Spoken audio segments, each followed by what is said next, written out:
You have made an excellent decision to click on this video. Whatever you do, do not skip this video. I do realize that it is long. It doesn't matter how long it takes you to go through this video, but do not skip this video. Among countless other amazing things, this is the only video where you will hear the extremely important prophetic significance of Jimmy Carter's funeral. You will also only hear the full, extremely prophetic significance of Hurricane Beryl in this video, among many other things. Do not skip this video. I hesitate to say this because I want you to realize that it is, I believe, necessary to watch all of the Carter videos, but this is the most important Jimmy Carter video. Do not skip this video. If you have already watched this introductory information, you can skip ahead no more than 10 minutes. Hello, welcome. I am predicting that Vice President Kamala Harris will die in a plane crash in St. Louis due to a bird strike into Busch Stadium.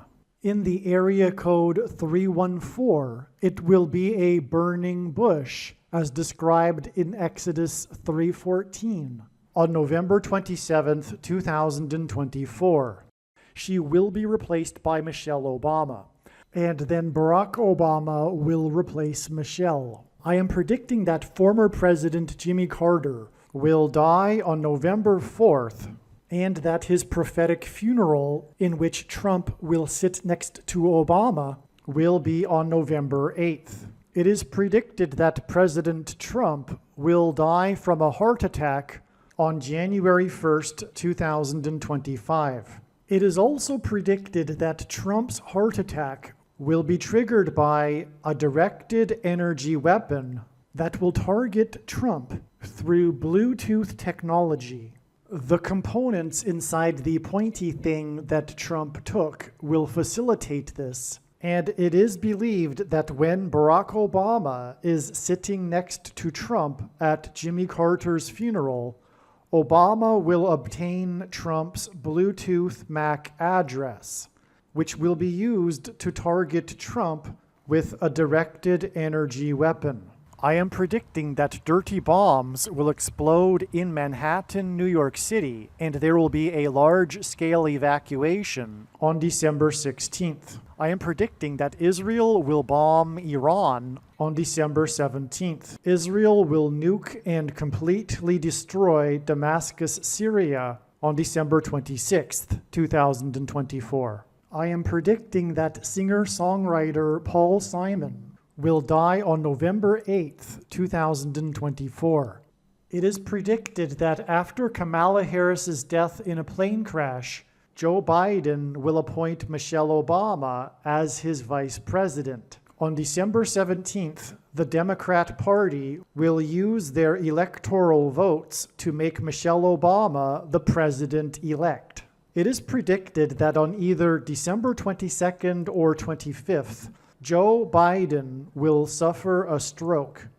It is predicted that on December 26th, 2024, Joe Biden will step down and Vice President Michelle Obama will become the 47th president. It is predicted that on December 26th, Michelle Obama will appoint Barack Obama as the 51st vice president. On January 12th, 2025, Michelle Obama will step down and Barack Obama will become the 48th president. His public inauguration ceremony will be on January 20th, 2025. It is predicted that on April 20th, 2025, there will be an outbreak of monkeypox or Marburg disease or both. April 20th will be a symbolic beginning to a new pandemic. June 8th, 2025, the true Feast of Pentecost in the calendar that watches for new moons, will be the day of the resurrection rapture event. It is predicted that on June 9th, the day after the rapture, The key will open the bottomless pit, and fallen angels will cross over into the earthly realm. June 9th will be a symbolic beginning to the fifth trumpet judgment that is described in Revelation chapter 9, when the demonic realm collides with the earthly realm. June 9th will be a symbolic beginning to demons pretending to be aliens, and it is possible that June 9th will be the day Pope Francis will announce that aliens have arrived and have made him the ambassador for the world. This will immediately give Pope Francis, the Antichrist, supreme power over governments of the world. At some point, there will be a massive Mary apparition that will deceive the masses, because all Mary apparitions in history have been demons pretending to be Mary. June 9th will be a symbolic beginning to a zombie pandemic and the masses becoming demonically possessed that will be facilitated through the thing, which is the mark of the Antichrist, and 5G frequencies.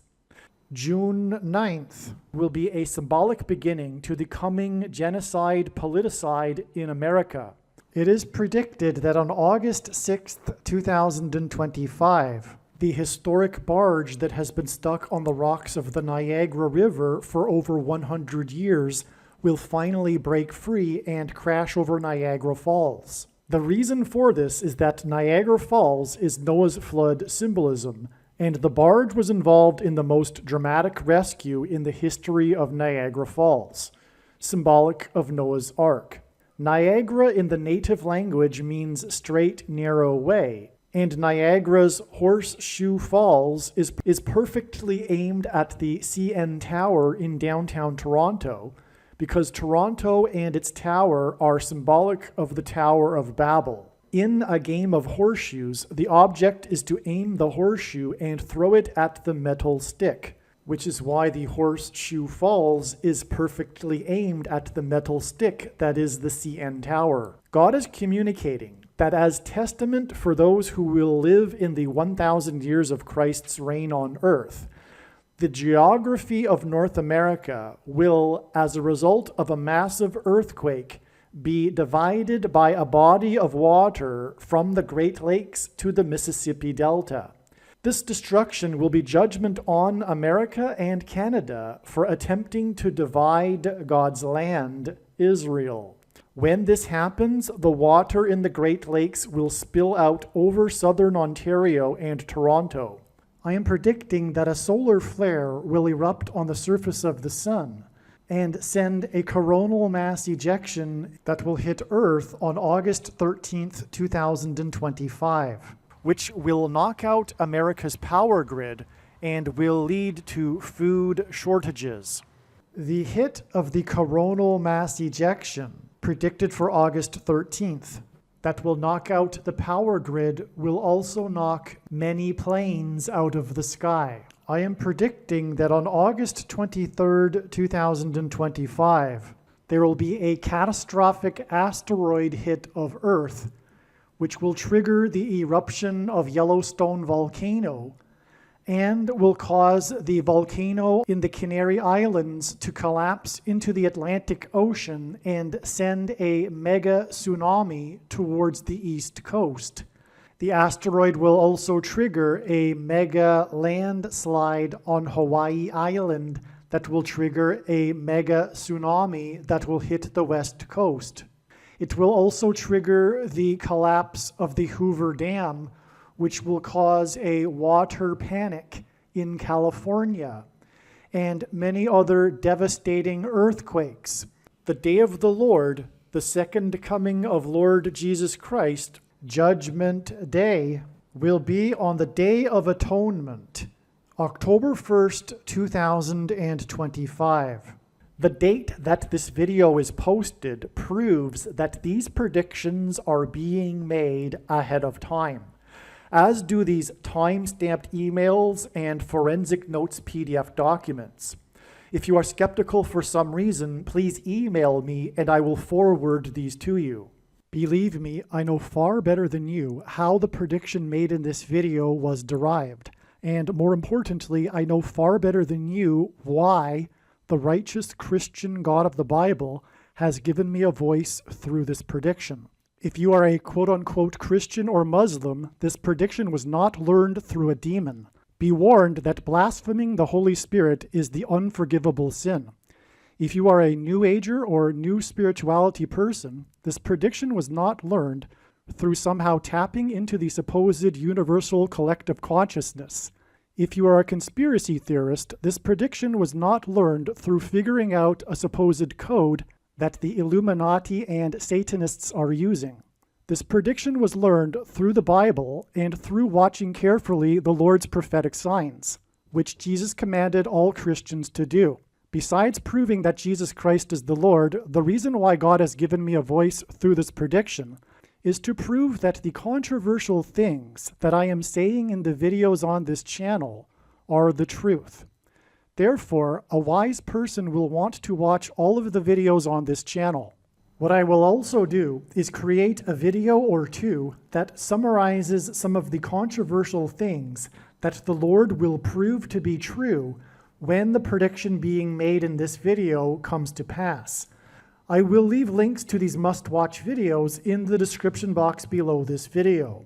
Again, the purpose of this prediction, that is from God, is to prove these things that I will talk about.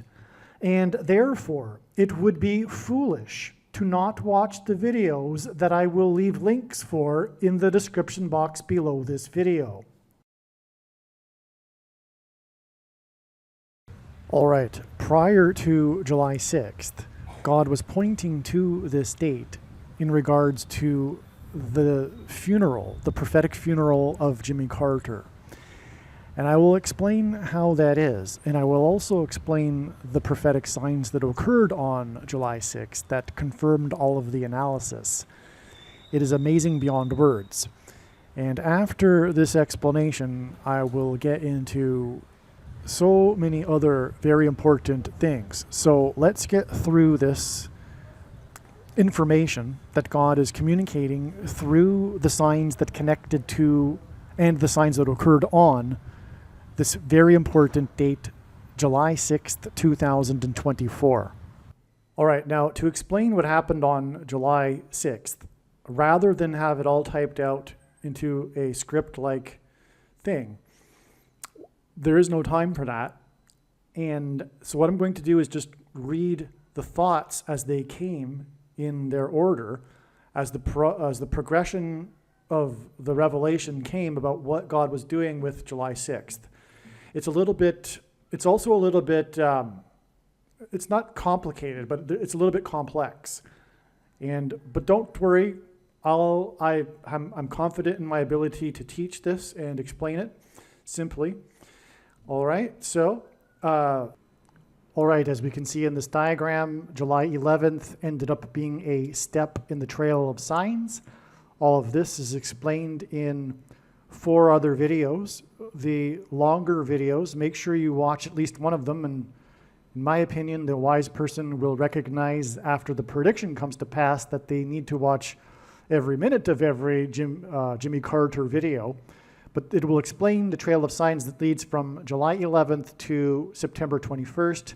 And so don't be confused when in this video that was produced prior to July 11th, I talk about July 11th being the date it is predicted that Jimmy Carter will die. Again, it ended up being a step in the trail of signs, and this is how it works, as I've explained many times in other videos. The first thing to know is that it is believed that the day that Jimmy Carter will die, July 11th, is in itself, well, first of all, it's symbolism for 7 times 11, which is 77. And Carter, as I mentioned, was inaugurated in 1977 and began this succession of 7 kings, which culminated with the 7th King Trump, for example, and on, as I explained. So that's one reason why he will die on the date 11/7, or rather 7/11. It will hint at that. It'll hint at the number 77. But also, the date 7/7 hints at this.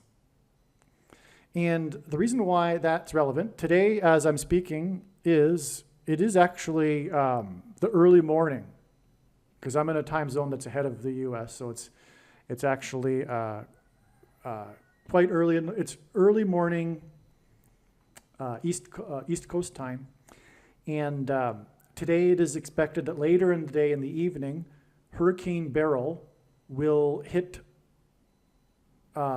Texas, and including Harris County.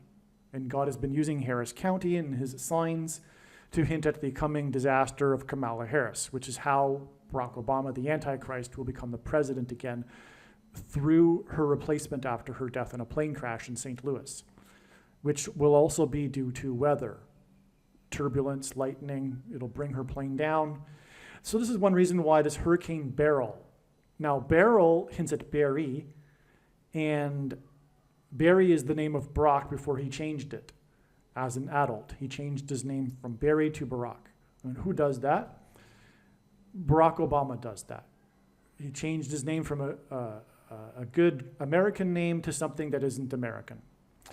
And that wasn't only just for fun or because he didn't like his name Barry. He did it also for strategic reasons.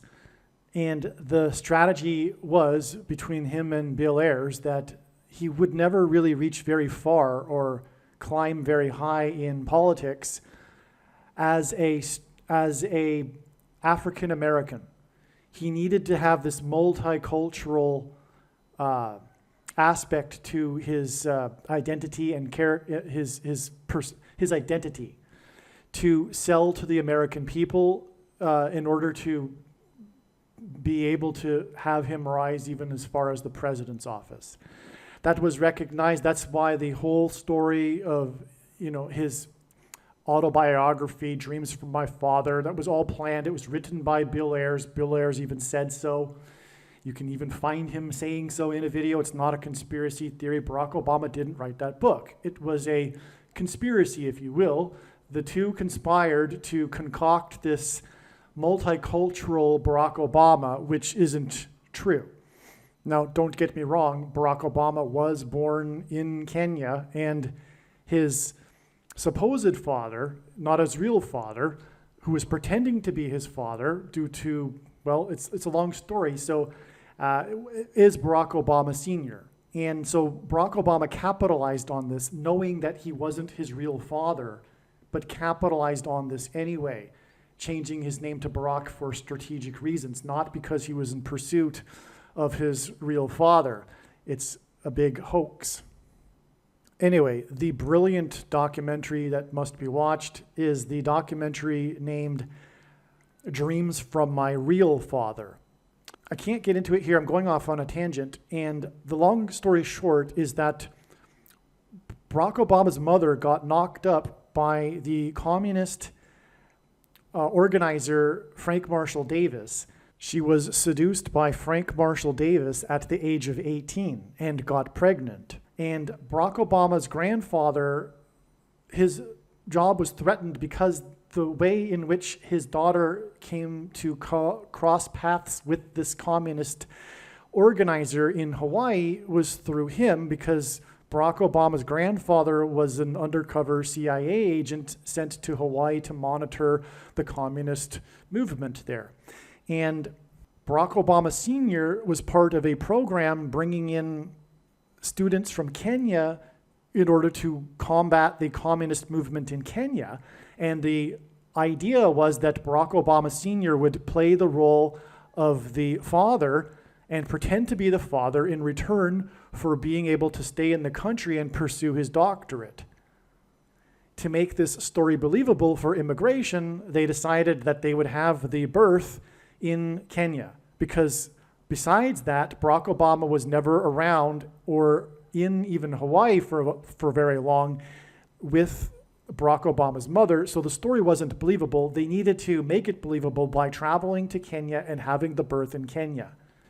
All right, now, so Beryl is going to hit Texas, and that's symbolism for flood. There probably will be some flooding. First of all, actually, just to rewind a little bit, the country of Mexico, its geographic shape resembles a shofar, a trumpet. The mouthpiece of the trumpet is the Yucatan Peninsula, which is why this Hurricane Beryl first hit the Yucatan and did much destruction in the Yucatan.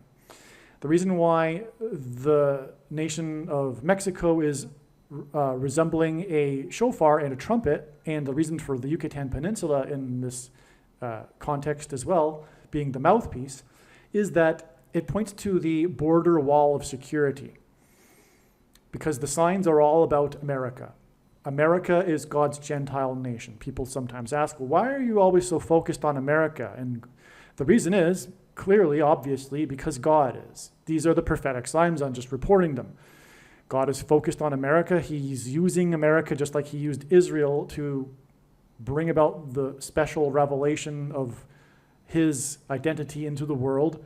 And in the case of God's prophetic signs, America is the center of this form of special revelation, which is God's end times judgment warning signs.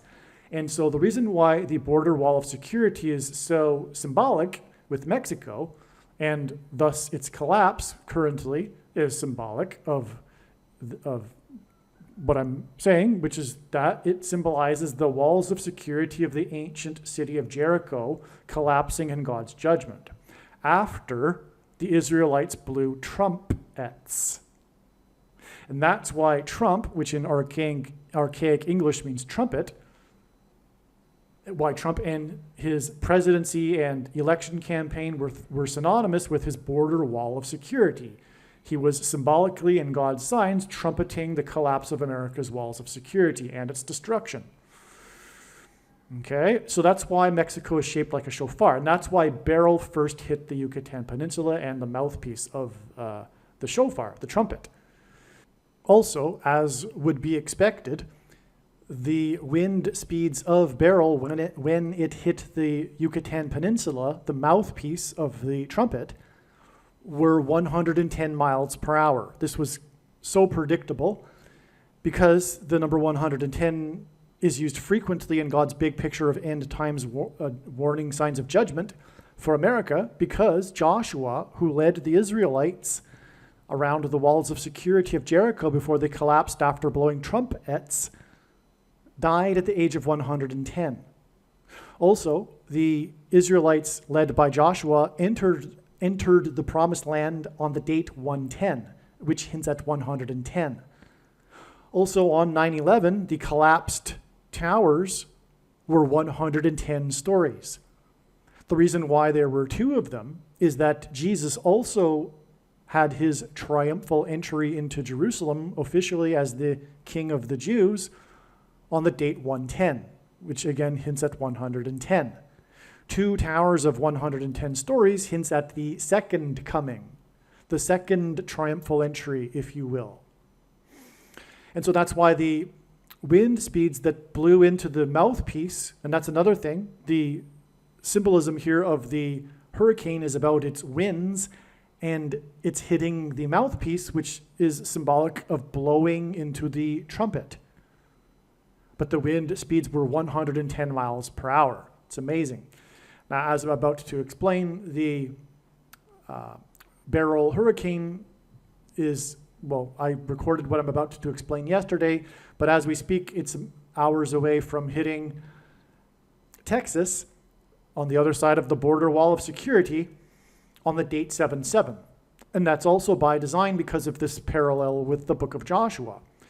Because when the walls of security collapsed, the Israelites marched around the walls of security 7 times while blowing 7 trumpets. In fact, it's also 3 sets of 7 because they marched around the walls once per day for 7 days, and then on the 7th day they marched 7 times while blowing 7 trumpets, which is why the Beryl storm, with its 110 miles per hour that hit the mouthpiece of the shofar, will cross over the border wall of security, symbolizing the collapse of walls of security and entering the enemy, entering Jericho, entering America, and destruction coming for America on the date 7/7, because it hints at the marching around 7 times while blowing 7 trumpets. Now, after hitting the Yucatan, it is predicted the meteorologists are saying that it will land on 7/7, which is hinting at God's number, the number 7, but also it's pointing to Carter, who was inaugurated in 77. And again, he will die on the date 7/11 because it also hints at 77. Now, what I'm getting at here is this Noah's flood symbolism, and the flood began in Genesis 7:11. Okay, the destruction of the ancient world began on the date 7/11. The death of Jimmy Carter will be a trumpet, if you will. It will be a signal of the beginning of the destruction. God has been, if you will, patiently waiting for this timing of the death of Jimmy Carter. And the reason for that is because of the importance of what I'm describing in him being the beginning of the 7 kings and identifying the 7th and 8th kings and the Antichrist, the 8th king, who was, is not, and will be. At the funeral, he will be and is not. He was the president. At the funeral, he will be and is not. He will be the 6th president in the lineup in the pew at the funeral, but then he will become the 8th president. He will become the president again, as this prophecy in the book of Revelation speaks.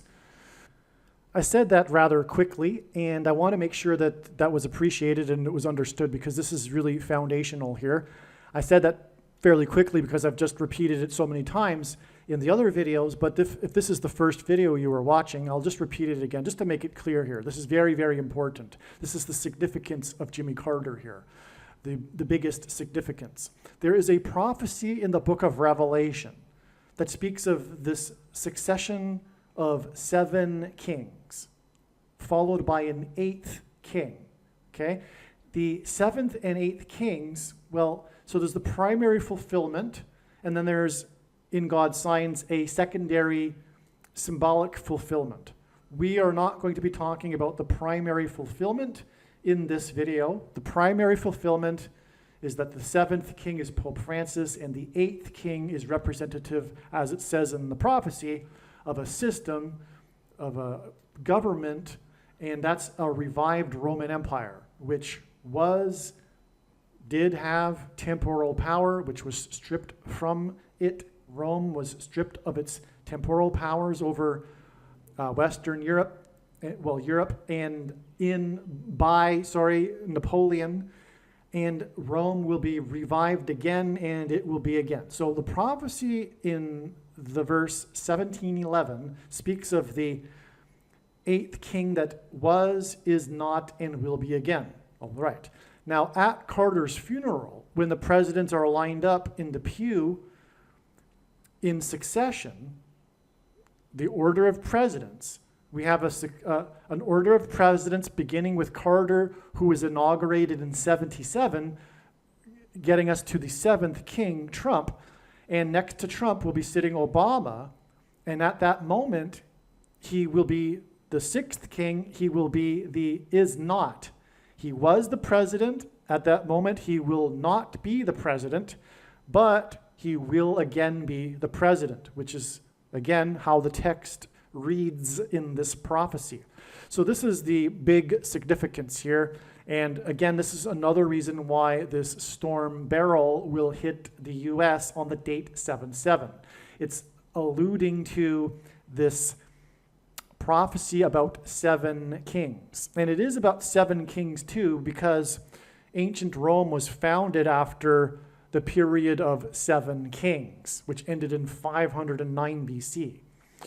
All right, so that's also why he will die on this date that will symbolize 77. Again, the predicted date that Jimmy Carter will die will be July 11th, 7/11, which hints at 7 times 11 equals 77, because Carter was inaugurated in the year 77. And so the beginning of this destruction will be also hinted at with the date that Jimmy Carter will die, because it'll point to Genesis 7:11. And incidentally, God gave Noah a 7-day warning to load the ark, and the ark was loaded on or in Genesis 7:11 after the 7 days. But the 7-day warning began in Genesis 7:4. which is interesting because it's 7 verses before 7:11. Well, on the date 7/4, we had a prophetic sign in South Texas on the coast. 4 people were bitten by sharks.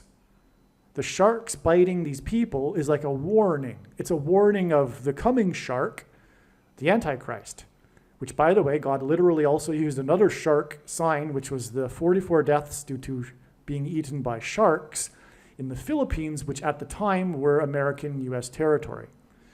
That's another story, though. It's an amazing one, but we want to stay focused here. But so on the date 7/4, which symbolizes America, it was America's birthday, we had this judgment warning for America, which is interesting that the 7-day warning began in Genesis 7:4. And this is a warning for America on the date 7/4, which is symbolic of America. And it was 4 people that were bitten by sharks. Okay, so, and it was in South Padre Island, which is where this hurricane is going to hit. Okay, now Beryl, I did mention it. Beryl, by the way, is the 8th storm in the Atlantic named Beryl in history, which ends at 4 + 4, and the 44th president. So now the flood began at the time of the death of Methuselah. Methuselah was Noah's grandfather. And Methuselah died at the time of the flood. In fact, the name Methuselah means in Hebrew, at the time of death, destruction, or something to that effect. I forget exactly. But it means exactly what I'm saying here. The timing of Methuselah's death timed with the destruction of the flood, and that's what the name Methuselah means, in fact. It means the timing of the destruction with the death. Well, that's exactly what will be the case with the death of Jimmy Carter. His death will be symbolizing, communicating, like Methuselah, the timing of the flood, the judgment, destruction. All right, so that's why he will die on the date 7/11, the date that the flood began. Now, as I just mentioned, Beryl is the 8th storm in history in the Atlantic named Beryl.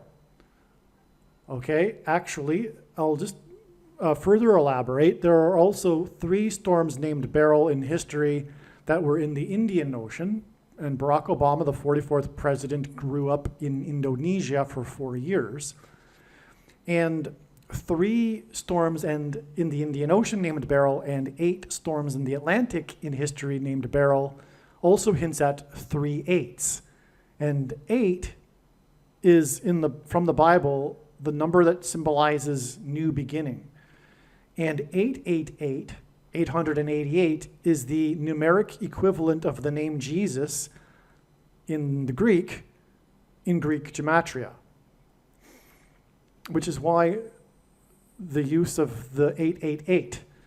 Now, Jimmy Carter is predicted to die 8 days before James Earl Jones.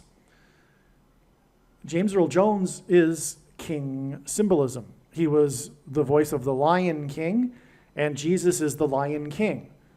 Prophecy says that the Messiah would be descendant from the tribe of Judah, which is symbolized by the lion.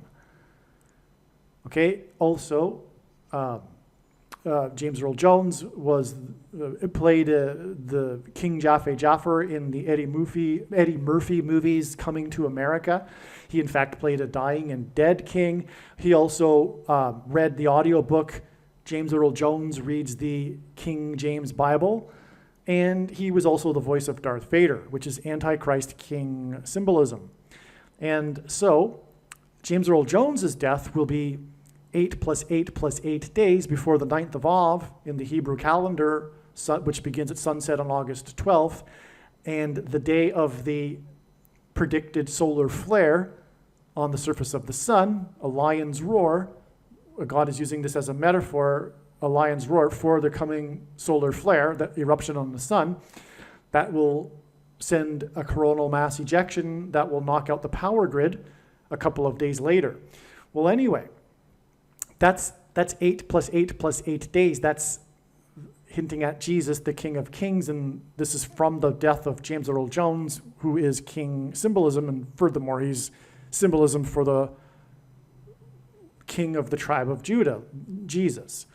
So, and again, James Earl Jones is predicted to die 8 days after the death of Jimmy Carter, who, as I'm explaining, is also king symbolism. Well, what is fascinating beyond words is that Methuselah, and again, I'm explaining how Jimmy Carter's death will be symbolic of the death of Methuselah, who died at the time of the flood, and that's what the name Methuselah means. In octal counting, so our number system is based on 10, but if we use a system based on 8, okay, so I jumped ahead. Methuselah in the story died at the age of 969. Okay? 969 using the base of 8, the octal counting system, is equal to 1,711 in a base of 10. In other words, our system, the system that we use. Okay, the equivalent of our system, 1,711, would be in the base of 8, 969. Does that make sense? I hope that makes sense. No, the reason why it didn't make sense to me and why I wanted to reassure is because I got it backwards. So in base 10, 1,711 is equal to 969 in base of 8. Nope, I said it wrong again. Okay, sorry. In the base of 10, 969 is equal to 1,711 in the base of 8. Okay, hopefully that's a little abstract, I know, but there's, because we're so used to counting in sets of 10. But if we count in sets of 8, all right, our system of 969 is equal to 1,711 in the base of 8. Okay, why that's so amazing is because it's the base of 8. And the reason why 1,711 is so significant is because what we are talking about is how Jimmy Carter is pointing to the prophecy of the 7 kings and the 8th king in Revelation 17:11, which is why in the base of 8, Methuselah, who died at the age of 969, in the base of 8, 1,711 is equal to 969 in the base of 10. Hopefully you got that. So just again, Methuselah died at the age of 969. And 969 in equivalent of it in the base of 8 is 1,711. Jimmy Carter is symbolic of Methuselah and Revelation 17:11. That's why it's so amazing. Now, hopefully you got that. Hopefully I had done my job there and taught it well enough for you to be able to appreciate that.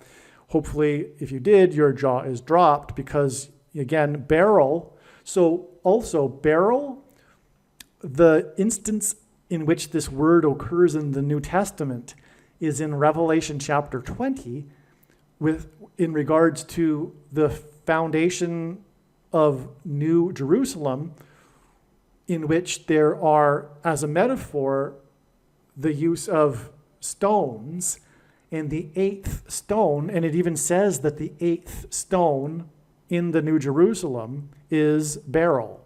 So beryl is a type of precious stone, and it says in the book of Revelation that it is the 8th stone.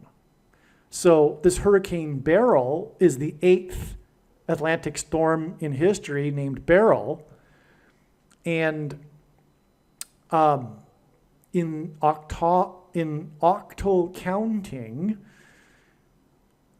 1,711 is the equivalent of 969, the age at which Methuselah died. And Methuselah is flood symbolism, as is the Hurricane Beryl. So, and Beryl is hitting on the date 77, which also hints at Carter, who was inaugurated in 77. All right. Now, the thing I also forgot that I was getting at earlier, the reason for bringing up the fact that there are three other Beryl storms in the Indian Ocean, is that the first of all of them, all 11, the 3 in the Indian Ocean and the 8 in the Atlantic in history, the first of them all was named in 1961, which was the year that Barry Obama was born. Yeah. So, and just to be clear one more time, the reason for all of this is that it is pointing to the 8th king. It again is all about identifying Barack Obama as the 8th king. Because at Jimmy Carter's prophetic funeral, the lineup of the presidents will be hinting at the 8th king, because President Trump is the 7th king. He's the 7th after Jimmy Carter, and that's why President Trump was inaugurated in the year ending in 7 at the age of 70 years, 7 months, and 7 days old. And 77 days after this was the day that he launched 59 missiles into Syria, and 59 is the 7th super prime number.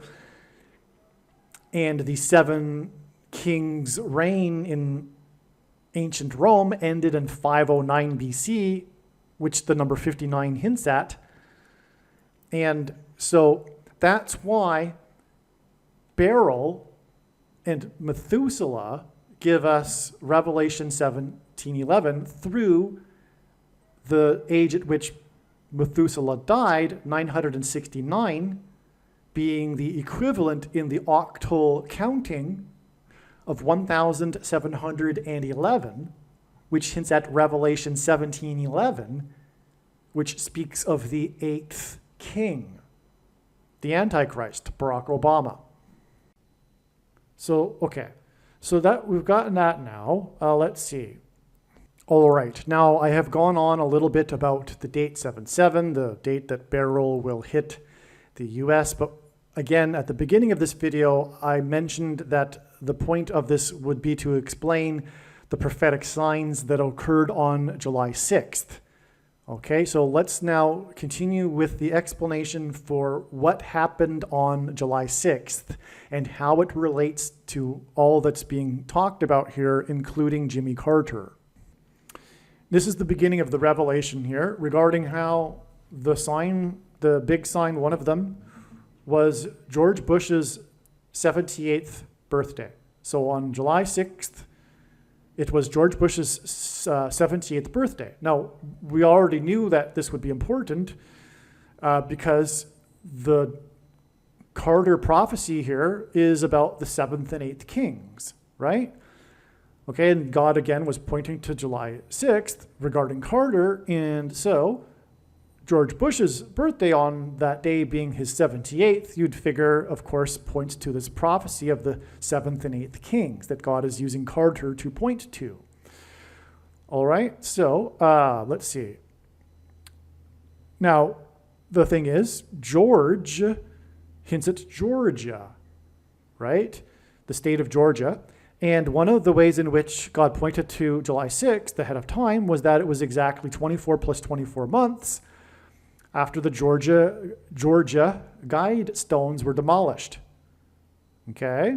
And also exactly 666 months after Carter's UFO sighting in Georgia. And Carter is from Georgia, for that matter. So this isn't a coincidence that the president's name is George and his 78th birthday is prophetic. In other words, all along since George Bush's birth, the reason why his name is George is because it ultimately points to Georgia and Carter. It's all coming together at the end, right? Okay, so, but the question is, how can we confirm this more? This is the suspicion. Oh, and by the way, also, the date 7/6 is also hinting at the 6th and 7th kings in the chronology here, and them being lined up at the funeral. Obama, again, being the 6th, and Trump being the 7th. And then, so that being the case, on the date, we have it followed by the 7 and 8. So we got 6, 7, and 8. 6th king, 7th king, and 8th king. The 6th king will become the 8th king after the 7th king. which is the purpose of Trump. He's been trumpeting the arrival of the eighth king, God's trumpet. When we think about it, how did Trump rise politically in popularity in the first place? It was through calling out Obama. For one thing, not being born in America. And that's also symbolic too, because he is the foreign enemy, if you will. Okay, so the day that the Hurricane Beryl, which again is about Obama, it was the 4 + 4th Beryl. Barry is a bear. Beryl hints at Barry, his name, but also it's the 4 + 4th Atlantic storm ever named Beryl. Okay, now from the day that the first American took the abomination, the mark of the Antichrist, the thing, it is 1,301 days to the day that Beryl will land in Harris County in Texas. Barry being a hint at Barry Obama again, okay? Well, this is relevant because the name Barak in Hebrew, in the concordance, in Strong's concordance, is the 1,301st word. But also, in God's signs, the way it works is that zeros can be canceled out, and that would make this 131 number. And God also uses this, the 131st word, in his signs, the number 131, to hint at the 131st word in the Greek concordance, which is the word blood disease, which is what a person gets when they take the thing. Okay? So this is amazing. So we have this landfall of Beryl, which is, again, it went through the mouthpiece. It trumpeted the destruction of America through the shofar at the border wall of security, Mexico, right?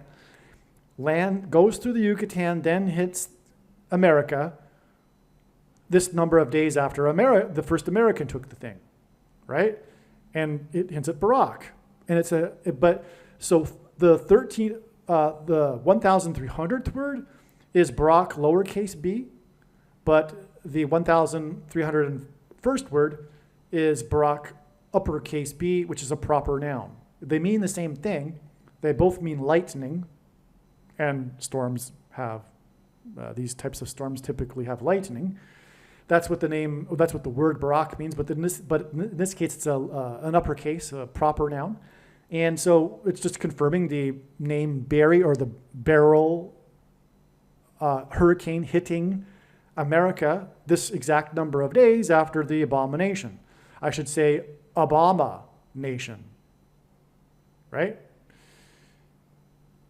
So it's a spiritual abomination, the mark of the Antichrist, but it also hints at the abomination that is the Obama nation.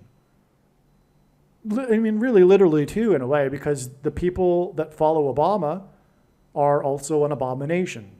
Unless they repent, they're on their way to the lake of fire. Okay, so it was also Sylvester Stallone's 78th birthday, and that's important. He, of course, produced the movie Rocky and starred in it. But Rocky, because of this connection to the Georgia Guidestones, the Georgia Guidestones are a granite rock. That's why they're famous, because it's these big pieces of granite rock. It sometimes is nicknamed the Stonehenge of America. This granite rock. And so Rocky also lines up with this date, which again was exactly 24 plus 24 months after the Georgia Guidestones were destroyed. Oh, and by the way, the reason why that was relevant, I didn't explain, is because Carter was born in 1924, and will predicted to die in 24, which ends at 2424, and G 2424, the 2,424th word in Strong's Greek Concordance, is the word Jesus. And JC, Jimmy Carter, hints at Jesus Christ. And so that's the reason for why that's relevant in regards to Jimmy Carter. Oh, and also, I forgot to mention this, the date 76, because Jimmy Carter was the 76th governor of Georgia, and he was elected president in 76. All right? So it's relevant that Sylvester Stallone's 78th birthday is on the same day as George Bush's 78th birthday, which again hints at Georgia, and it also hints at the rock, the granite rock Georgia guide stones, which I'll explain more in a minute here. So we're on the trail here of figuring out what God is doing here. Okay. Well, here's that diagram again. Might as well just show it. So you see here on the top, the 24 plus 24 months to the Georgia Guidestones. And by the way, Carter became, let's just get into it a little bit here. Why not? Carter became the longest living president on the date March 22nd, 2019. The longest living president in history. Because it hints at Genesis 3:22. The date March 22nd, 3:22 hints at Genesis 3:22, which is the verse that speaks of the big lie, the first lie ever told from the serpent in the garden to Eve about how she surely will not die. It's this promise of immortality that will come about at the end of the age. It will come full circle. The big lie that is coming, I believe, through the demons that will be pretending to be aliens, will be this promise of immortality through transhumanism technology, which, by the way, is the thing. The thing that people have taken already is transhumanism technology, right?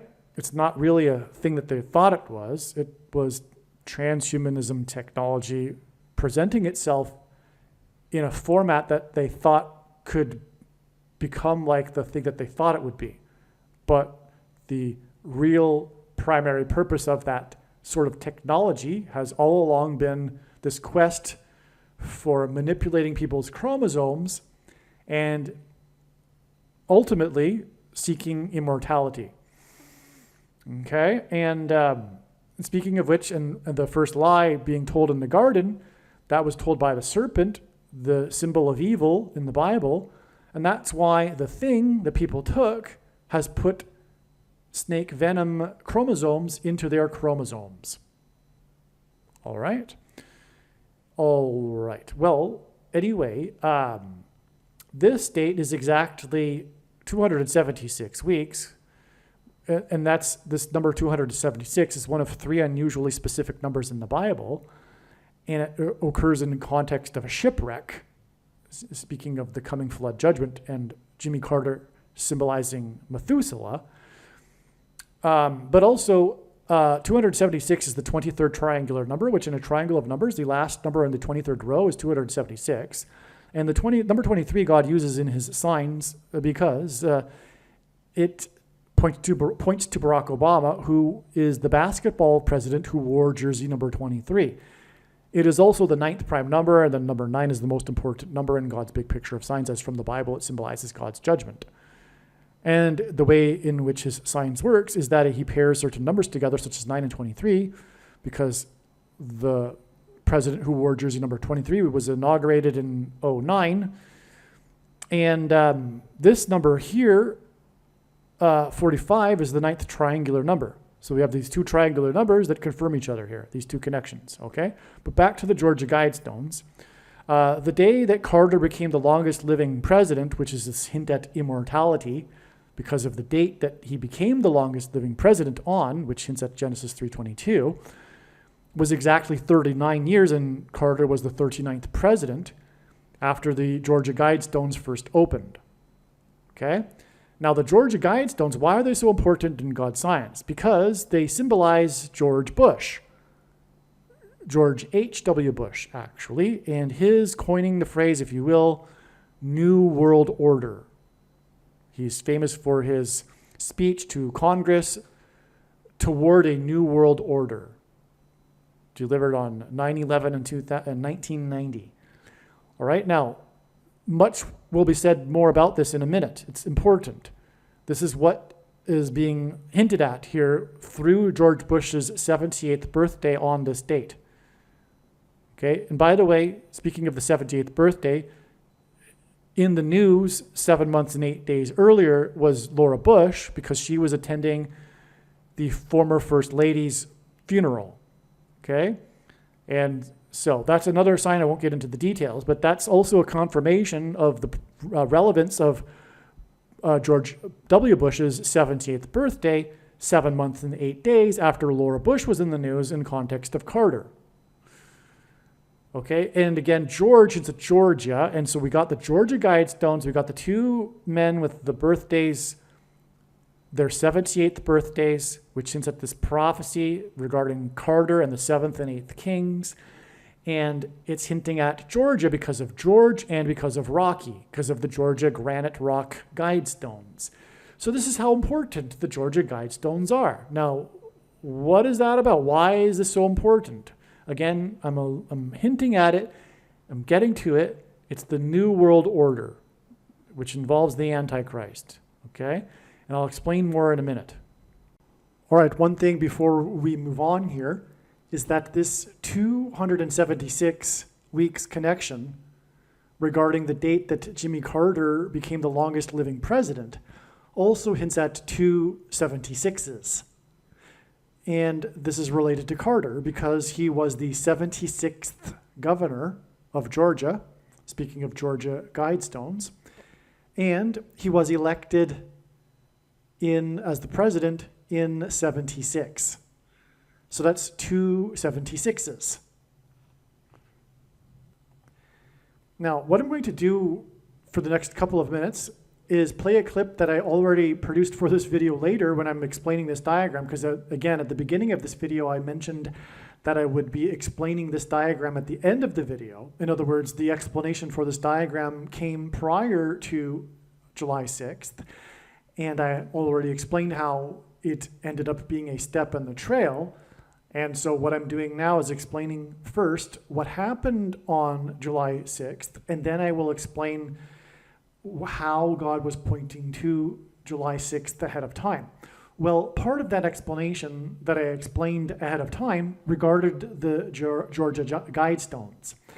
And so what I'm going to do now is just play a clip of that, just a couple of minutes, in which I explained the Georgia Guidestones. I need to insert this now in order to get to the bigger point, which is how this relates to the New World Order and George H.W. Bush, which is being hinted at through George W. Bush and his birthday on this date, his 78th birthday. Also, this date, 3/22, the day that the 39th president became the longest living president, was exactly 39 years after the Georgia, and Carter was the governor of Georgia, and his funeral will be in Georgia, after the date of the opening of the Georgia Guidestones on 3/22 in 1980. During his presidency, the president from Georgia's presidency, the Georgia Guidestones were officially opened on 3/22 because this is satanic.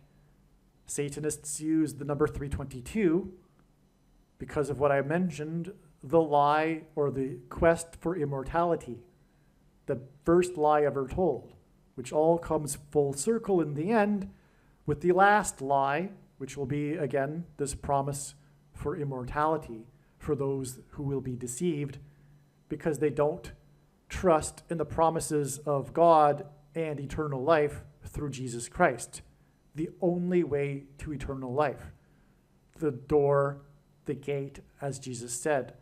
The only way to life is through Jesus.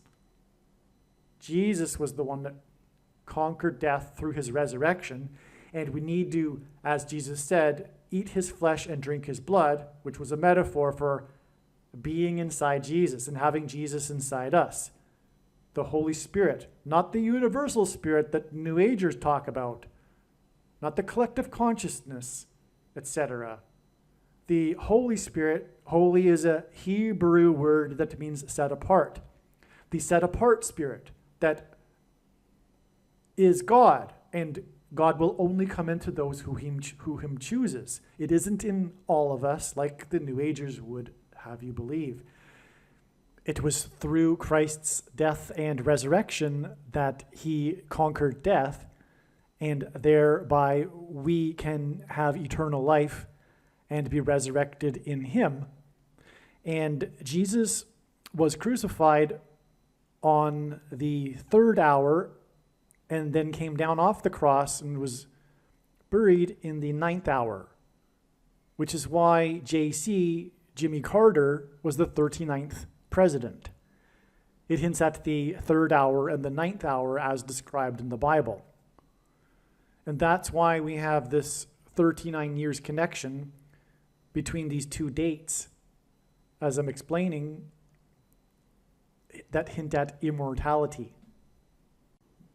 Okay, so what are the Georgia Guidestones? They are nicknamed America's Stonehenge.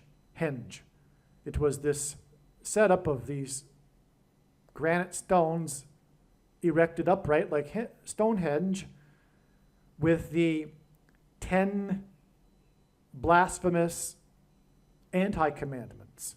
These 10 things on the Guidestones were like the 10 commandments, but the opposite of the commandments, the Antichrist 10 commandments. But if you read them, and I don't think I'll read them here, they are essentially secular progressivism. Jimmy Carter, Barack Obama, especially Barack Obama, okay? But no, not even, I take that back. It's typical, absolutely boilerplate secular progressivism. Maintain humanity under 500,000 in a perpetual balance with nature. Okay, the leftist, lying, wicked media talks about there being a conspiracy theory about the Georgia Guidestones. It's clear, it's right on it. It's talking about depopulation. So whoever put it together was talking about a coming catastrophe that will reduce the world's population, and then the first commandment is to limit the human level of people on Earth to 500 million. Okay? So this is the dream of this is satanic. This belief that the world is overpopulated is satanic. It is a lie from Satan. It is not true. The earth, the Malthus theory that the earth is running out of resources, etc., is not true. I'm not going to get into why that is.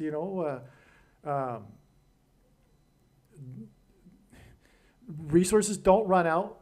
They are they become new things as new technology comes and man creates new uses for things. But the bigger point is that God wouldn't create an environment for man that would,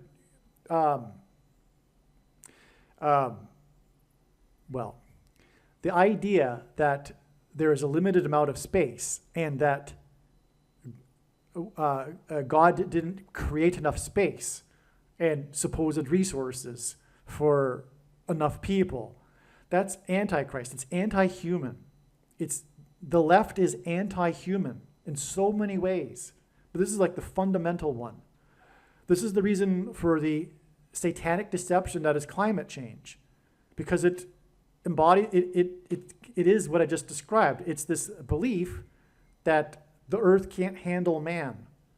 And man is bad for the planet, the supposed ecosystem. But God created the planet for man. That's the opposite of what they believe. And in their religion, what I just said is Antichrist. It's anti their religion. It's blasphemy for their religion to say that man is the center of God's creation and the earth was created for man. Right? It's like, for example, just as a good anecdote here, I would have debates sometimes with these people protesting in Krakow, Poland, the horse carriages that would carry tourists around the city. But this is perfect because it's clear if you look at a horse that it was designed for man to ride on it. Furthermore, as I tried to explain to these people, there wouldn't be they even would accept it, but it doesn't change their worldview. But there wouldn't be civilization without horses. Horses were an integral part of the development of civilization. There wouldn't have been civilization. They wouldn't have had the paper to create their protest signs on had it not been for horses. Horses were created for man. So this is play. And so if you have a worldview where God is focused on man, you won't be protesting horses like they do, like for example. So anyway. Okay, number 2, guide reproduction wisely. Well, the thing most primarily affected people's reproduction. Okay, unite humanity in a living new language. That's the opposite of the Tower of Babel, right? The language symbolism here, when the people came together, united, Jesus said, "Do not think that I have come to unite people. I have come to bring the sword and division." That's what he said. Even many Christians are confused about that, especially, well, not especially, most Christians, but basically all Catholics are confused about that. Bringing humanity together, right? Jesus said, "Do not think I came to bring peace and unity. I came to bring division and the sword." I'm quoting Jesus, okay? People that don't know the Bible think they know who Jesus was, but they have no idea. They do not know Jesus at all. Okay? They think of him as some loving teddy bear guy that was like a hippie or something.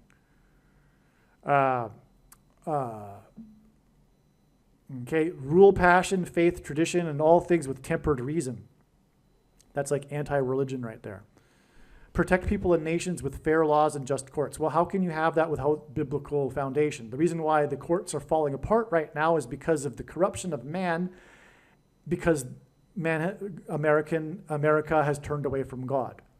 It's turning into a third world country where courts are no longer fair and just, because it's become corrupt, which is inevitable when people do not have a biblical foundation and culture.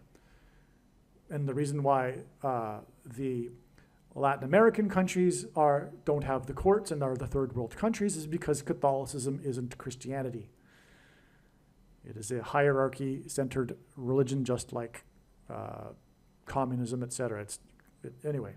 Okay, so let all nations rule internally, resolving external disputes within a world court. Antichrist, coming together, Tower of Babel. A world court to rule over the sovereign nations and dictate rules and laws, which is what Pope Francis desperately wants. And he's made it known that there needs to be a world government with teeth, as he puts it. And he said this when he was extremely upset with America. And that's why leftists hate America. They are socialists, and they dream of a global order in which a world court has teeth and tells America what to do. Avoid petty laws and useless officials. Balance personal rights with social duties. Communism, which inevitably leads to the abuse of human rights. It's evil. This 8th commandment here is satanic, but the left is deceived. The beginning of wisdom, as it says in the Bible, is a fear of God. The left has no wisdom because they do not fear God. That's the bottom line. And that's why they can't recognize that this number 8 is pure evil. Balance personal rights with social duties. That's communism. It's setting aside human rights, personal rights, individualism, freedom for slavery to the system. You just become a cog in the wheel. You just become a number, a product. In communism, your worth, your value is based on how much you can do for the system, for the machine. You aren't an individual. prize truth, beauty, love, seeking harmony with the infinite. Okay, that's Eastern philosophy. That's Eastern religion. That's Antichrist. Harmony with the infinite. You are part of the creation. Pantheism. God is the creation itself, an impersonal energy. You are part of God. You are God. You just need to remember that you are God. You need to, and you can do so through supposed spiritual practices such as meditation and yoga, etc. This is satanic. God isn't the creation itself. He created the creation. He is holy, which means separate from the creation. That concept for them is blasphemy. To say that God is separate from the creation and he's a righteous God interested in righteousness and evil and sin. Okay. Be not a cancer on the earth. Leave room for nature. Leave room for nature. Again, this emphasis coming back to the other commandments. The first one, the world is overpopulated. Leave room for nature, etc. Be not a cancer. Humans are a cancer on the earth, in other words. This is satanic. This is evil. The conspiracy theories are true about this stone, this Georgia Guidestones. I have personally seen a video in which a drone flies on top of the Guidestones, and on top here, it's clear that it's set up for conducting blood sacrifices. There's even evidence of a recent blood sacrifice on top of it. But the way the stone is cut out is like ancient pagan religion when they cut out of stone for purposes for their blood sacrifices. So, in other words, satanic rituals were done on top of the Georgia Guidestones, and it was intended for that purpose. This is the satanic worship place. Okay? So I think it was worthwhile to go, oh, by the way, 500, the 500th word in Strong's Concordance, speaking of 500 million, is the word Antichrist. And it is mentioned 5 times in the New Testament. The word demon is mentioned 5 times, and the word adversary, which is what Satan means in Hebrew, is mentioned 5 times. This is pure Satanism. Okay, it's satanic. Okay, so this was worthwhile to go into because of the diagram that we're studying here, because of God's signs and connections pointing to the Georgia Guidestones. You will not hear anywhere else how God has incorporated the Georgia Guidestones into his big picture of signs and point to the funeral of the longest living president, who became so on the date 322, 39 years exactly after the Georgia Guidestones were opened. Okay? The 39th president.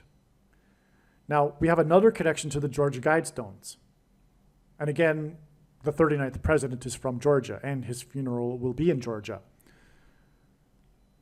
And this president, as I explained earlier, was born in 1924, and will die in 2024, which hints at G2424, the word Jesus in the Greek Concordance, which is why the Georgia Guidestones were demolished, blown up by a protester on this date. The end of the Georgia Guidestones was July 6th, 2022. 7-6 again hints at Jimmy Carter, the 76th governor of Georgia, which is why the Georgia Guidestones were blown apart on the date 7-6. Exactly 24 plus 24 months. 2 years to his funeral in Georgia. 24 plus 24 months hints at 2424 in concordance, the word Jesus, and it hints at Jimmy Carter, JC, who was born in 24 and will die in 24. Okay, this is a typo. I was confused here. I was confusing it with 2 days, which is 24 plus 24 hours. This isn't 24 plus 24 months. This is still a valid connection. It is the 2-year anniversary of the Georgia Guidestones, this July 6th date that God pointed to in advance. and it's 8 plus 8 plus 8 months, and the name of Jesus in Greek, in the Bible, the Greek language, is equal to 888 in Greek gematria. And Jimmy Carter hints at JC, Jesus Christ, his initials anyway. And again, so does the dates or the years in which he was born and will die. So this connection is still extremely valid. And later, soon, I'm going to explain how it is that this date here, July 6th, is a step to Jimmy Carter's funeral, which is predicted to be on September 26th. His death is predicted to be on September 21st. His funeral is predicted to be on September 26th. 2 months and 20 days after this date, and 2 years, 2 months and 20 days after this date. And I'll explain in a bit why that's relevant and extremely important. Okay, I just mentioned that Jimmy Carter is predicted to die on September 21st. It too ended up being another very, very important step in the trail of signs. I also just mentioned how it is predicted that September 26th will be the day of Carter's funeral, the predicted date, but now it is recognized that this September 26th date will be the date it is predicted that Jimmy Carter will die. Okay, so what I just said were these two dates, and they are still valid. All right, it's not complicated, right? I hope you got that. It's very simple. Again,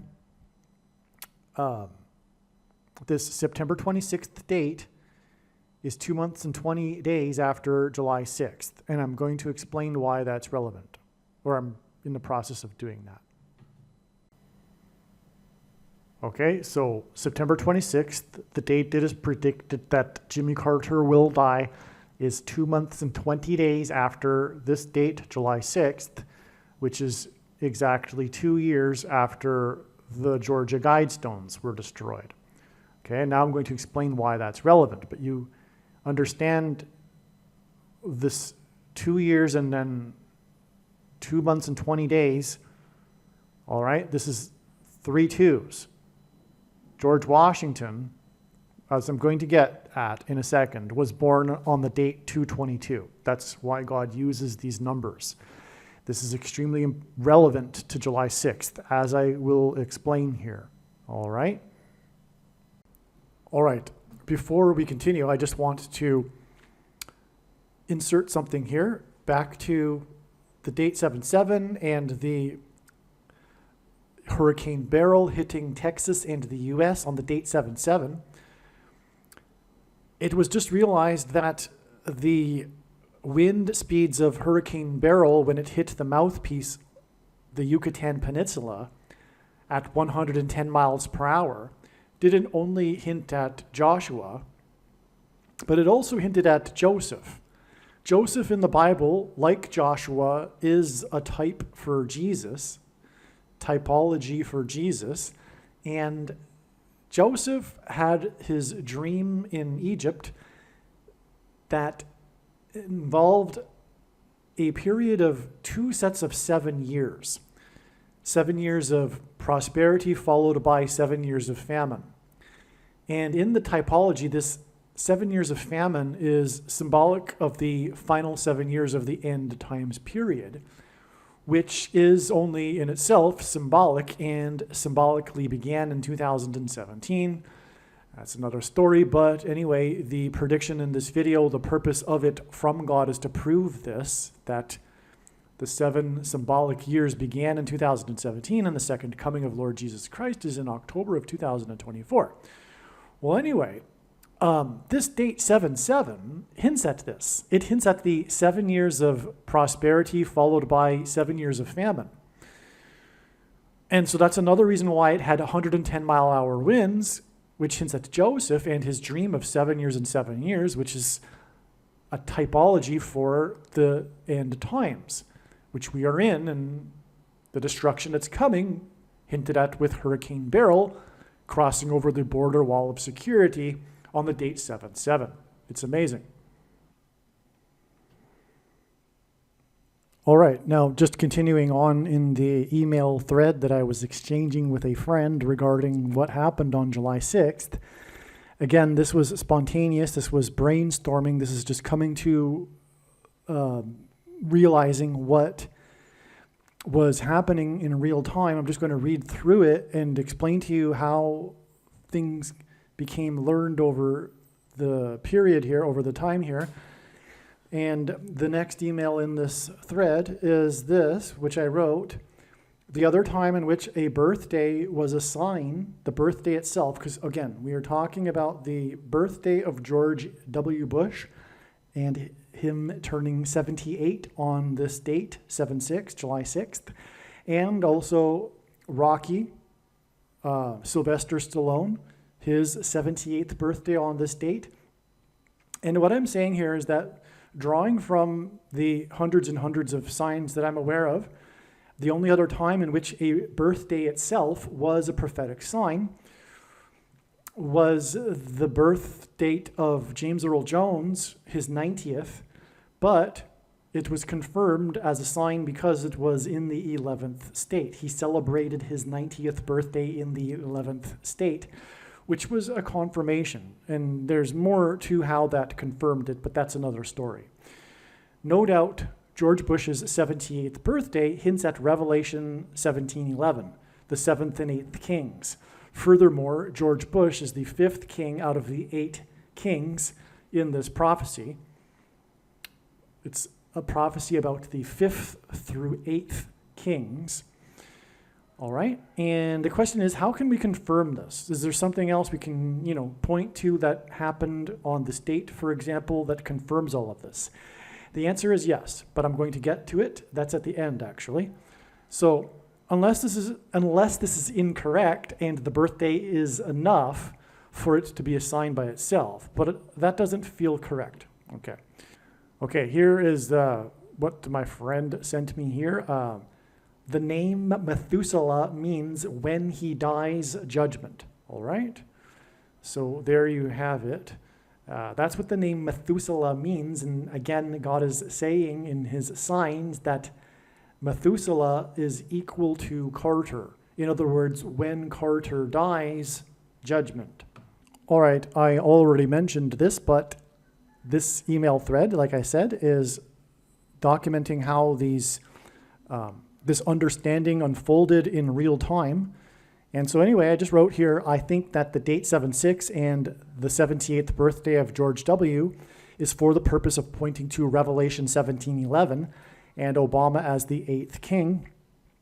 Again, the date 7/6 hints at the 6th, 7th king, and then 78th birthday hints at the 7th and 8th king, which is this prophecy in Revelation 17:11.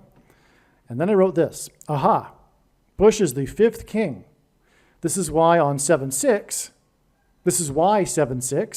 the birthday of Bush, is 5 days before Carter's death on 7/11. So now it's becoming clearer. Part of the reason for establishing 7/6 and why it is about George Bush, which we are in the process of proving here, how it is that the signs on 7/6 center around this birthday of George Bush, George W. Believe me, it's going to get amazing. Hang in there. But we are now figuring out that the reason for this is because, or one reason is that Bush is the 5th king in this chronology of symbolic kings that began with Carter. And that's why 7/6, this date for George W. and his birthday, is 5 days before it is predicted that Jimmy Carter will die on the date 7/11.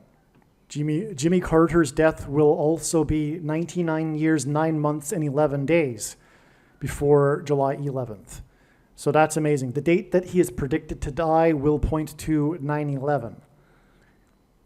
And not only the warning of judgment on 9/11 in 2001, but also Revelation 9:11, which is the verse that symbolizes Revelation chapter 9, and that is about the crossing over of the fallen angels, demons, into the earthly realm.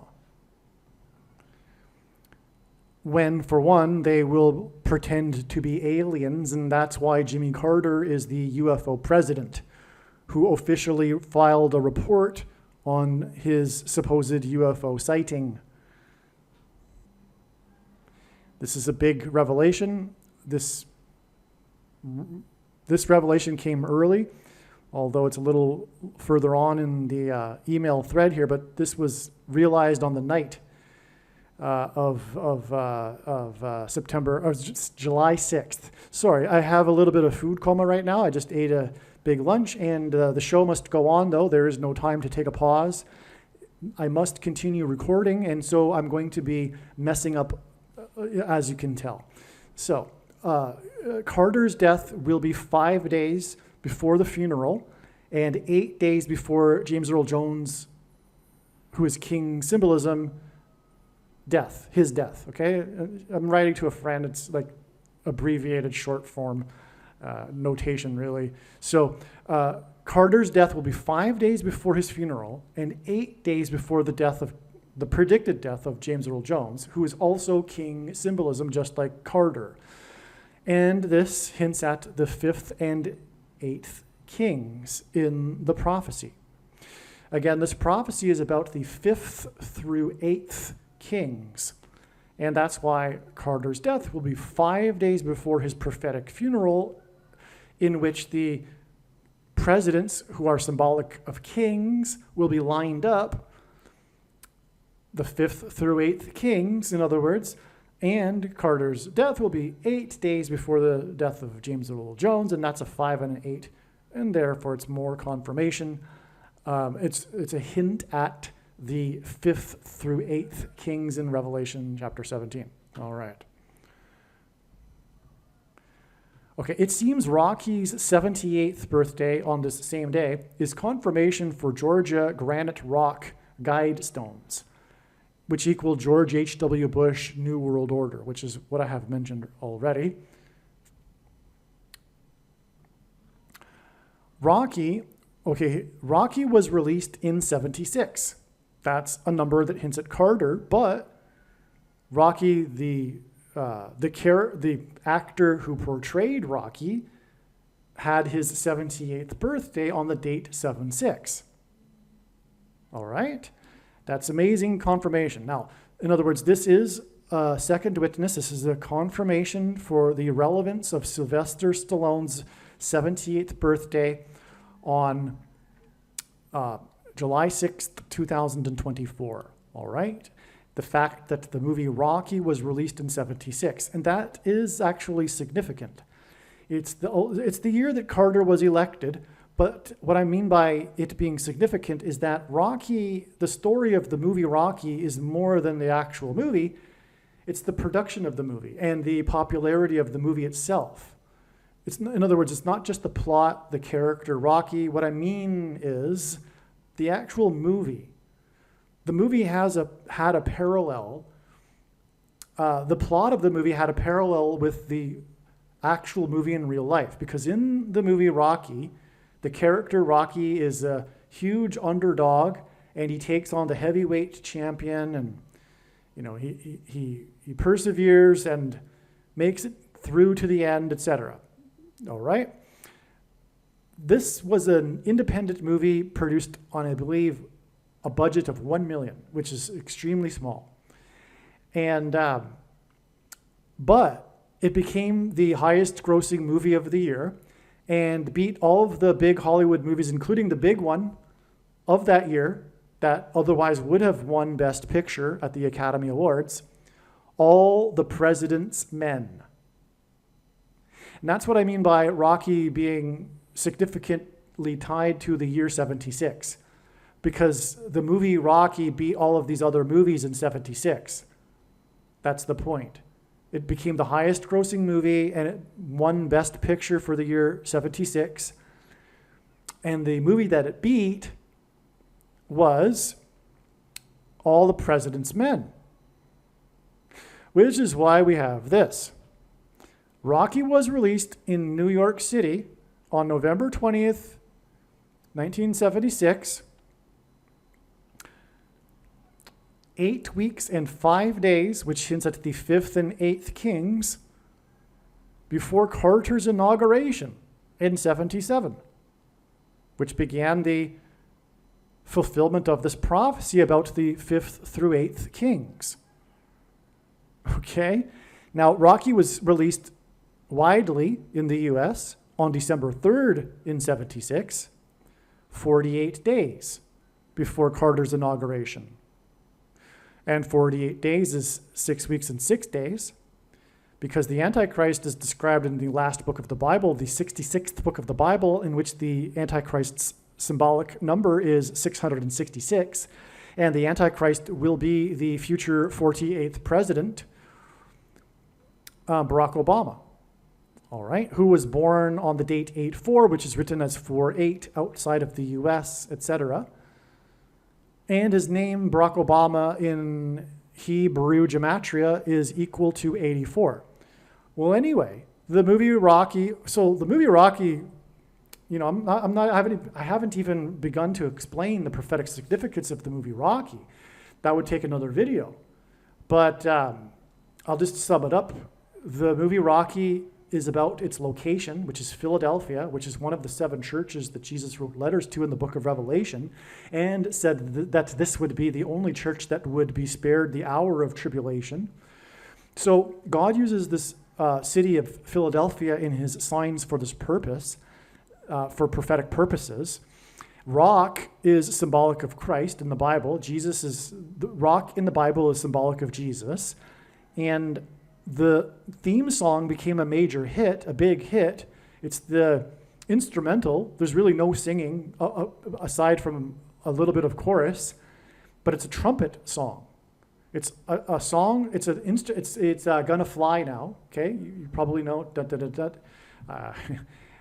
Anyway, you probably know the song, right? It's the trumpet song and at the end of the movie, the song is playing, and the iconic scene, which is the last scene of the movie, is Rocky at the top of the steps at the Philadelphia Art Museum, and he holds his fist into the air in a sort of victorious moment, and then the movie ends. The scene freezes. It's a freeze frame, and that's the end of the movie.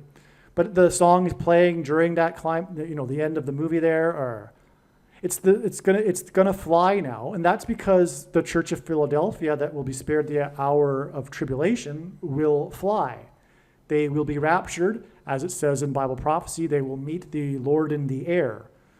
And the point is that this movie Rocky is very, very important in God's signs. And this is another example that was only just learned, because there's many other examples that I could list for you for the reason for how it is that God has used the movie Rocky and his signs. But this one was just discovered the other day. And that's because of the 78th birthday of Sylvester Stallone, which had us look at a connection between the movie Rocky and Carter. And sure enough, of course there is, because Rocky was released in the same year that Carter was elected. But not only that, we have the confirmation, which are these prophetic connections to the date that Carter was inaugurated. So there you have it.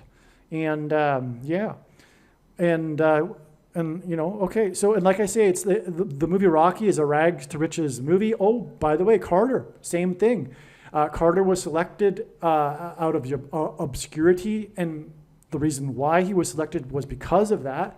The Democrat Party thought it was a good idea to nominate this guy from the South who talked about his religious faith, and they thought that the Democrat secular leftists, the atheists, could use this to their advantage and get votes that they wouldn't otherwise be able to get.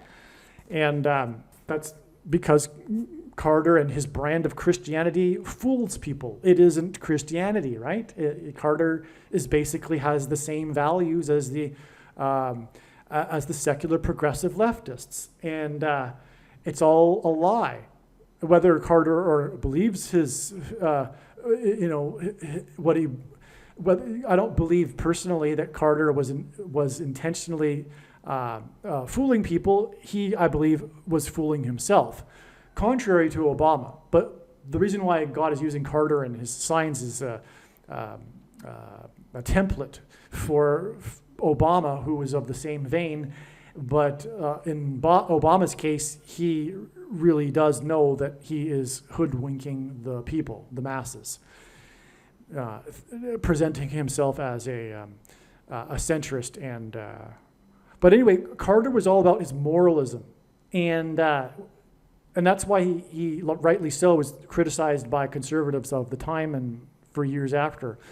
And also, Barack Obama is constantly moralizing, although when he moralizes, it's 100% lie, but it sounds good. And his moralizing is what the foolish people, the unwise people, find attractive about him, one of the things about him.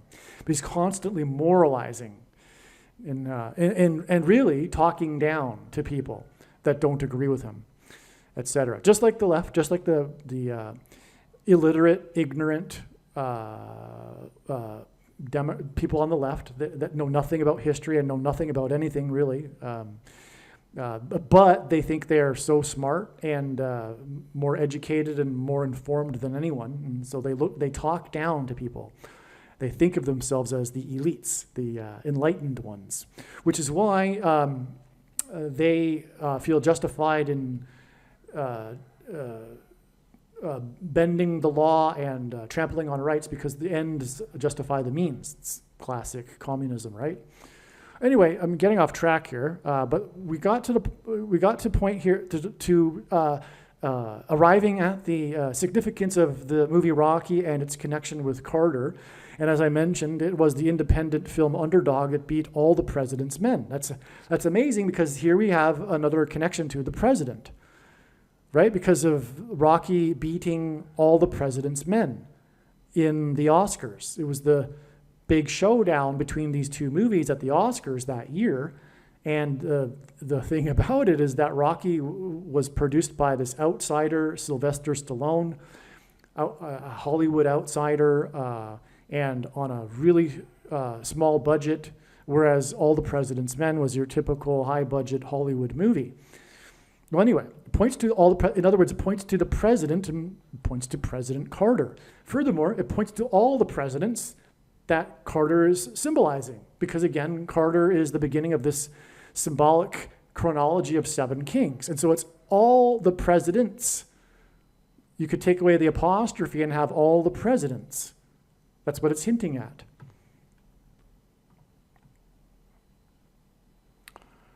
Okay, as I explained, the parallel between the character Rocky and the real-life Rocky movie's popularity in the culture. Okay, and all the President's Men will hint at the presidents lined up, all of them, at the funeral of Carter's. That's the point. That's why the 78th birthday of Rocky, which also hints at the granite rock of the Guidestones, which I just explained, and how it connects to the date of the 78th birthday of Rocky as well. But Rocky also hints at Carter because, and the 78th, of course, also hints at the 7th and 8th kings, Trump and Obama. And Trump trumpeting Obama. That was the purpose of Trump and his presidency. It was to trumpet the arrival of the Antichrist, the 8th king. Okay, and so Rocky and his 78th birthday also hints at that. Here we go. Carl Weathers. Okay, actually, that's a typo. His name is Weathers. Carl Weathers, who played Apollo Creed. Now get that. Okay, so there's more going on than just Carl Weathers, but let's just do this first. Carl Weathers, as in the Noah's flood, storm, and Methuselah, died 156 days before July 6th. The reason why God uses the number 156 is because the 156th prime number is 911, which hints at 9/11, the warning of judgment. Okay, and so Weathers hints at Methuselah and the Beryl hurricane, right? And he died 156 days before the 78th birthday of Sylvester Stallone, his co-star in the movie. Right? Because Sylvester Stallone's character Rocky battles it out with Carl Weathers' character. Okay, not only that though, the date that Carl Weathers died, which by the way was February 1st, is exactly 23 weeks, which is also 44% of a calendar year before the date it is predicted that Jimmy Carter will die. And the movie Rocky, in which Carl Weathers stars, was released in 76. And Jimmy Carter was elected in 76th. Before that, he was the 76th governor. So there's your Weathers. It's pointing to this barrel storm, which, as I have been explaining, is pointing to Jimmy Carter, and that's why it'll hit the U.S. on the date 7/7, because it hints at Carter, who was inaugurated in 77, right? It's just amazing. So that's Carl Weathers, but also his character's name in the movie is Apollo Creed. Apollo is a hint at Apollyon. It's the same word, it's the same derivative, it's a derivative of the same name. And in Greek, in Revelation chapter 9, the meaning of the name Apollyon is spelled out. It's in Revelation 9:11. Oh, and speaking of which, because, like I was saying, the 9:11 doesn't only hint at the warning of judgment on 9/11, but it hints at Revelation 9:11, which is Apollyon. Wow, I didn't even know that till just now. So Revelation 9:11 speaks of King Apollyon. That's another reason for the king symbolism in Carter, for example. Right? So King Apollyon is mentioned in Revelation 9:11, and Carl Weathers died a number of days that hints at Revelation 9:11 before the date of Sylvester Stallone's birthday, his 78th. Now, King Apollyon is a name being used in lieu of Satan. It is Satan. It's the king of the underworld, the king of the demons that are coming out of the bottomless pit, as described in Revelation chapter 9. Apollyon, the meaning of the name, as it even says in the text, means king of destruction. Okay? Now, Creed, Apollo Creed, is the name, and creed is a hint at the gospel. It's a hint at believing the truth. So, that's amazing. I didn't realize, so Carl Weathers' connection also hints at Revelation 9:11. Okay. And again, the date of Carter's death will also be a hint at weather, because it's a hint at the date or when the flood began, which is in Genesis 7:11.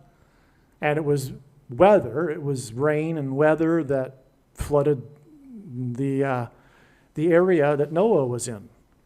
I personally don't believe that there was a worldwide flood, and there is excellent reason to believe so from the text of the document. Contrary to what others believe, it's the earth doesn't mean the entire earth. It just means, anyway. I'm not going to get into that argument. If you want to look up more about that, you can look it up online. There's a very good argument to be made that it was not, in fact, a worldwide flood. And by the way, I subscribe to the theory too that it's describing how the Black Sea was flooded when the strait where Constantinople is. I forget the name of that. I think it begins with a B. But anyway, that broke. So it was the Mediterranean Sea didn't flow into the Black Sea prior to it breaking, like a dam, which is actually what's described in Revelation chapter 7. It's alluding to a dam bursting, and there's archaeological evidence to support that this Black Sea area was flooded really rapidly after the wall of water broke through that strait there. And this would also explain why Noah's ark ended up in the mountains in Turkey there, where the Black Sea is. So, okay.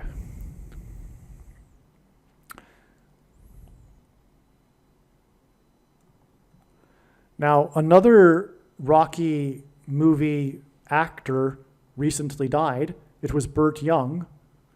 He was Rocky's trainer and friend in the movie, And Burt Young, get this. Oh, you know what? I didn't even realize this until now. Okay, so anyway, he died 39 weeks exactly before the date 7/6 and the prophetic 78th birthday of Sylvester Stallone.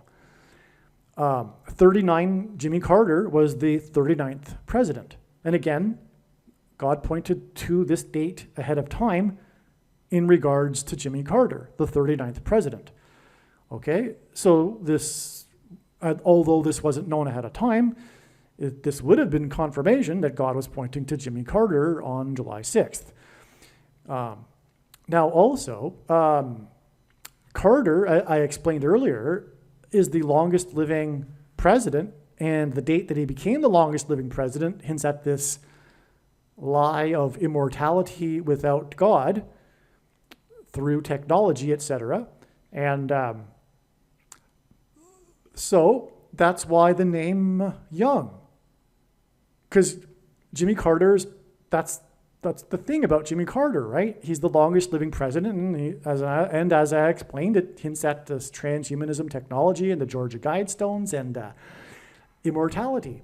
Well, yeah, that's why the name Young, Burt Young. That's why he died 39 weeks before this date that was regarding the 39th president.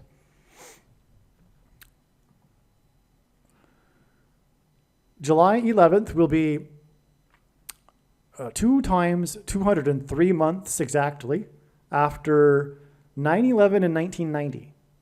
Okay, this was the day of George H.W. Bush's toward a New World Order speech that he used to address the Joint Congress. All right, this was exactly 11 years before 9/11 in 2001, when Flight 11, with a crew of 11 people, struck the Twin Towers that looked like a giant 11 in New York State, the 11th state in New York City, which is made of 11 letters. The reason why, well, one reason why in this context is because of Genesis chapter 11, which speaks of the world coming together. That's why it was the World Trade Center that looked like a giant 11. Towers coming together to build a tower to the heavens without God. Okay, it's this allegory in the Bible that speaks to our time, the parallel being this quest for immortality and transhumanism through technology and the world coming together and bringing in believed in utopia with a enlightened leader governing the world. This is the dream of the leftists, the people on the left. They worship the state. When one ceases to believe in and worship a god, you don't worship nothing, you end up worshiping the state. And their dream, their utopia, their heaven, if you will, consists of this fantasy of the world coming together under some enlightened form of government with enlightened leaders quelling the other unenlightened people that are made to shut up and go along with the enlightened utopian program. The values that they have are the enlightened values, and everyone should have them. And if they, and how that comes about, well, the ends justify the means. And anyway, that's in a nutshell Barack Obama, the Antichrist, and the world coming together. And that's why this is also the equivalent of, well, hints at the 48th president, because 2 times 203 months hints at the number 223, which is the 48th prime number, which hints at the 48th president, the future president of Barack Obama. Okay, and that's why Jimmy Carter and his death will hint at this. And again, Jimmy Carter is all about this prophecy that's pointing to the Antichrist, who will bring the world together and point to the utopia under his enlightened leadership. He will be the savior of the day in the moment of crisis. People will be willing to give him unchecked power in an emergency, in a crisis, which is classic textbook communist strategy in a revolutionary takeover. And so, anyway, God is pointing to all of this through this connection. Okay? This exact 2 times 203 months, which hints at the 48th president. Now, this is the reason why Rocky hints at the Granite Rock, Georgia Guidestones, and why it connects to the birthday of Sylvester Stallone, the actor who portrayed Rocky.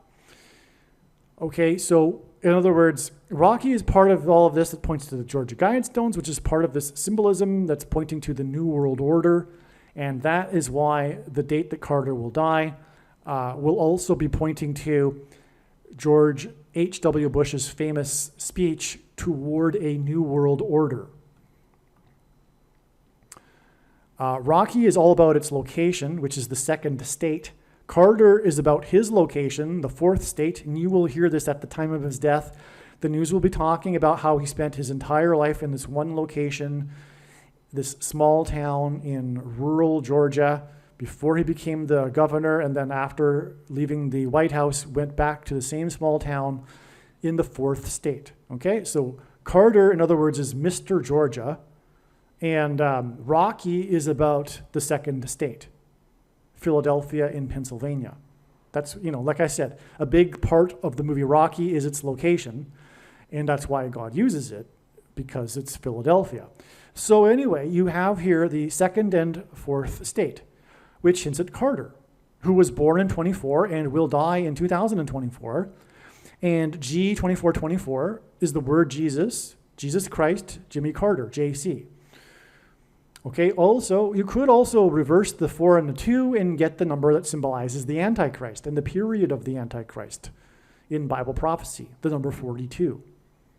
On June 6th, 1966, in other words, 6-6 in the year 66, New York Senator Robert F. Kennedy used the phrase New World Society in his Day of Affirmation address in South Africa. This was exactly and by the way, this is the Rainbow Nation, as it's called.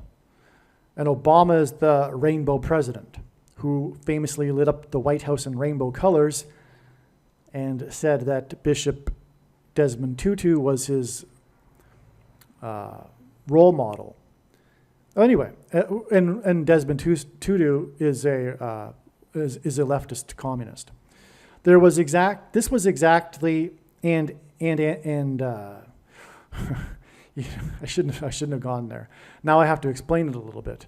Well, anyway, Desmond Tutu, his death was a major prophetic sign, and he is also Antichrist symbolism. Desmond Tutu was in rebellion with God. He was not of God. And long story short, just like Obama and Carter, they present themselves as, even Obama, although not quite like Carter, presents himself to be a Christian, but he isn't. And anyway, it's this leftist brand of Christianity. But Carter and Desmond Tutu too was anti-Israel and anti-God. I'll just give you one example and then I'll move on. Desmond Tutu once said that if God is against homosexuality, then he is against God. Well, the news is that God is against homosexuality. It is a sin. It is an abominable sin. And, well, there you have it. Well, anyway, let's just move on. But there's a reason spiritually why Obama is tied to Desmond Tutu and South Africa. Well, anyway, this was the day that, on the 66666 date, that Kennedy used the phrase New World Society, all right? This was exactly 4 times 40 months, which hints at the 44th president, before the first pope visited Carter at the White House. Okay, that's a very important date. The Pope is this world figure too. He's also a communist, Pope Francis. And he is the first of the two antichrists, in fact. Barack Obama is the second one that gets his power from the first one, as it says in Bible prophecy.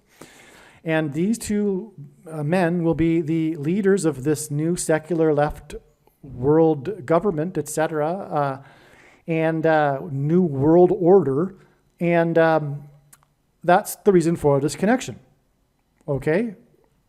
The Pope is obviously a man of the world. He doesn't even live in a country. The Vatican is a state on its own, and because it's an international place, if you will. Anyway, and speaking of which, their goal will be to make Jerusalem an international city. And just like Desmond Tutu would want to. Okay? And Desmond Tutu was a big UN guy. That's the other thing I forgot to mention.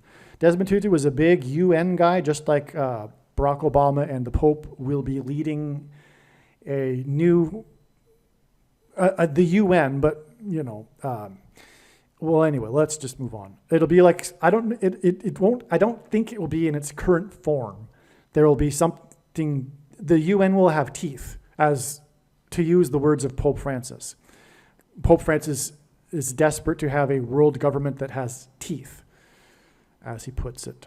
Well, so anyway, so the 4 times 40 months between this 666 sign about the New World Society and the visit of the first ever Pope to visit the White House, which was when Carter had the first Pope visit the White House. This connection is 4 times 40 months, which hints at the 44th president, which ties him, the 44th president, to the Pope, the Antichrist. Okay, and the Pope visiting the White House is very Antichrist too. I mean, why would you even do that? The supposed leader of denomination that isn't a legitimate denomination of Christianity. Anyway. Okay, and so anyway, the date that Carter had the Pope at the White House is exactly 44 years and 9 months to the date 7/6. In 2024, Sylvester Stallone's birthday and George W. Bush's birthday that connects to the Georgia Granite Rock Guidestones. Okay, Franklin Roosevelt spoke of the New World Order on Armistice Day on November 11th, 1940, exactly 83 years and 8 months before July 11th, 2024, the date it is predicted that Jimmy Carter will die. 838 is the 252nd semi-prime number, which is a number that is only divisible by 2 other prime numbers, and God uses these numbers. The number 252 hints at 2,520, which is the number in Bible prophecy that symbolizes the period of the end times. So let me read that again. The President Roosevelt, by the way, the 32nd president, which is 4 times 8, which is the 48th president. Roosevelt was the only president to serve more than 2 terms, just like Barack Obama will serve more than 2 terms. Okay, and Roosevelt, the 32nd president, the name Obama in simple English gematria is equal to 32. Okay, and so Roosevelt spoke about the New World Order on Armistice Day on November 11th, 1940, exactly 83 years and 8 months, which hints at this number 252, which is symbolic of the period of the end times and the Antichrist. Roosevelt was the 32nd president. Carter was the 39th president, which is 7 kings symbolism, because there's 7 kings between the 32nd and the 39th. And again, Carter, in turn, begins this chronology of 7 kings after his inauguration in 77. But to give us another witness, a second witness confirmation, we have the 32nd president connecting to the death of the 39th president through this mention of the New World Order. Okay, that's amazing, because again, the 8th king, that's it, actually. Because if you read the prophecy, the 8th king isn't actually a person. It's a system. It's not a nation, but it's a conglomeration of nations. It's a UN, if you will. But I don't know it's going to be. I personally think, well, no, I take that back. There will be some form of new UN, But the eighth king isn't even about the UN. It is about the revived Roman Empire. In other words, among the Western nations, the seat of power and the capital will once again be Rome. Right? So another part of that prophecy is the 10 kings, which are different than the 7 kings, okay? But these 10 kings will give the 8th king their power. And what it's meaning is the leaders of these other nations handing over their power and authority to the seat of government in Rome, which will be the Vatican, after the aliens have come and the Pope claims that they have made him the ambassador for the world. All right? So the 10 kings are also only symbolism. I'm not expecting a literal 10 kings. It may be, but it certainly doesn't need to be. But the 10 kings are alluding to the 10 kings that will be together in on this, and they will be Western nations, which is why it will be a revived Roman Empire, because the West is the former Roman Empire. Okay? So, so you get the idea. Now, Bush spoke at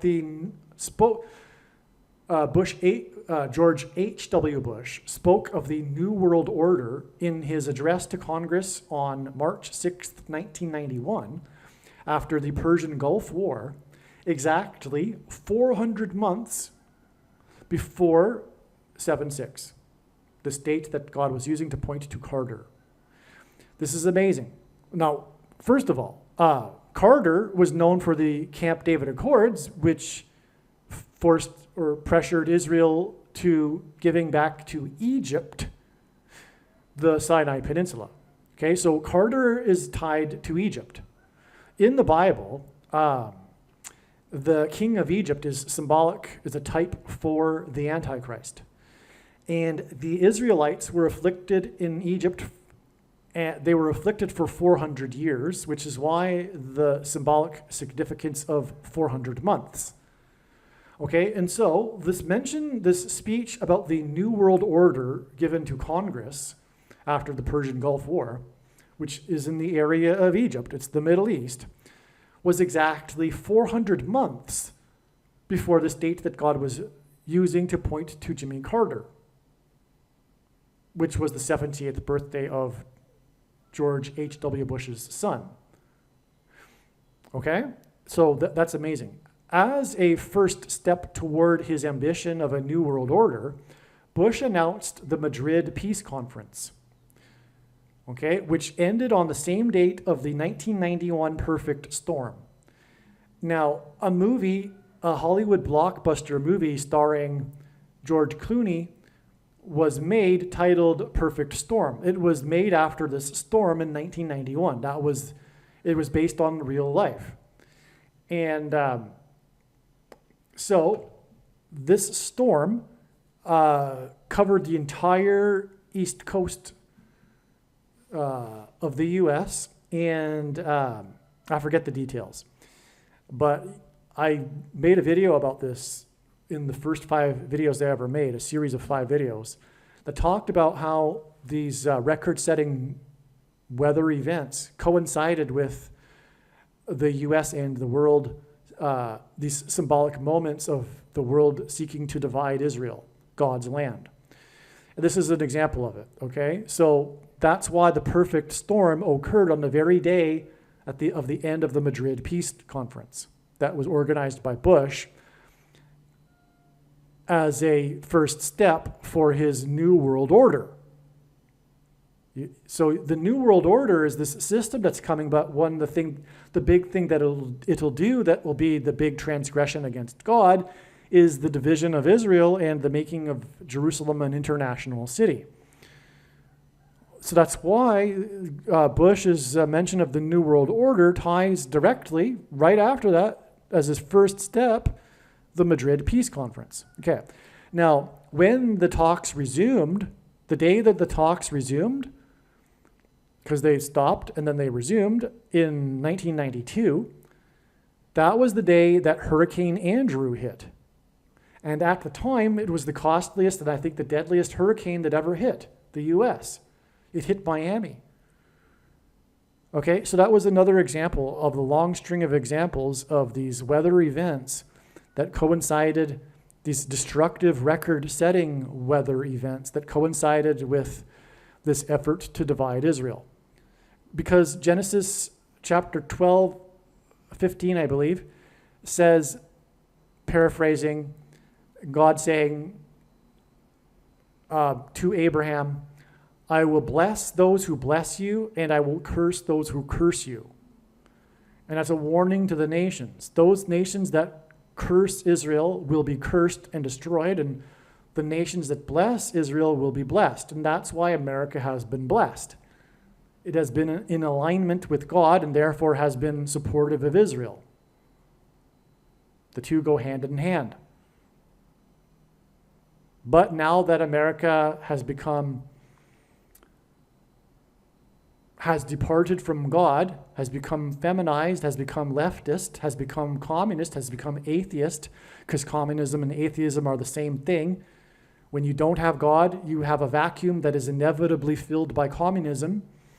That's what's happening right now. That's why the communist coup that is underway currently in America, it's because the vacuum is being filled after America's departure from God.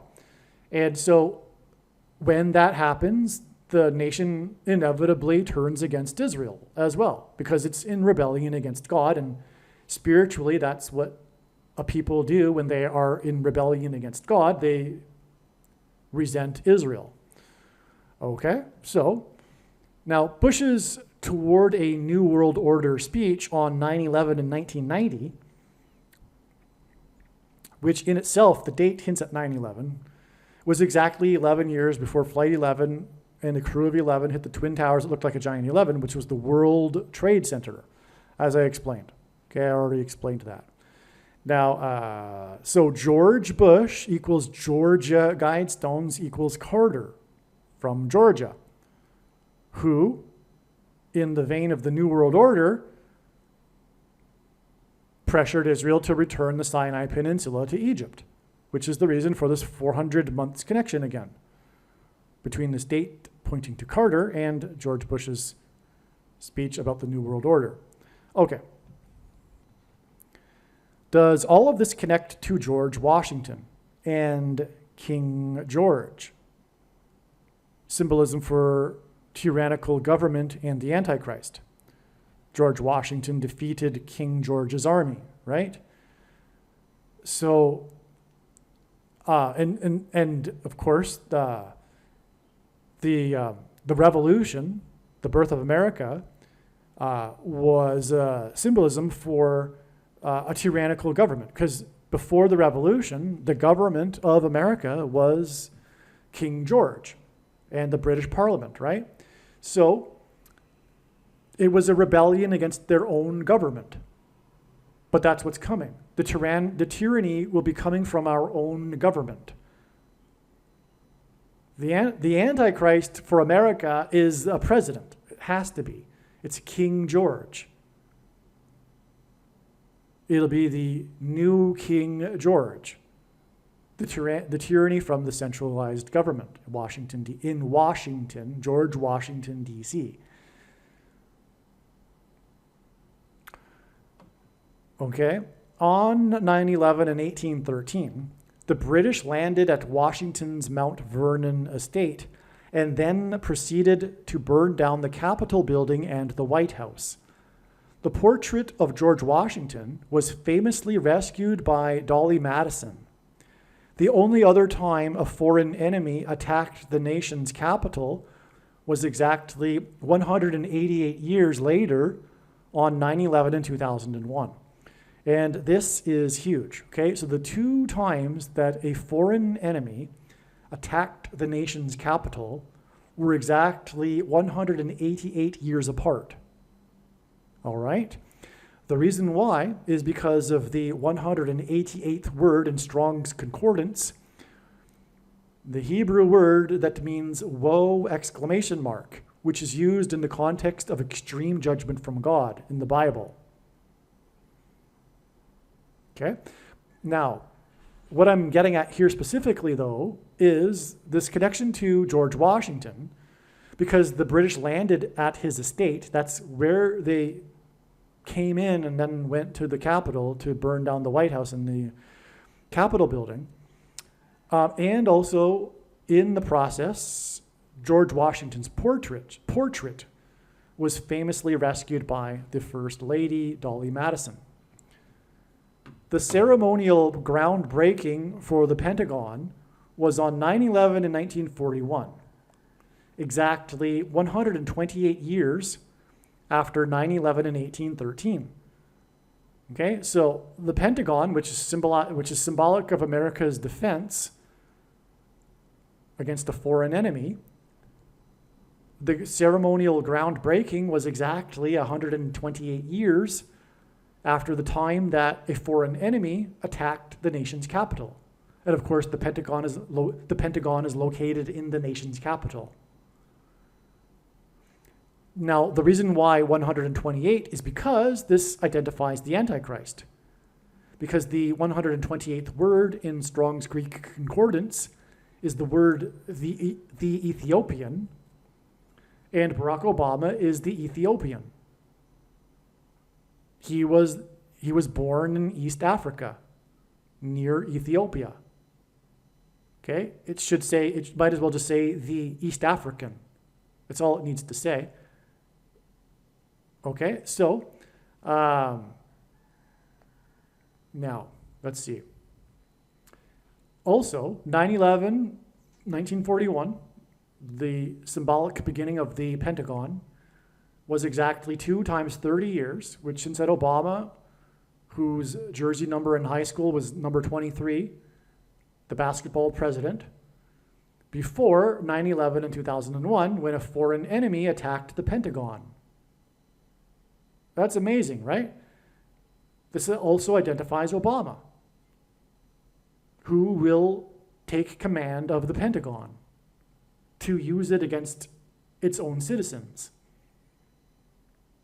Yep. Which, by the way, is the reason for the obsession of the left to take away the guns. The people on the left, being as ignorant and as illiterate as they are, they have no clue as to the reason for the Second Amendment. But the Second Amendment, the reason for it, is for the protection of the individual's rights, which the left does not believe in because they're communists, against a tyrannical government. It's not only the Second Amendment wasn't only to protect against a foreign invading army, but against a tyrannical government. For example, King George's army, because that was the government until the Revolution. It became tyrannical, and the way that the Patriots defeated the Loyalists was through arming themselves. Okay? Not only that, though, the history of the Second Amendment goes back centuries in British culture. It, for centuries, was a requirement of every man capable of going into war to be armed and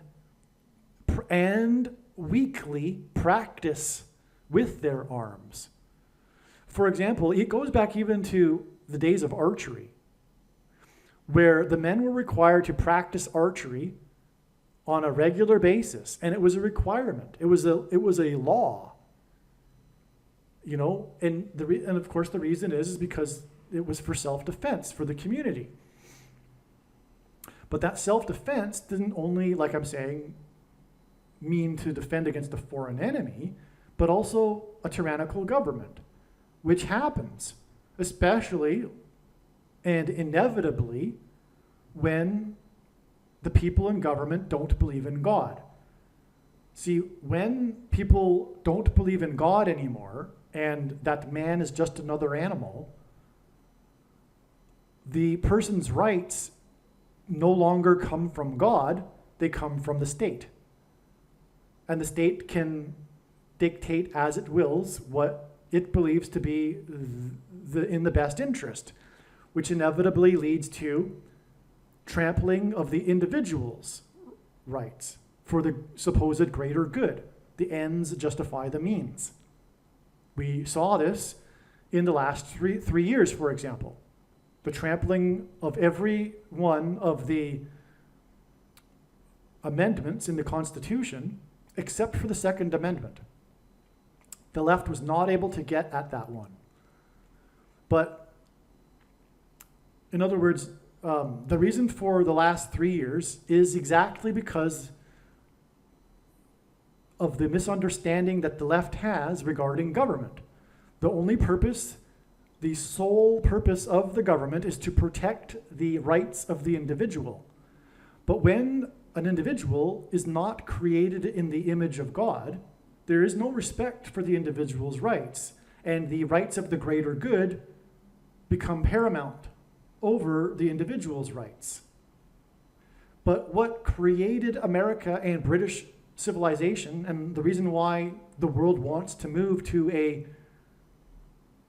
Anglosphere nation, Australia, Canada, America, the UK, is because of its culture of individualism, which is rooted in its Protestant Christianity and individual rights and rule of law. But the founders knew, and they even said so repeatedly, that what they had created was wholly unfit for an ungodly, unreligious people. A people, a culture that does not believe in the God of the Bible cannot have democracy. And that's what we are seeing currently with the left. In the name of supposedly protecting democracy, they're bringing it down because they have a spirit of Antichrist within them. They are evil. Communism and socialism and progressive liberalism, secular liberalism is evil. And they will do evil things, such as the oppression of individuals. But although they don't consciously know it, because for one, they're illiterate and they're ignorant, they know nothing, they're unenlightened people, they're really dumb, they do not understand the Second Amendment, but unconsciously they have a spirit of Antichrist, because it's all spiritual. And the reason for the drive to take away the guns is because the powers that be, if you will, which, and what I mean by that is the leaders of the left, but also spiritually underneath that, Satan knows that the thing that stands in their way to their new world order are conservative Christians in America and their guns. The Soviets knew that it would be futile to invade America because of the overwhelming amount of guns. You could not take over this people, which was the exact purpose of the Second Amendment. It's every man's duty and responsibility to be armed and own a gun, and all kinds of guns. No restrictions on the type of gun either, because there aren't restrictions on the types of guns that the government has. And the purpose of the Second Amendment is to protect the community against a tyrannical government, including one inside their own nation. Right? You connect the dots and you put together what should have happened during the last few years. But in places like Australia, they were fooled into disarming themselves many years ago. They furthermore do not have the values to understand anything.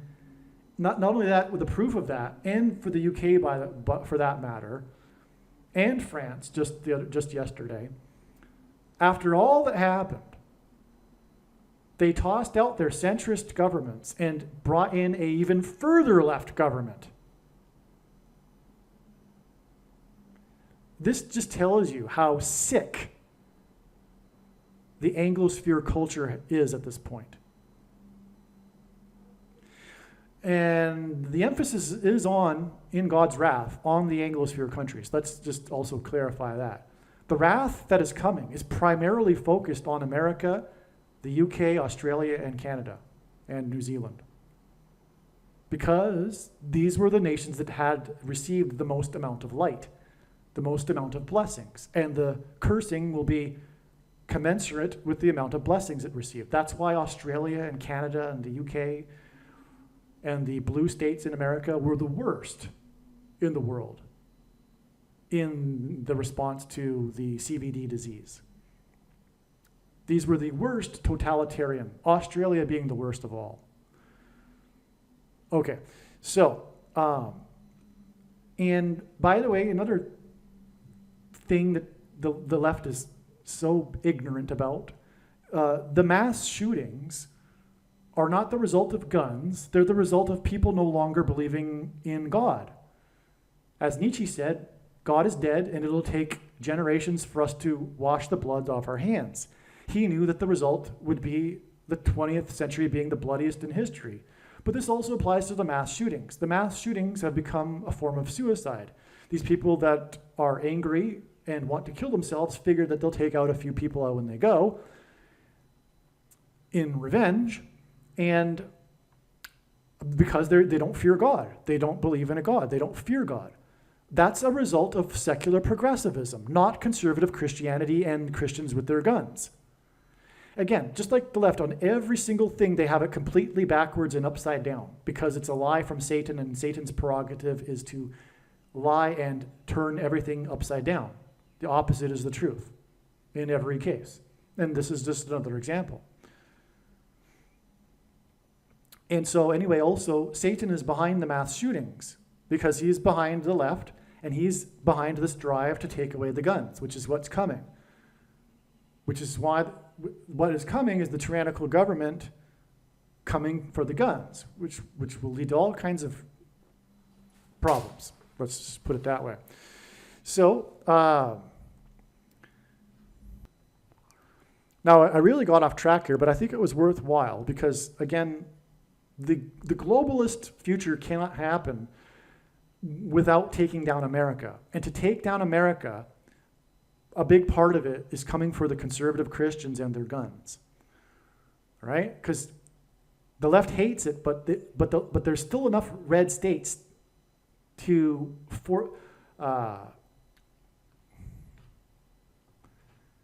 foil their plan. It's still frustrating for them to get what they want done. In this new world order plan, the globalist vision, the technocratic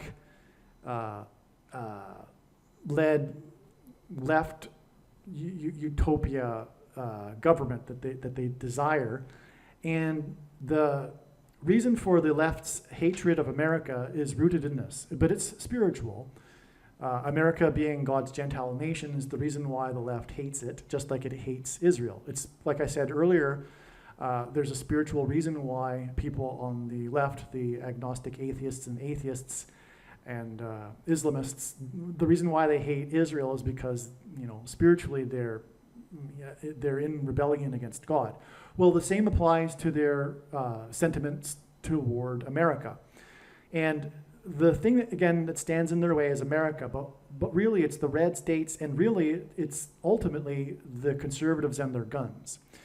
And so that's why it was worthwhile, I think, to go off onto this tangent when we were talking about this connection between the New World Order and the Pentagon and how it points to Barack Obama. With this, for example, exact 2 times 30 years connection from the symbolic beginning of the Pentagon and 9/11 and the collapse of the World Trade Center. The One World Order, New World Order, World Trade Center. Okay, so 9/11 in 1813 was also exactly 11,000 weeks, or 77,000 days, before July 6th, and George W.'s 78th birthday. It was Flight 11 that crashed into the World Trade Center, and it was Flight 77, which is 11 times 7, that crashed into the Pentagon. Okay, so on 9/11 we have a 77, because it was Flight 77. This connection is George Washington symbolism, because it connects to the day that the British landed at George Washington's Mount Vernon estate. Furthermore, through the 9/11 events, God pointed to George Washington. The death of Jimmy Carter, who was inaugurated in 77, will be 5 days after the 78th birthday of the symbolic fifth president, George Bush, George W., which hints at George Washington, which was 77,000 days after 9/11 in 1813, when the British landed at George Washington's estate. That's amazing. So you get that? So the British landing at George Washington's estate, which I've established already to be a significant date, is exactly 77,000 days before this date, July 6th, that hinted at Carter, who was inaugurated in 77, but it was also George W., as in George Washington's birthday, and he was the fifth president in this chronology of kings, and George W.'s birthday is 5 days before the predicted death of Jimmy Carter, who was inaugurated in 77, which is why the 77,000 days. George Washington died exactly 146 years and 6 months before the birth of President Trump. 1,446 is the 430th semi-prime number. H430 is the word in the Hebrew concordance that means God. The Israelites were also afflicted for 430 years. Trump is the 7th symbolic president who is symbolically trumpeting the Antichrist 8th king. Also, through the 9/11 events, God pointed to George Washington's walk down Wall Street, and on 9/11, Trump called into Channel 9 News and trumpeted his tower on Wall Street and how it had become the tallest tower in Lower Manhattan. In other words, this is the connection between Trump and George Washington. Okay, so in other words, Trump is, if you will, a sort of type for George Washington, who is this symbolic figure that God is using to point to things. And this is why the birth of Trump connects profoundly to the date that George Washington died. But also the two men overlap. They point to each other, or rather, Trump is pointing to Washington on 9/11, when Trump called in on 9/11. Because he was talking about his tower on Wall Street, and 9/11 was all about pointing to George Washington's walk down Wall Street. Because the towers collapsed and cracked the foundation of Federal Hall, which is symbolic of America's foundation in God being cracked. Federal Hall is where George Washington was first inaugurated. Upon being inaugurated, he marched down Wall Street into Trinity Chapel, where he consecrated the nation to God, saying that if the nation were to ever turn away from God, it would lose its divine protection and blessings. Trinity Chapel was the only building at Ground Zero that didn't suffer any damage, not even a broken window, and on and on. God was pointing through the events at Ground Zero, the beginning of the nation. Really, Ground Zero was the ground zero for the nation, the beginning of the nation, and God pointed to this one chapel to point to George Washington's consecration to God, because on 9/11, as George Washington warned, God's divine protection and blessings was temporarily removed. The prophecy in the book of Revelation, chapter 17, speaks of 5th through 8th kings. Washington died 1758 months before Trump was born. All right, so this 1,446 months is also, 146 years and 6 months is also 1758 months. And that hints at the chapter 17 about the 5th through 8th kings prophecy. George Washington died at the age of 67. On 7/6, George W. the fifth king turned 78. This hints at the 5th, 6th, 7th, and 8th kings in Revelation 17. Okay, because we've got the two George W's, right? The George Washington and George W. And trust me, as you'll see, this is why George W's name is George W. And why there is an emphasis on his middle letter. I mean, he really was known as George W., right? Short for George W. Because of his father engendering this emphasis on the middle letter. But anyway, prophetically, the purpose of this is to point to George Washington. So you have these two George W's. One died at the age of 67, and then we have this prophetic sign on the birth date of George W. when he turned 78. But he is also the fifth king. So this gives us this 5th, 6th, 7th, and 8th kings that is described in Revelation 17. Trump is the 7th king of these kings, and he was born 1758 months after George Washington's death. George W.'s 78th birthday was exactly 77,000 days after the British landed on George Washington's estate. George Washington was born on 2/22, the date 2/22, and died at 67, and George W.'s 78th birthday was 22 days after Trump, the 7th king, turned 78. The 8th king is the Antichrist king, and George Washington defeated tyrannical King George's army. George Washington's portrait in the White House was rescued by Dolly Madison. Presidential portraits are hung in the White House in chronological order.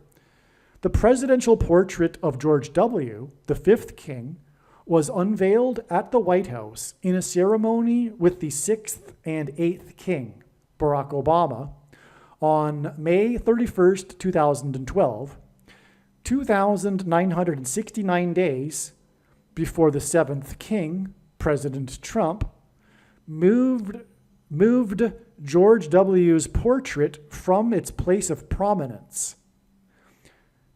2,969 is the 128th prime number. God uses 128 to identify the Antichrist, who was born in East Africa. Again, G128 in the concordance is the word that means the Ethiopian. The 45th president moved the presidential portraits of the symbolic 4th and 5th kings, the 5th king being George W., from their place of prominence into a room barely used and off the list of rooms visitors see on tours. He replaced these portraits with the 25th and 26th presidents. Bama is the Hebrew proper noun word that means high place. The 25th president was McKinley, and during Obama's presidency, America's highest mountain, Mount McKinley, was renamed Denali. Denali in Simple English Gematria is equal to 45. During the 45th president's presidency, he asked to have the mountain renamed McKinley again. The 8th king, Obama, will replace a president through the 25th Amendment, thus overcoming the 22nd Amendment, which is why the 5th king's birthday was 22 days after the 45th president's birthday. The day the news broke regarding the moved presidential portraits, July 17th, 2020, is exactly 400.00% of a year before the predicted date of Carter's funeral, when the presidents, the symbolic kings, will be lined up in chronological order. In the Bible, the Israelites were liberated from their persecution from the king of Egypt, who is Antichrist symbolism, which is Obama, after 400 years. That's why this 400.00% of a year from the day that the president's portraits were moved out of order to the date of the presidents sitting in their chronological order at the funeral is amazing beyond words. It's so amazing. It's so amazing. Not only that, we have a second witness to this, because Bama means high place, and the nation's highest place was renamed from McKinley, or was renamed from McKinley to Denali, and then President Trump, who moved McKinley's portrait in place of the fifth king's portrait, George W., wanted the mountain, the highest place in America, renamed back to McKinley.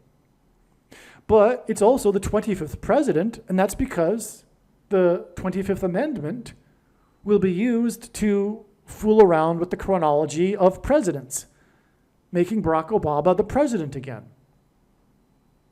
It's so amazing.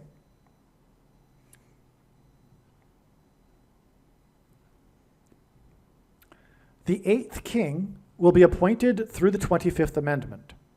The 25th prime number, and that's how he'll get around the restriction in the 22nd Amendment on someone being elected to the office more than twice. He will be appointed instead. Okay, so the 8th king will be appointed through the 25th Amendment.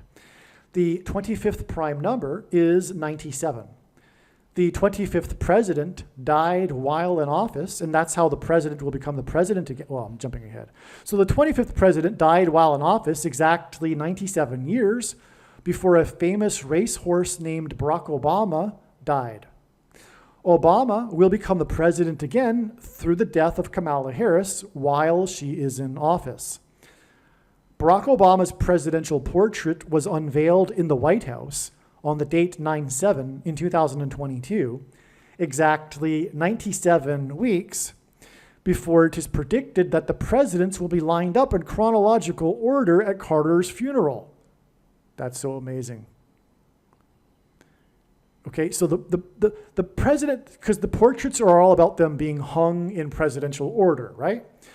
The president Obama's got his unveiled on the date 9/7, which hints at 97 and the 25th prime number and the 25th Amendment. And this date, 9/7, is exactly 97 weeks before Carter's prophetic funeral, in which the presidents will be lined up in chronological order. This 97 weeks is also 1 year, 1 month, and 9 days, which hints at 9/11. And through the 9/11 events, God pointed to George Washington. It was George Washington's rescued portrait from fire and destruction by the enemy that began the tradition of hanging presidential portraits, which is why George W.'s portrait was unveiled by the enemy, Obama, and why it connects to the day that the 7th king, Trump, moved George W.'s presidential portrait. And to refresh your memory, that date that the George W. portrait was unveiled by Barack Obama in the White House was 2,969 days to the day that President Trump moved the portraits. And that hinted at the number 128, which hinted at the Ethiopian. Okay, so back to what I was saying here. Which in turn, okay, so Trump moved George W.'s portrait in July of 2020, and that was in turn, it connected to the predicted date of Carter's funeral with exactly 400.00% of a year, when the 7th king will sit next to the 6th king, who will also be the 8th king, Obama, who will be sitting next to the 78-year-old George W., which will be 5 days after the 5th king, George W., turned 78. Well, actually, no, it'll be 10 days. The funeral will be 10 days. It'll be 5 plus 5 days. 5 days later will be Carter's death, and then 5 days after that will be the funeral. Okay, so 5 days after the 5th king, his birthday, will be the date of the death, and then 5 days after that will be when the 5th king, will be sitting next to the 6th king, who will be sitting next to the 7th king, which trumpets the 8th king, Obama. The day that the 45th president moved the 25th president's portrait into a place of prominence was exactly 25 plus 25 days before the Kentucky Derby on the date 9/5, September 5th, which hints at 9 times 5 equals 45, and the 45th president. As the horses were being led out to the track, the horse named Thousand Words reared back and fell over onto its trainer, fracturing his arm. The horse was scratched from the race. The name Thousand Words hints at the saying that a picture is worth 1,000 words, which is why Thousand Words was scratched on the date 9/5, which hints at 45, 25 plus 25 days after the 45th president moved the 25th president's picture. Thousand Words' number in the race was number 10. The winner of the Kentucky Derby, the horse named Authentic, was horse number 18. In the winner's circle, this horse behaved erratically and again knocked over its trainer, which was Hall of Famer horse trainer Bob Baffert, who that year was the trainer of both Thousand Words, number 10, and Authentic, number 18. In Luke 10:18, Jesus said that he saw Satan falling like lightning from heaven. The name Barack Obama in Hebrew means lightning from heaven. Barack means lightning, Obama means high place, which in the Bible is a metaphor for heaven, as it is said that Lucifer fell from the high place. And in the language Jesus would have spoken, Aramaic, the word for from is O. And so Barack Obama means lightning from heaven. Either Jesus didn't know what he was saying when he said this, or he said this knowing that there would be a president, famous one, named Barack Obama, and said this anyway, knowing that it would confuse us, or he was revealing the identity of the Antichrist. Obviously, the latter option is the only one that makes any sense. And so, okay, on the same day that the Kentucky Derby sign pointed to Bama, a high place, was the day that Trump boats sank to the depths of a lake in Texas at a Trump boat rally. These Kentucky Derby and Trump boat signs that pointed to Luke 10:18 and high place, Bama, involving Thousand Words, were 25 plus 25 days after Trump moved the 25th president's picture. The 25th president was McKinley, whom the nation's highest mountain was named after until Obama changed it, followed by Trumpet's request to have the highest peak changed back to McKinley. Methuselah died at 969. Does this hint at 9 plus 6 plus 9 equals 24, and therefore 1924 and 2024, the years that Carter was born and will die, and G2424, the word that means Jesus in the Greek concordance, JC, Jesus Christ, Jimmy Carter. Is there another way to connect Methuselah to Carter? Okay, so I'm looking for how. So the thing is, like I've explained already, Methuselah or Carter is symbolism for Methuselah. When Carter will die, it'll be the beginning of judgment. Just like when Methuselah died, it was the beginning of judgment, which is what the name Methuselah means. All right, so what can connect Methuselah to Carter? Now, I was just brainstorming here. It could be this, but there's more, okay?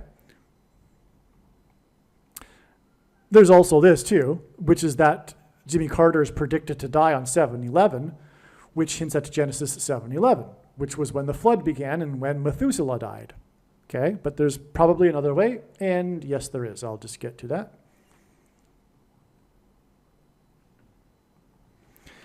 Here is an amazing one that my friend thought of here. Methuselah links to Carter, who is the longest living president in U.S. history, while Methuselah was the oldest person in the Bible. That's amazing. Because I explained already the profound reason why, prophetically, Jimmy Carter is the longest living president. It hints at this theme of immortality, the first lie ever told, and will be again the last lie at the end of the age.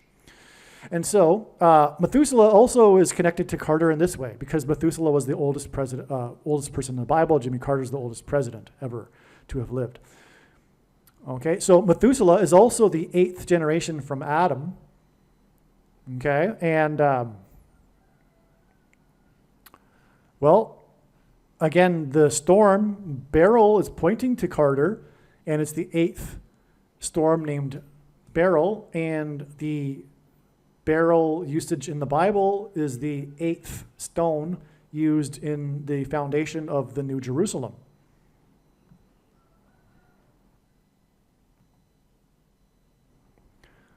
I don't know if I emphasized this enough, but Hurricane Beryl is hitting Harris County on the date 7/7, which hints at Kamala Harris, the 49th vice president, and 49 is 7 times 7. Furthermore, her flight path will mirror that of Flight 77 on 9/11. It will be a flight from Washington, D.C. to Los Angeles when she will crash in St. Louis. The flight that was hijacked on 9/11 that departed Washington was on its way to Los Angeles before it was hijacked and crashed into the Pentagon. Oh, this is pretty interesting. Methuselah is equal to 112 in simple English gematria, and so is Kamala Harris. And so Beryl is a storm that hints at Methuselah, as I have explained, and it's hitting Harris County, which is a location that God has been using in his signs to point to Kamala Harris and her death in a plane crash, which will be, by the way, due to weather, just like this storm is a weather event. So Methuselah and the name Kamala Harris are equal to 112 in simple English gematria.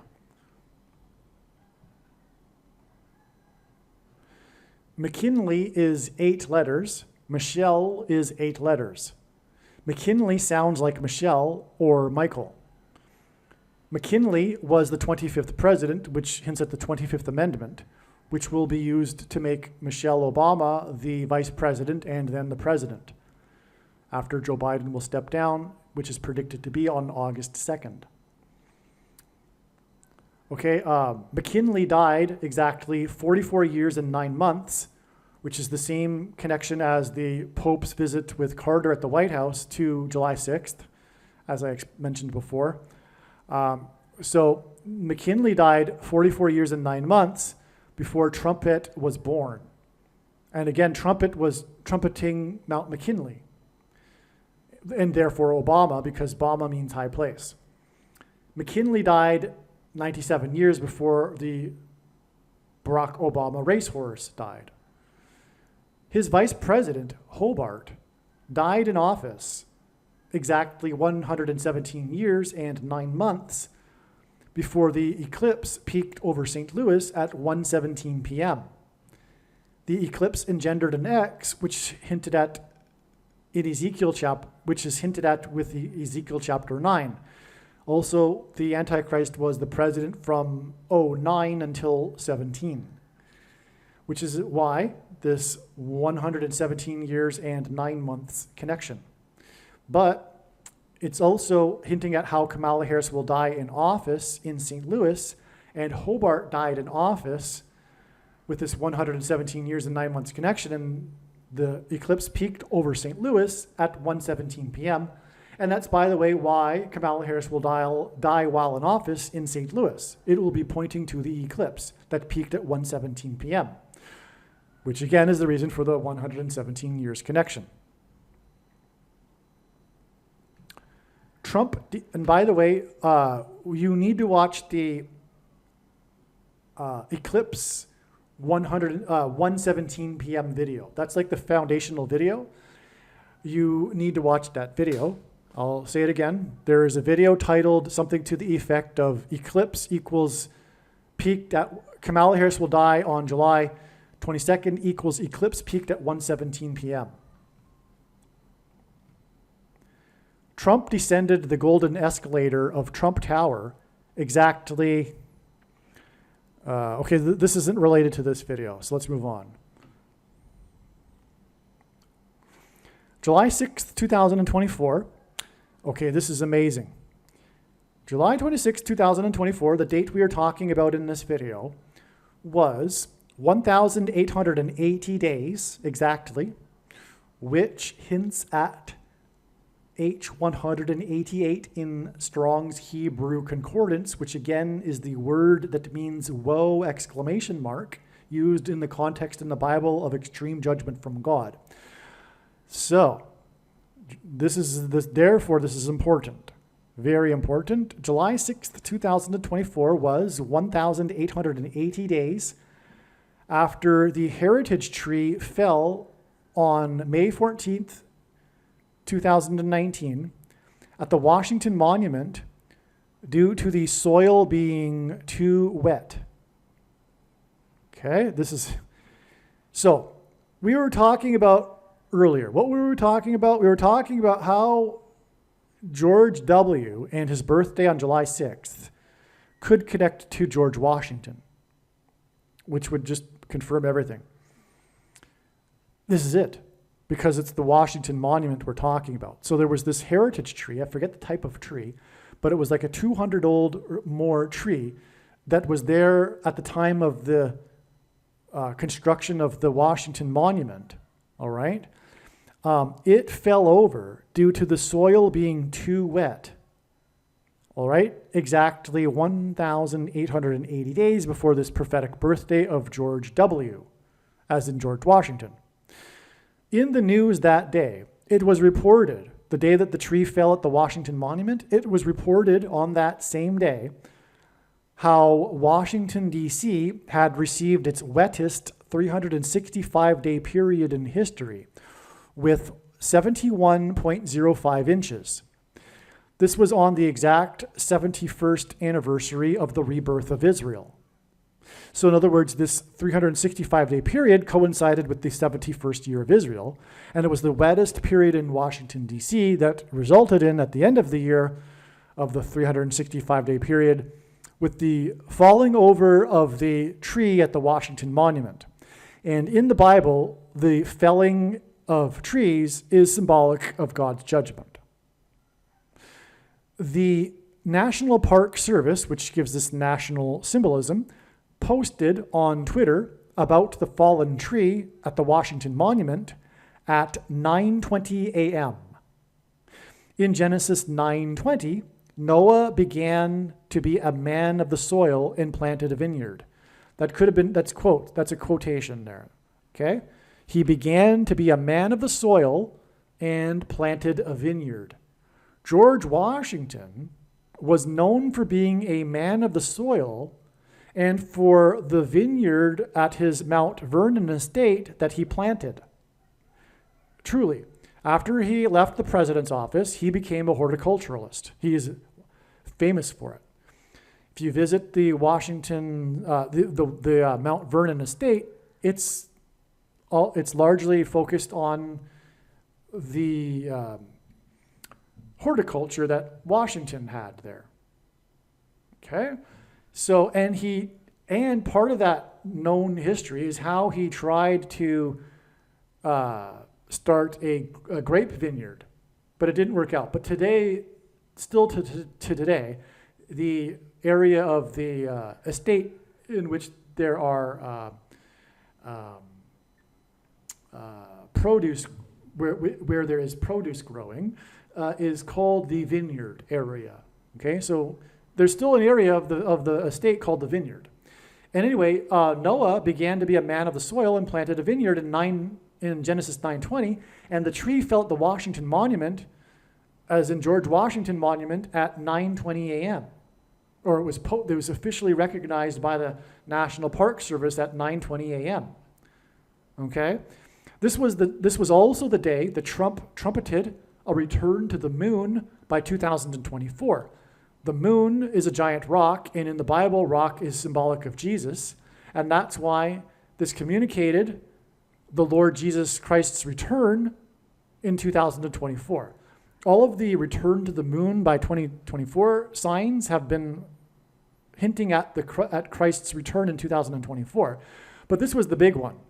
And the big one occurred on this date that was expected in advance to be a date for very, very big signs. And we had the falling over of the tree and Trump trumpeting the return to the moon by 2024 on this date. Huge. And it was an Israel date because the Lord is returning to rule from Israel for the 1,000 years of peace.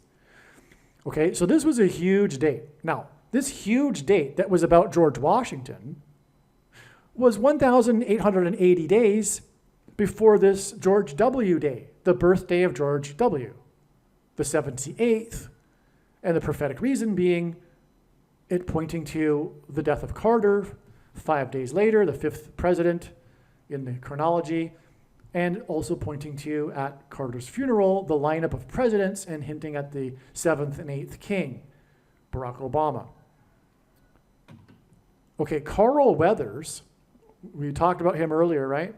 The actor in the movie Rocky.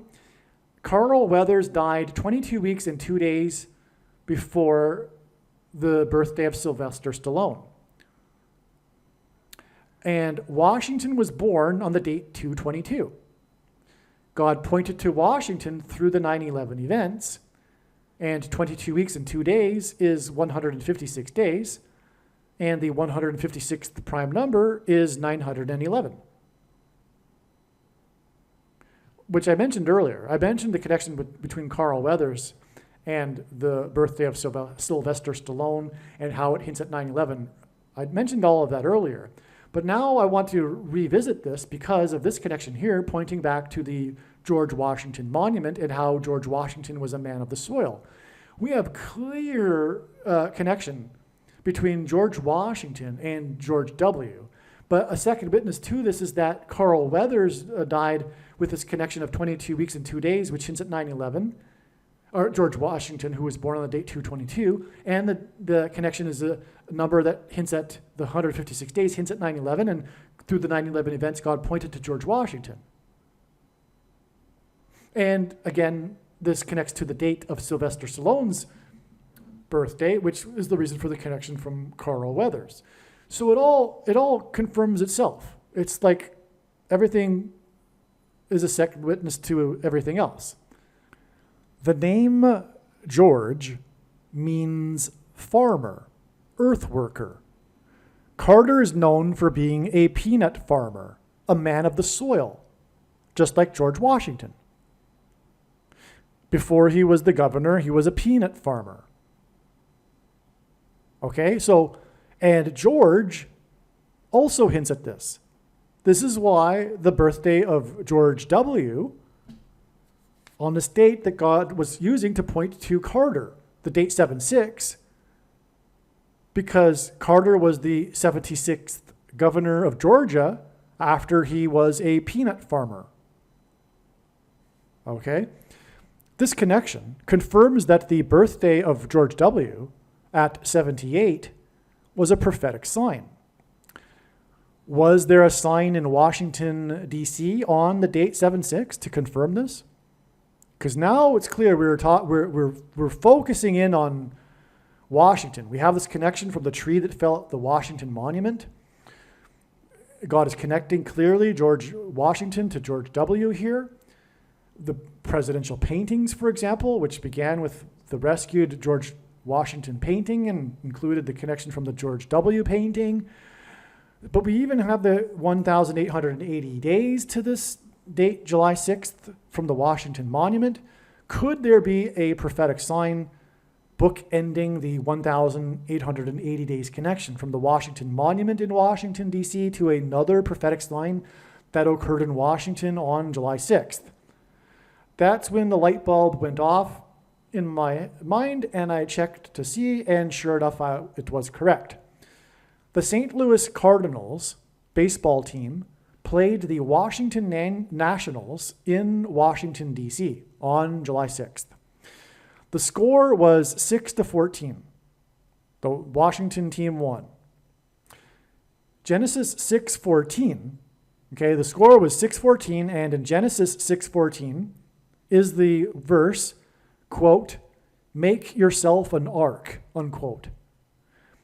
And then it says out of gopher wood. And that's it. That's all there is for this verse, 6:14. Make yourself an ark. The ark that one needs, that a person needs, is Jesus. Jesus is the only way to weather the coming storm, which is symbolized by the coming beryl storm the following day after the 6-14 game. The 6-14 game score is a difference of 8 runs. Beryl, Hurricane Beryl, is the 8th stone in Revelation. Beryl is the 8th stone. Hurricane Beryl is the 8th storm named Beryl. Methuselah, who died at 969, which is 1,711 in octal counting, hints at the 8th king, Beri, as in beryl, in Revelation 17:11.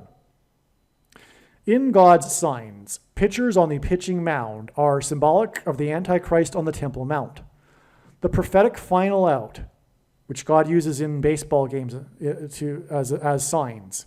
I know this because I have been studying his big picture of signs, patterns, and connections for more than full-time hours, from morning until night for 6 years. And anyway, I know that final outs are a good place to find the prophetic sign in a particular baseball game. So the prophetic final out of the game was a strikeout thrown by pitcher number 21. 21 is 7 plus 7 plus 7. The pitcher's name is Rainy. The pitcher's name is Rainy,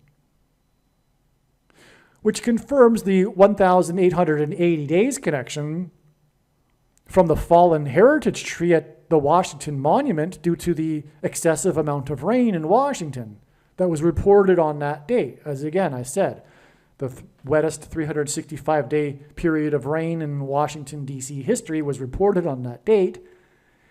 1,888 days, which hints at whoa exclamation mark, to this prophetic final out with a pitcher on the pitching mound named Rainy. Furthermore, the 3 sets of 7 here are symbolic of judgment because of the symbolic 3 sets of 7 that the Israelites enacted before the walls of security collapsed in God's judgment on the city of Jericho. But in the account of the flood, there are 3 sets of 7. All right, so including the loading of the ark with the 7 clean animals, the 7 birds, the 7 unclean animals, and the 7 days warning, okay, before the rain started. So Rainy was pitching here, the final out. Rainy also confirms the beryl storm. A hurricane is about rain. And the ark symbolism in the 6-14 score. Okay, so the fact that the pitcher's name is Rainy also confirms what I mentioned earlier about the significance of the score, because that's flood symbolism. Make yourself an ark. God is warning individuals and the nation. Judgment is coming with the death of Carter. Make yourself an ark. Time is up. The only ark that will weather the storm is Jesus. The jersey number of the batter for the St. Louis Cardinals, who struck out, is number 63. 63 hints at 3 sixes, and 666, the number of the Antichrist in Bible prophecy. So the pitcher was number 21, the batter was number 63, which hints at adding the 2 together to equal 84. And in Hebrew gematria, the name Obama is equal to 84. But also, Obama was born on the date 8-4. This date, July 6th, is 4 times 4 days, as in the 44th president.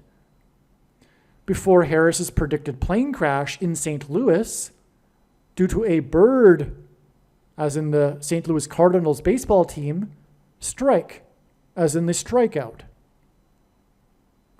In fact, the last strike on the St. Louis Cardinal was a foul tip strike caught by the catcher. Oh, and I just realized this. This foul is a play on words because foul also means birds. It was a foul tip, meaning that the ball touched the bat lightly and then bounced off the bat and into the catcher's glove. That's what a foul tip is. It still counts as a strike. And so this is amazing. The final thing of the game, the last strike in the last out, was a foul tip, as in a bird strike, because fowls are birds. Okay? And it was caught by the catcher to end the game. If the catcher didn't catch the ball would have been live and the batter could have run to first base if he wanted to. But the catcher caught the ball. This is perfect symbolism for a bird strike hit on a plane. The catcher's name is Ruiz, which means powerful, famous ruler. His number is 20, which hints at 9 plus 11 equals 911. But also hints at Revelation 9:11, the ruler, powerful ruler, King Abaddon, King Apollyon, the king of the fallen angels that come out of the bottomless pit in Revelation 9. So finally, we have our tangible sign on July 6th that confirms confirms George W.'s birthday.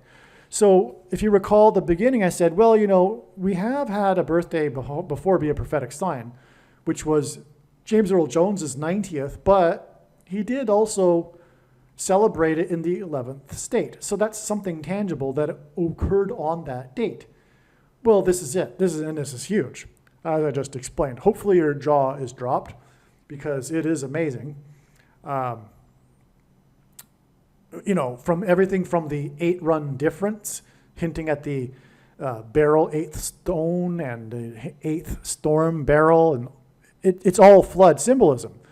And then at the end with the last strike, hinting at Kamala Harris's bird strike 4 times 4 days later, which will result in the appointment of the 44th president as the president again, which is the reason for pointing to George W. and George Washington, the first president. It's amazing. This email, by the way, was the 100th email, and this one here is the 101st email in the thread, which I've numbered the number 9 thread. That's a coincidence. This is the end of the thread. There's no more. It ends with 9/11 symbolism as a coincidence. That's just a personal sign. I'm just saying that for interest's sake. It doesn't qualify in the league of these other signs because this is a personal sign. You get the I think you can appreciate the difference. And so I have now explained how or what happened, what God was doing through July 6th. It was pointing to the New World Order connections, George W. As I explained, the Georgia Guidestones connections, the Pope visiting the White House connections, and the birth dates of George W. and Sylvester Stallone, and on and on. It was quite something. That's why it took so long to explain. And that would be expected because God pointed to this date ahead of time and to that degree. And so we would expect it to take an hour or two to be able to explain, and sure enough it did.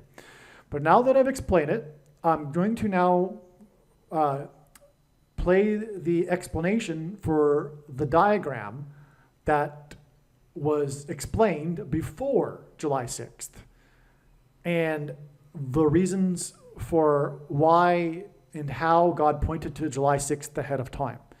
It is definitely worth listening to, as is really every minute of the Jimmy Carter videos. All right, folks. I thought the video was finished yesterday, but a new revelation, a new epiphany came to me last night or early this morning, and that led to so much else regarding what happened on July 6th and the importance of July 6th. It is so amazing. It's going to take what has already been explained to an even higher level, as if that were possible. Okay, and so what happened was, it occurred to me, because this is the thing. The biggest thing about the tangible sign that I was just talking about at the end of the video yesterday wasn't even fully explained, because the biggest thing about the tangible sign, which was this baseball game in Washington, D.C. with the Washington Nationals, is about this. And so this is what I wrote to a friend this morning. The video is already posted, unfortunately, but it occurred to me that at the end of the highlights video of the game, after the final prophetic out, the announcer said, "A big curly W for the record books." Okay? This is because the guy speaking is a broadcaster for the Washington Nationals baseball games. And so in Washington Nationals culture, it's recognized what he's talking about, because the logo for the team, the Washington Nationals, is a big curly W. All right? It's this font. Maybe I should just pause here. Okay, so you can see it here. This is the logo for the Nationals. It's this big W. It stands for Washington, obviously.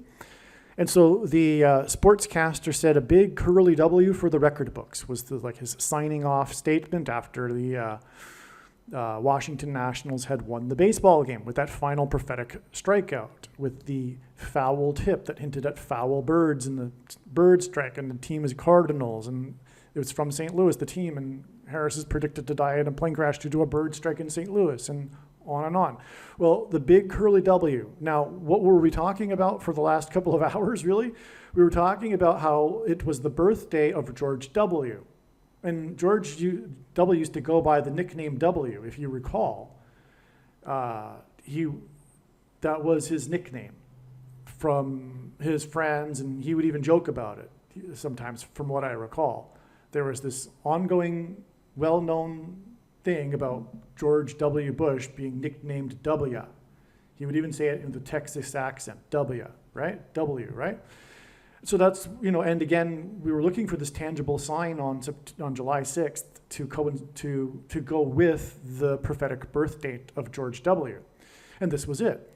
And it was the big curly W win, because the W also stands for win. So that's why it was a double entendre when the sportscaster said a big curly W for the record books, because it was a W for the record books, which stands for win, but it's also the Washington Nationals, whose logo is the big giant curly W. All right, now, the W letter is the 23rd letter in the alphabet. And Barack Obama's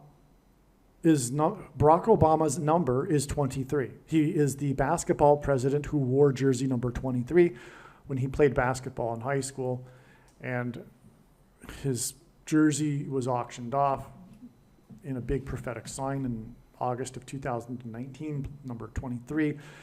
And Michael Jordan and LeBron James, the GOATs of basketball, also wore 23, and on and on. I've explained it many other times in other videos, okay? So this number is associated with Barack Obama, but we have this big W.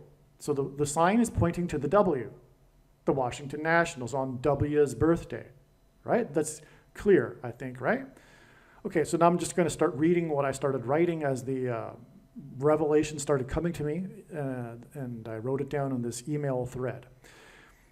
I think we're onto something here. August 23rd, 2011, the Washington Nationals baseball game against the Diamondbacks, the team from Arizona, which, by the way, is the 48th state, which hints at Barack Obama, the future predicted 48th president. And Diamondbacks are, of course, a type of snake, and snake in the Bible is symbolism for evil, and the two antichrists are symbolized by this because, as I'll explain. Okay, so the Washington Nationals baseball game was being played in Washington, D.C. on the day of the extremely prophetic Washington, D.C. earthquake that occurred on August 23rd, 2011. This was the strongest earthquake east of the Mississippi, and I forget how many ever years it was felt by 1/3 of the U.S. population because of the amount of people that live on the eastern seaboard. But the earthquakes on the East Coast are felt at long distances because of the way in which the ground is, or whatever. I know, like the tectonic plate or whatever it is. The earthquake vibrations can travel further. So that's why, anyway, 1/3 of the U.S. population felt this earthquake. It was extremely prophetic, but it occurred just outside of Washington, D.C., and it cracked the Washington Monument and caused $34,000 in damages to the Washington National, otherwise known as the spiritual home of America. Did I say 34,000? I mean 34 million. And 34 is a number that symbolizes Barack Obama as well, but that's another story. So this baseball game was delayed 20 minutes because of the earthquake, and it began because of the earthquake at 7:26 p.m., which hints at 726, a very prophetic number, because the 726th word in Strong's Greek Concordance is the word rapture, okay? And so this is applicable to the American church. So the score was 2-0 for the Snakes, which hints at the two snakes that met in the White House garden, and they literally met in the White House garden exactly 49 months earlier, okay? This was when Pope Francis visited Barack Obama at the White House, and there was the big ceremony, and they met in the back of the White House, in the White House garden. And this is interesting because, of course, the snakes, the serpent deceived Eve in the garden, but also when Barack Obama met the Pope for the first time at the Vatican, he gave the Pope a gift of a box of seeds from the White House garden. And in appreciation for the Pope being the first Pope to open the papal gardens for the first time to the public, and when the Pope came to the U.S., he held Mass in Madison Square Gardens, and he met the other Antichrist, Barack Obama, in the White House garden. Okay, so August 23rd, 2011, pitcher number 49 for the team from Washington State. Now, this is a different baseball game on the same day. This is the Seattle Mariners, but they are from Washington State, okay?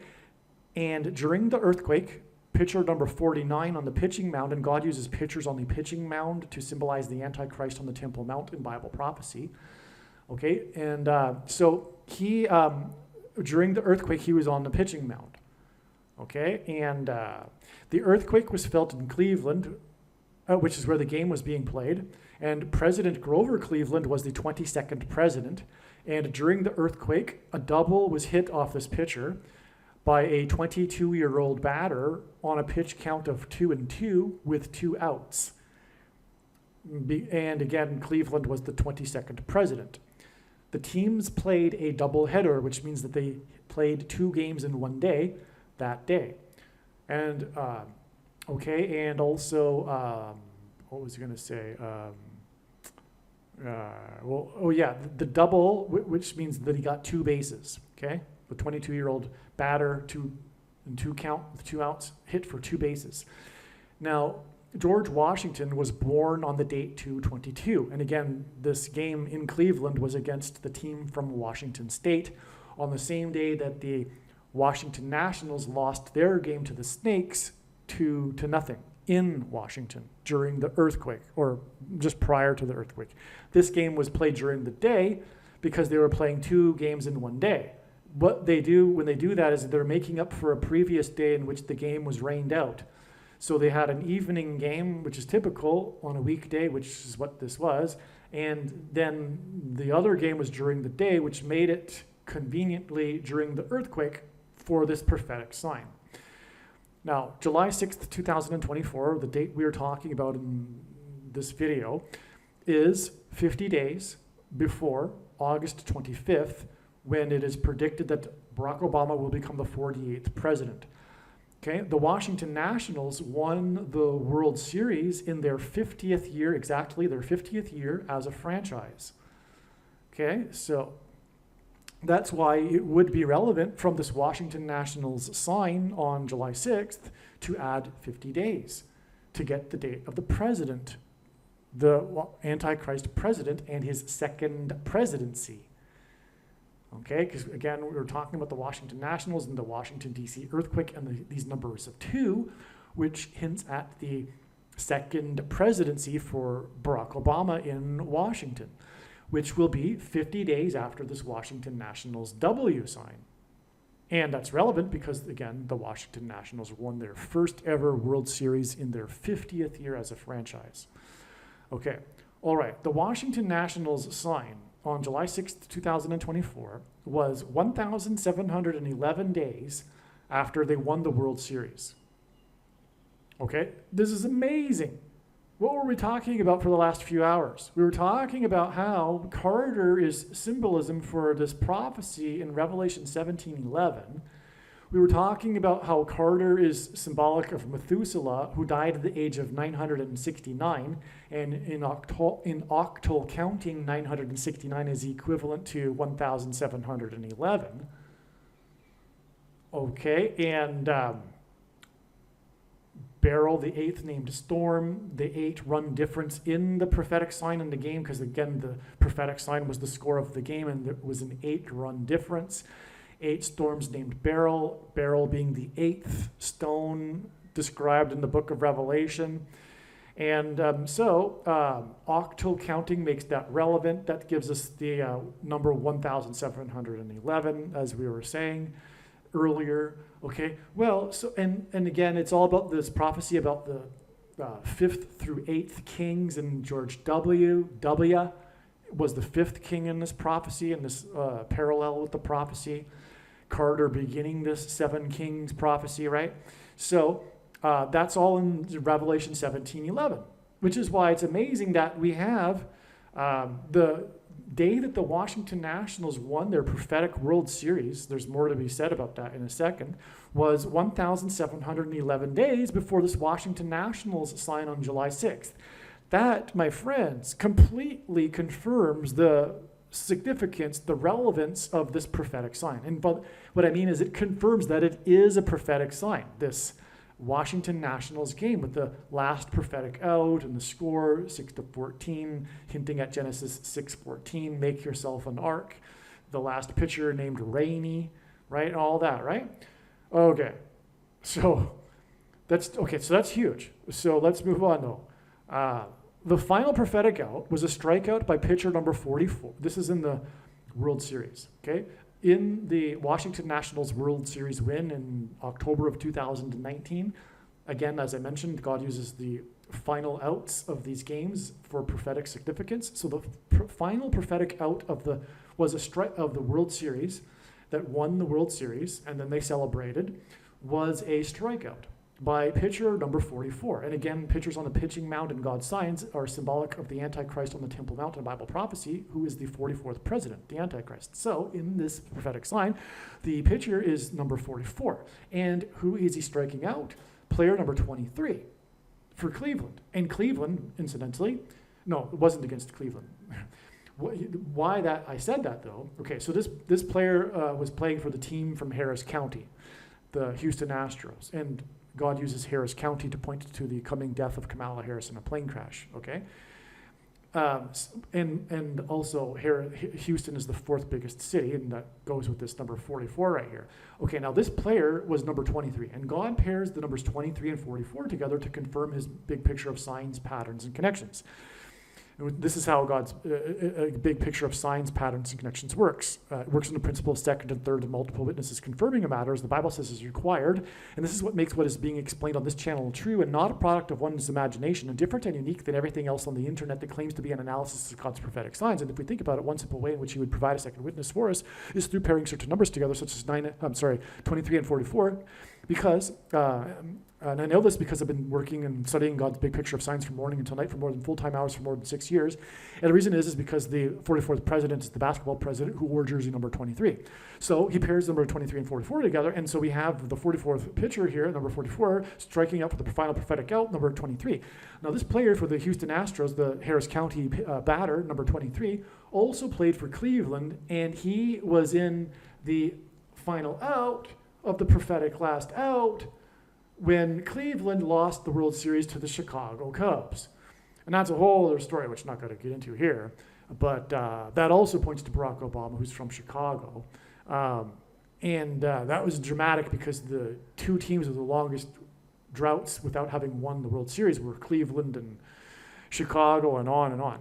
Well, anyway, this player played for Cleveland in that team, and then he's playing in this World Series again, and he's the last batter to strike out here.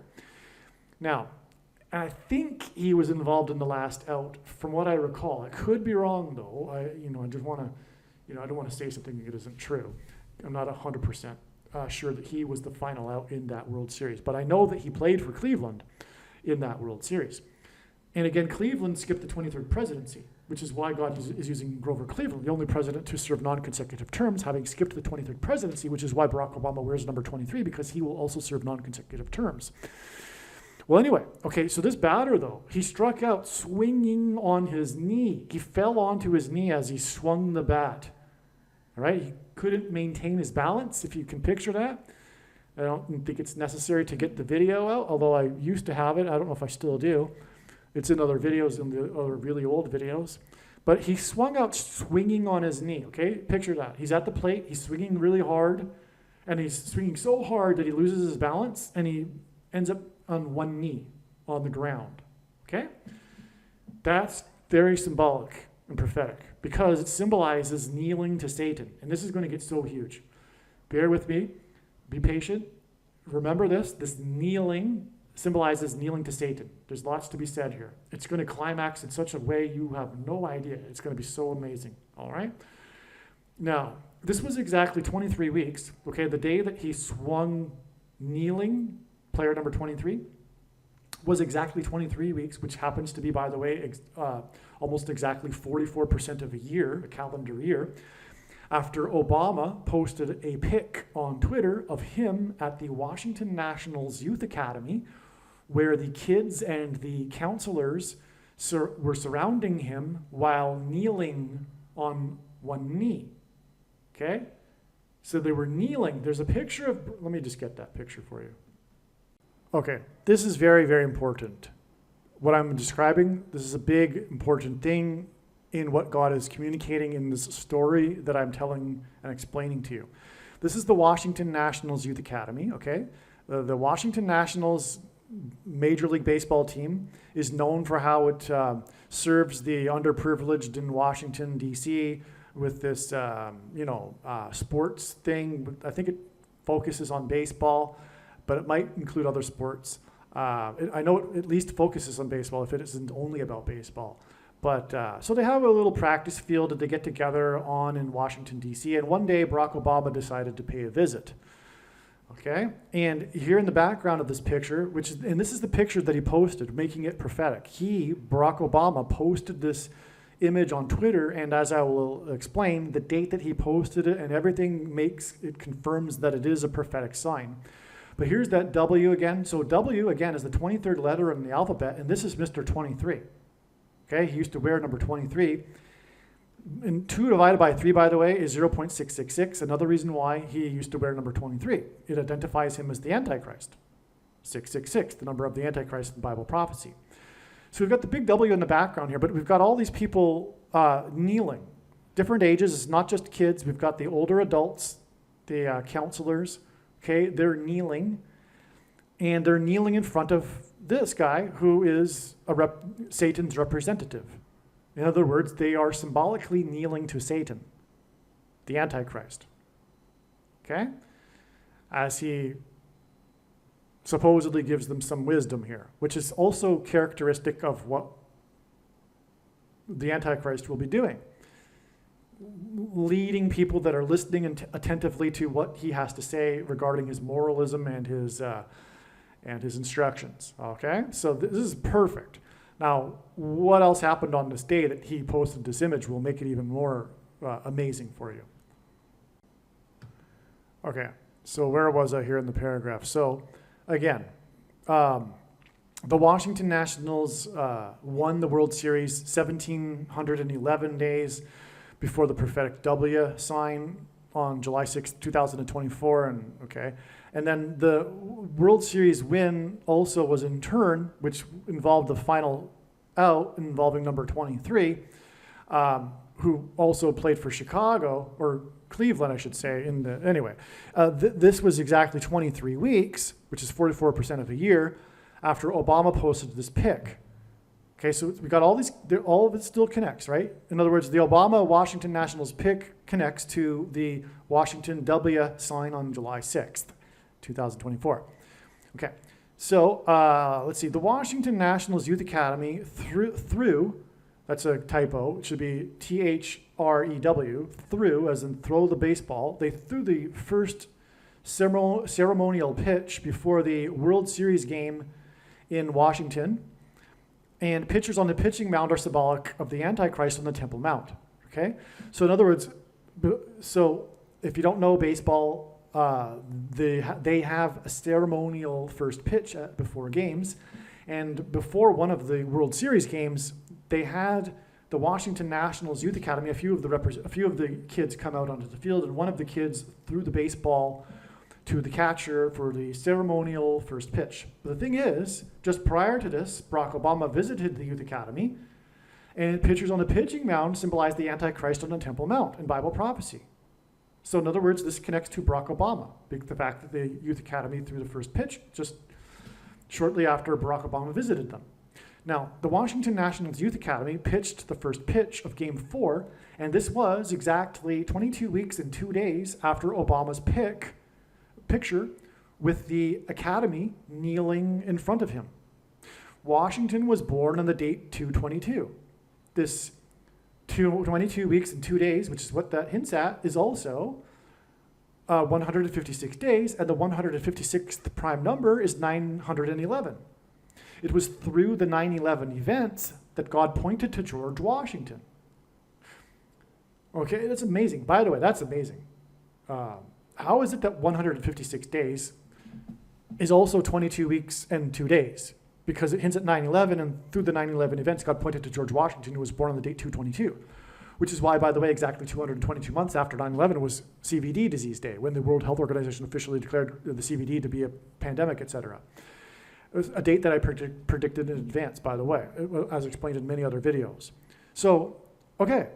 So anyway, this is amazing because it's clearly we've got a clear connection here with George Washington. And of course, the city Washington is named after George Washington, and the baseball team is the Washington Nationals. All right, now, the Washington Nationals went on to win their first World Series after the first pitch in Game 4. I think they won in 6 games. No, it was 7 games. The Washington Nationals went on to win their first World Series in franchise history. Oh, and by the way, that's significant because this is like a strange World Series when every game that was played in the home field, the home team lost. And I think that might have been the first time that ever happened, or something. I would want to look back into that, but there's too much going on. I'm not going to. But anyway, that was interesting in itself. So the Washington Nationals went on to win the first World Series in franchise history, and their franchise began in Montreal. It was formerly the Montreal Expos, and they moved to Washington, D.C., I forget which year. So Montreal is French for Royal Mount, which hints at the Temple Mount. The Temple Mount in Jerusalem. It is the Royal Mount. The King of Kings will dwell in the Temple Mount, or on the Temple Mount in the temple, in the 1,000 years of peace on earth. It is the Royal Mount, and that's what the name Montreal means.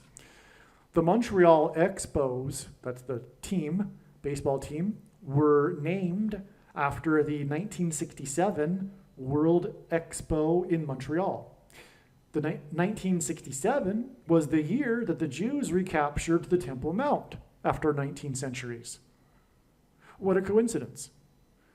Which is why God pointed to this team that began its French franchise in Montreal 50 years ago. And 50 years, by the way, 50 years is extremely prophetic in the book of Leviticus, and it symbolizes 50 years, the returning of God's people to their original land and inheritance, which is what happened in 1967, which was, by the way, 50 years after the Balfour Declaration in 1917,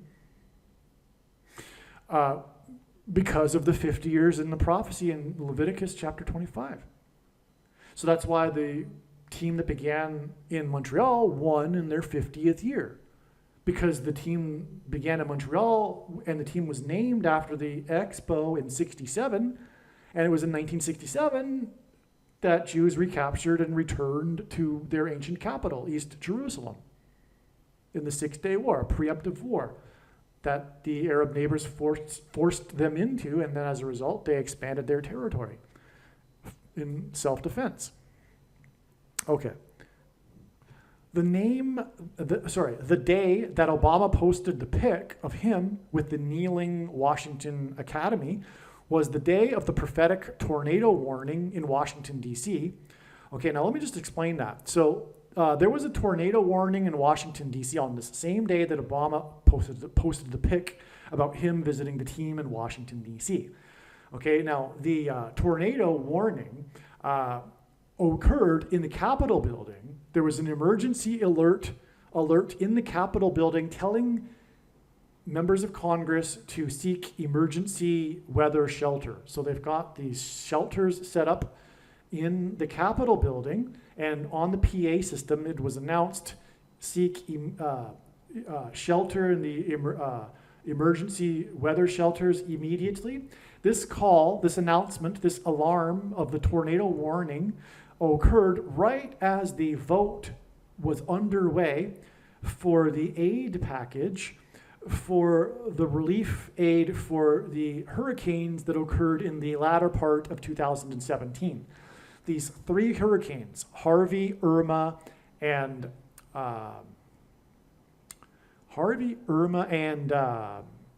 Maria, which spelled out him, as in the Lord, him.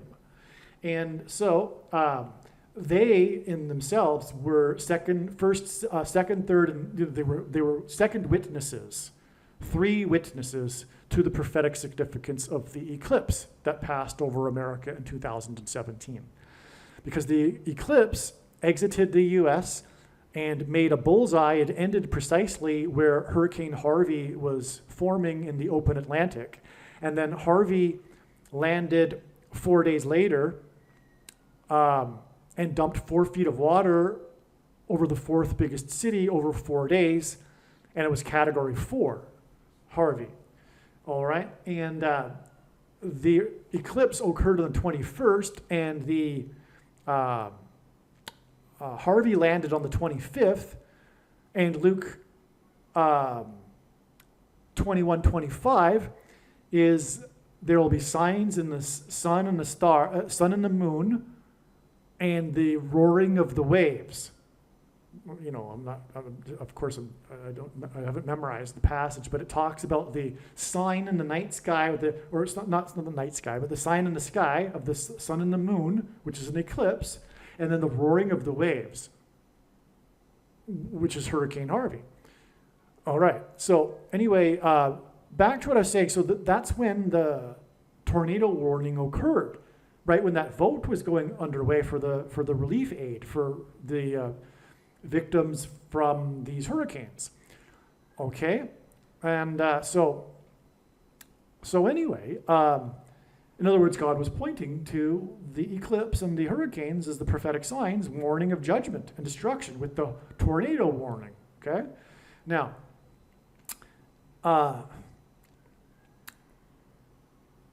Let's see. And the day that SpaceX launched, this was also the day that SpaceX launched its first 66 Starlink satellites. This was the beginning of Starlink on this same day, May 23rd, 2019, with a stated goal of launching an average of 44 per month, which hints at the 44th president, the Antichrist, whose number is 666.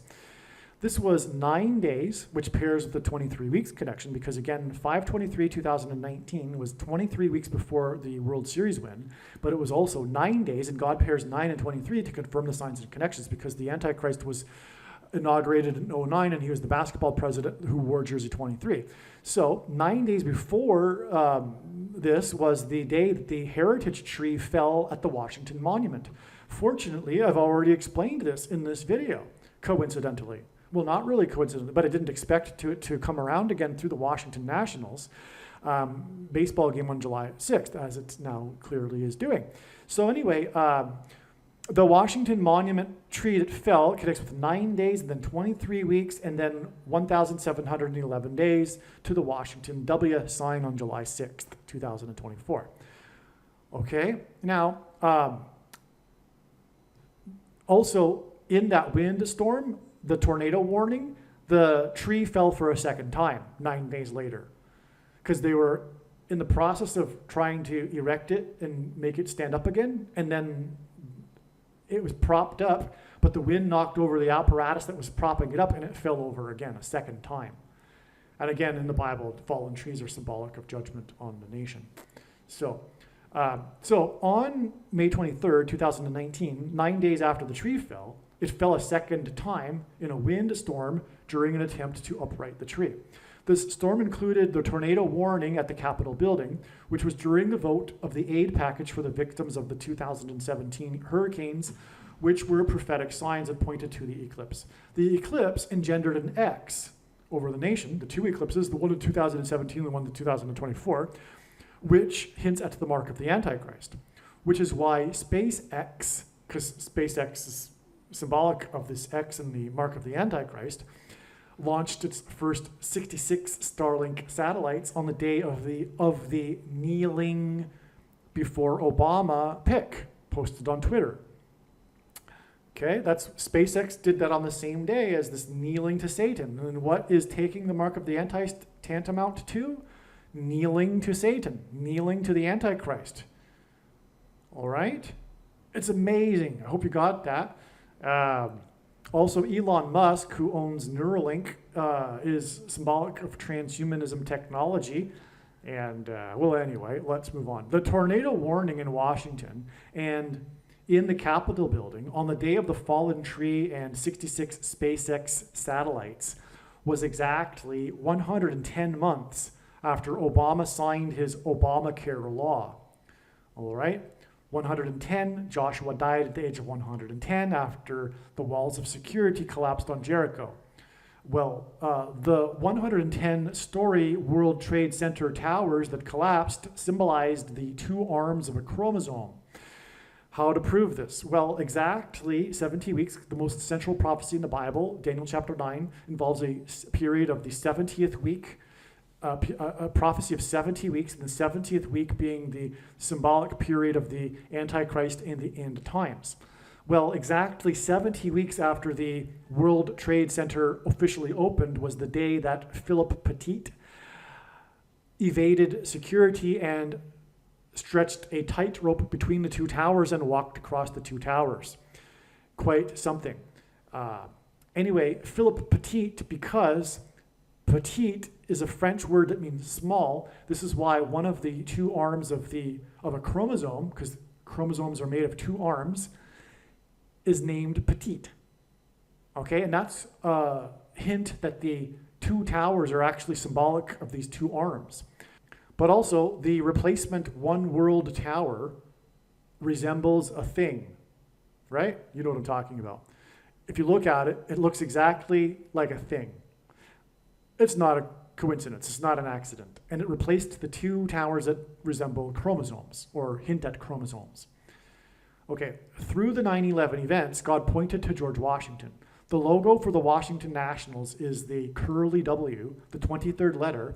Obama wore number 23 in high school. There are 23 pairs of chromosomes. That's another reason why Obama wore jersey number 23. And a reason for his Obamacare, because we are talking about health care, and that's what the thing is. It's about health care, right? The mark of the Antichrist that changes one's chromosomes. The 23 of them. The thing changes one's chromosomes. Obamacare connects with 110 months, then 23 weeks, then 1,711 days to July 6th, 2024, and the W, the curly W, the W, George W. sign. Then 8 plus 8 days to Harris's predicted crash in St. Louis, near the midpoint of the X engendered over the nation by the two eclipses, which is why she will crash in St. Louis. It will be pointing to the midpoint of the X that was engendered over the nation. it'll be 8 plus 8 days after July 6th. In other words, Obamacare connects to the day that Kamala Harris will die next to the X, or point to the X, and Obamacare, healthcare, is used to enforce the mark of the Antichrist. It's about healthcare, socialism healthcare, right? That's Obamacare, and so is the CVD reaction. It was communism in disguise. But for those that have any wisdom, it was clear to see that it was all hype propaganda for the purpose of furthering the communist agenda. Anyway, so Obamacare connects to the day that Harris will die at the X, which is symbolic of the mark of the Antichrist. And by the way, to prove that, X's are about their midpoint. The two straight lines that cross each other in the middle form an X. The mid date, the middle date between the two dates of the eclipses in 2017 and 2024 that engendered an X, the midpoint date was December 14th, 2020, which was the first day that an American outside of a trial took the thing, the mark of the Antichrist, which proves that it is the mark of the Antichrist, furthermore.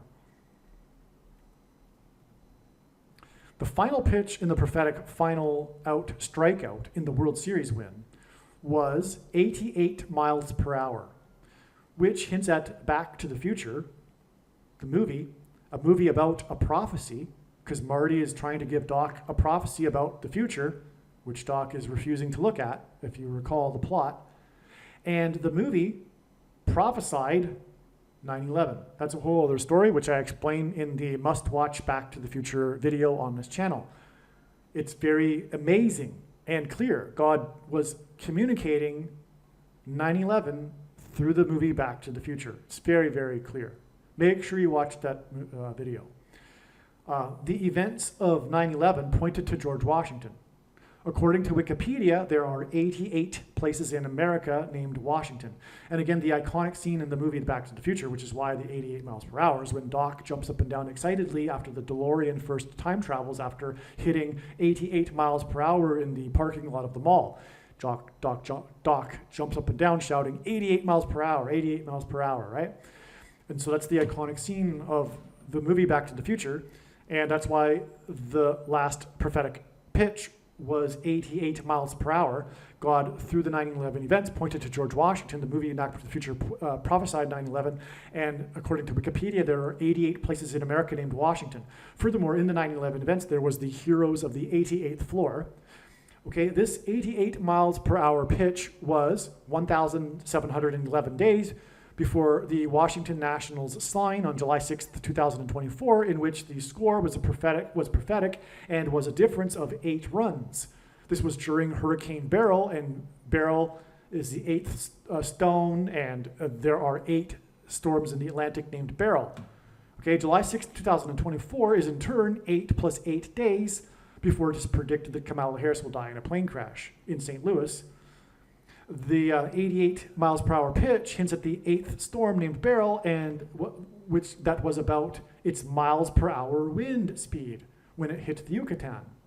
And the 88 miles per hour pitch hints at the 8 plus 8 days from July 6th to July 22nd, the date of predicted of Harris' crash. The Washington Nationals beat the team from Harris County in that World Series with the 88 miles per hour last pitch. It's all amazing. It's so amazing, okay? Because that, again, it connects with 1,711 days to July 6th, and July 6th is all about the Revelation 17:11, and then it's 8 plus 8 days to Harris's predicted crash, which is why the Washington Nationals beat the team from Harris County, Houston.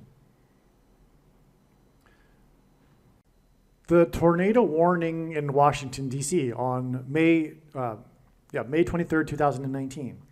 The day that Obama posted his pic of him with the kneeling Washington Nationals Youth Academy was exactly 23 weeks before they won the World Series for the first time in franchise history, which was exactly 44 months after the two antichrists met in the White House garden. Sorry, I phrased this incorrectly. The 44 months is actually from the day that Obama visited or posted the pic about him, of him visiting the Washington Nationals Youth Academy, okay?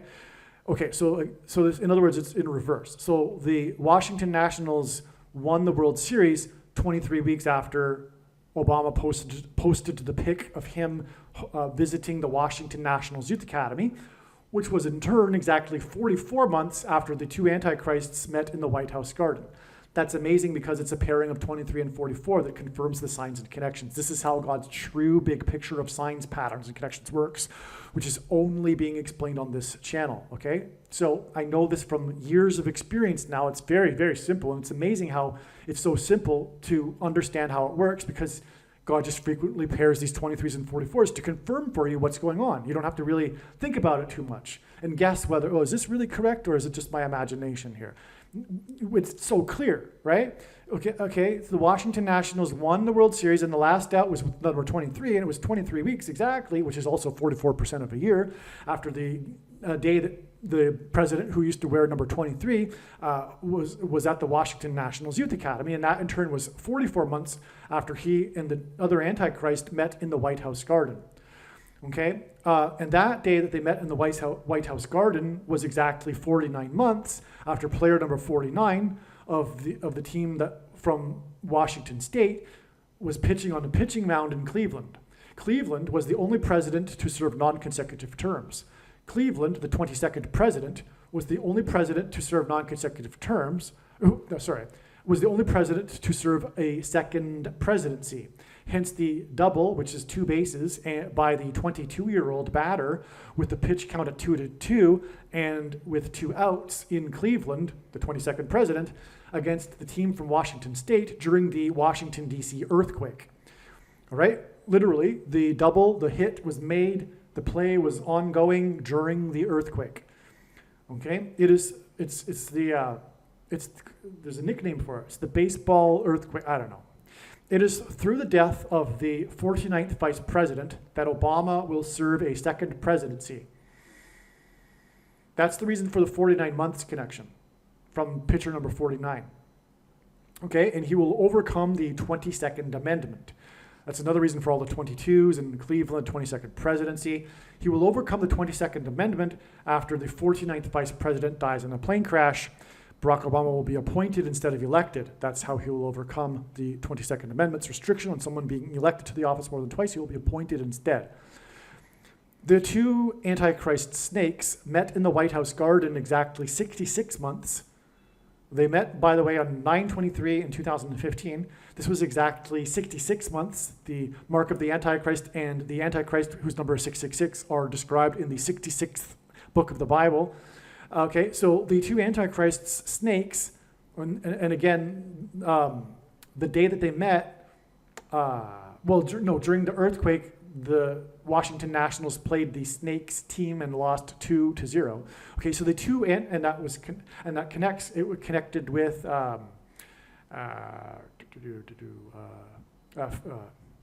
49 months. Okay. So the two Antichrist snakes met in the White House garden. So it's, in other words, 49 months from the earthquake in Washington, D.C., to the day that the Antichrist snakes met in the White House. And then in turn, it is exactly 66 months before the Suez Canal ship got stuck, clogging the world's trade artery, the Suez Canal, which was symbolic of the clogged arteries that people get from taking the thing. That's what God was communicating there. And when did that happen? It happened, and which is why the ship got stuck when the things first started to be thinged, put into people, right at the beginning. It was March 2021, right? Okay. Now, it was actually March 23rd, to be precise. And by the way, that date was exactly 42 months after the Revelation 12 rapture sign was fulfilled in the night sky. And the rapture will be an escape, a rescue from the Antichrist, who will be enforcing the thing. Okay, and so That's why, another reason why the ship got stuck on that date, it was symbolic of what people are being raptured from. Okay, the thing, the mark of the Antichrist, which was what was being hinted at, obviously. I mean, not obviously, but well, also the ship became free, got unstuck due to the moon tide, and the moon symbolizes Jesus. The moon is a giant rock, and the Bible rock is symbolic of Jesus. So, okay. Which is why in the Bible, watching for the timing of the moon is important, and why watching for the Lord's signs, including moon signs for the Lord's return, is important. So, the ship got stuck in the Suez Canal 32 days, which hints at 4 times 8 and the 48th president, Antichrist, after Hank Aaron died. The 32nd prime number is 131, and G131 in Strong's Greek Concordance is the word that means blood disease, which is what a person gets when they take the thing. The home run king, Hank Aaron, number 44, as in the 44th president, died 6 + 6 + 6 days after he took the thing publicly at the request of the agency in Atlanta. Number 44 died exactly 444 weeks after the mass shooting in the theater in Colorado, which is why I expected a prophetic sign on that date, and then that was the day that the home run king died. And he really, and his death is the biggest sign of all regarding the thing and how it is the mark of the Antichrist. Player number 44, the home run king, died 444 weeks exactly after the mass shooting in the theater in Colorado, the Batman movie massacre. And in God's signs, mass shootings are symbolic of the thing. The bullets that come out of guns and go into people are symbolic of things that come out of things and go into people. The SHOs. Okay, and so, anyway, the Dark Knight Rises massacre was in turn exactly 42 months, and in Bible prophecy, the period of 42 months is symbolic of the period of the Antichrist, after the Dark Knight, the 44th president, rose at his inauguration.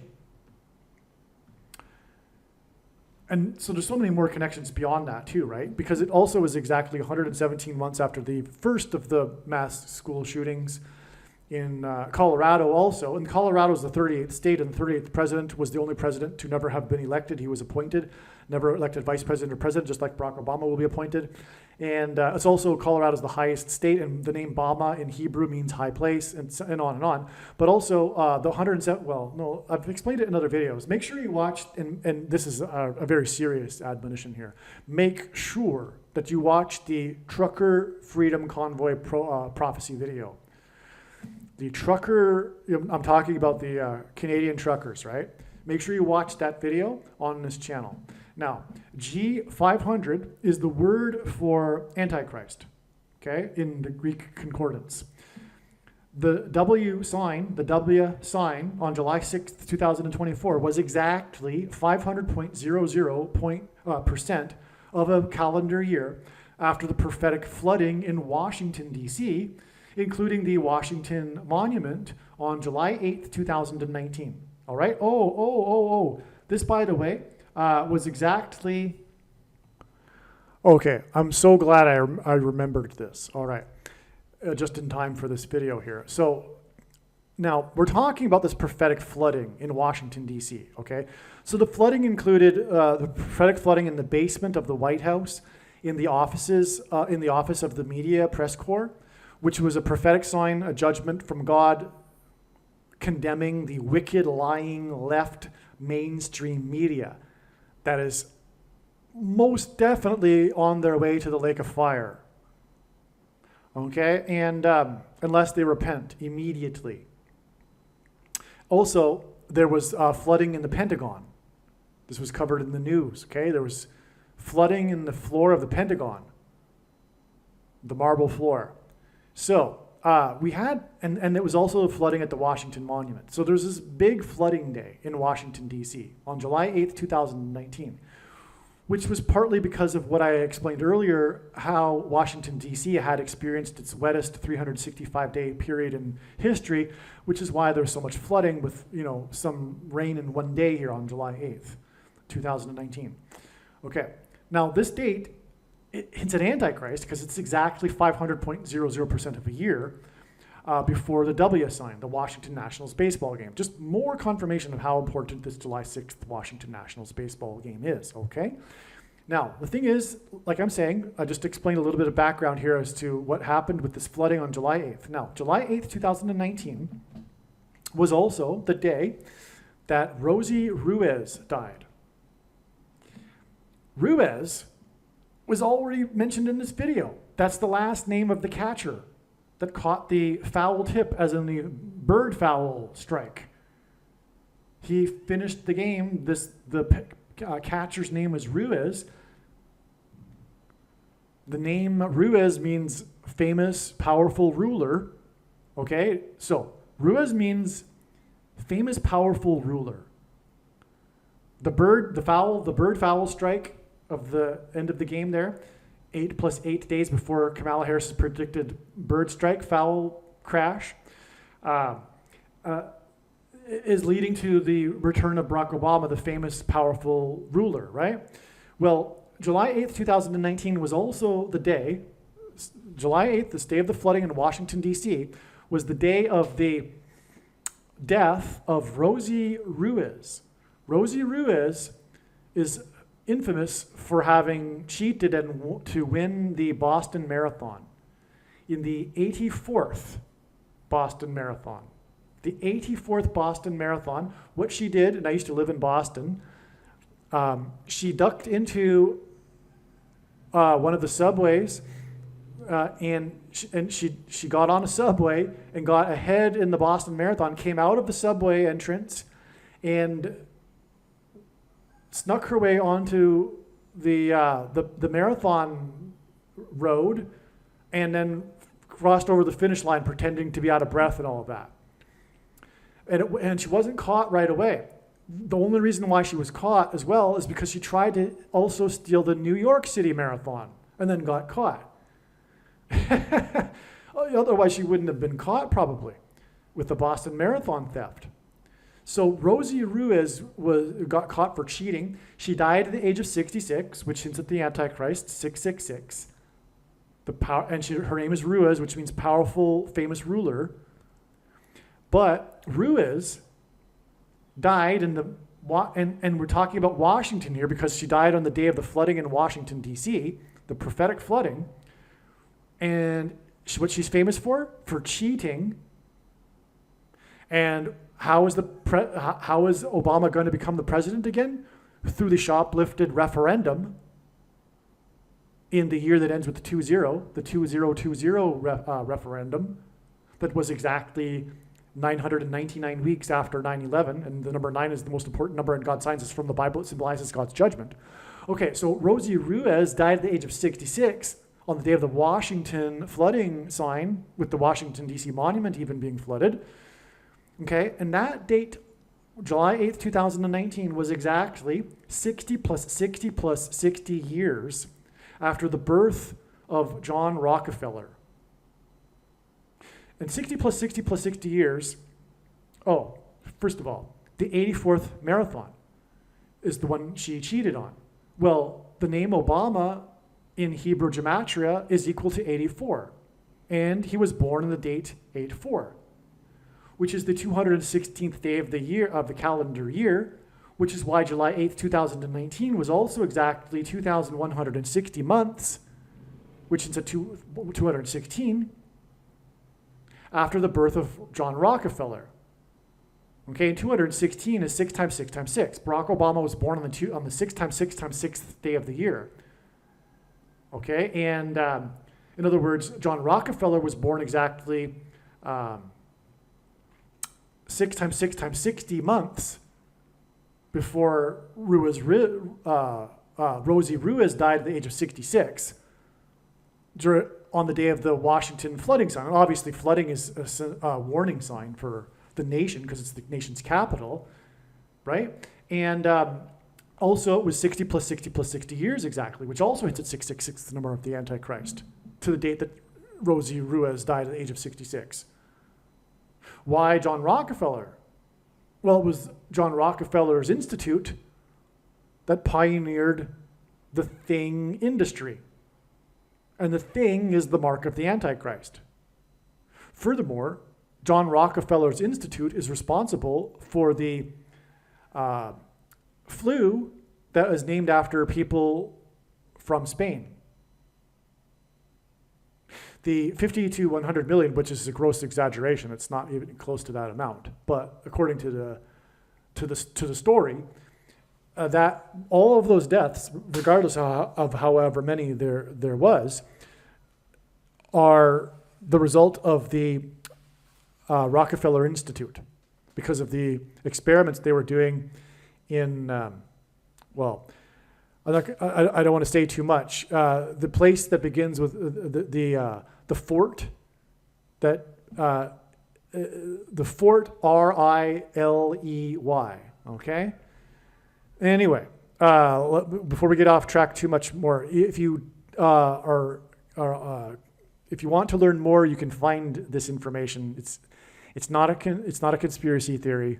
This is actually a fact. There's all kinds of documented evidence for this.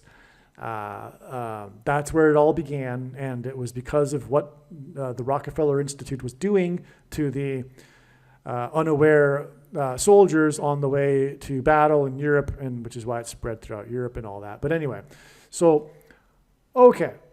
So, and also there's a parallel with our time because, of course, the CVD thing, the thing that was supposed to combat the CVD disease, will and has already killed millions of people, but we haven't seen anything yet, because the ver begins with the ver, ends with an eons. Okay, ver begins with the ver, ends with the eons of the CVD disease, are the result of the CVD thing. Right? CVD would be gone by now, would be ancient history. We wouldn't even have it still going around if it weren't for the CVD thing. And that's basic virology, by the way.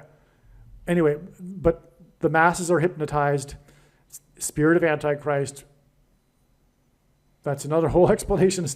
But anyway, so, but not everyone. And anyway, including reputable virologists, okay? And so also what's going to happen though is that those that have taken the thing are going to reach a point where the next begins with the ver, ends with an eons, will override their destroyed immune system, and we're going to see people drop in a tsunami wave of deaths. But only those who have taken the thing. I don't know what the story is going to be, though. They're not going to say, you're not going to admit it. I doubt. And they're going to say we need another thing, but it'll be because of the thing that they took that the next begins with the ver, ends with an eons thing is coming soon. That's going to wipe them out. Lots of people. And there's a. You can find, I'm going to give you his name, but I'm going to spell it out for you. It's Gert,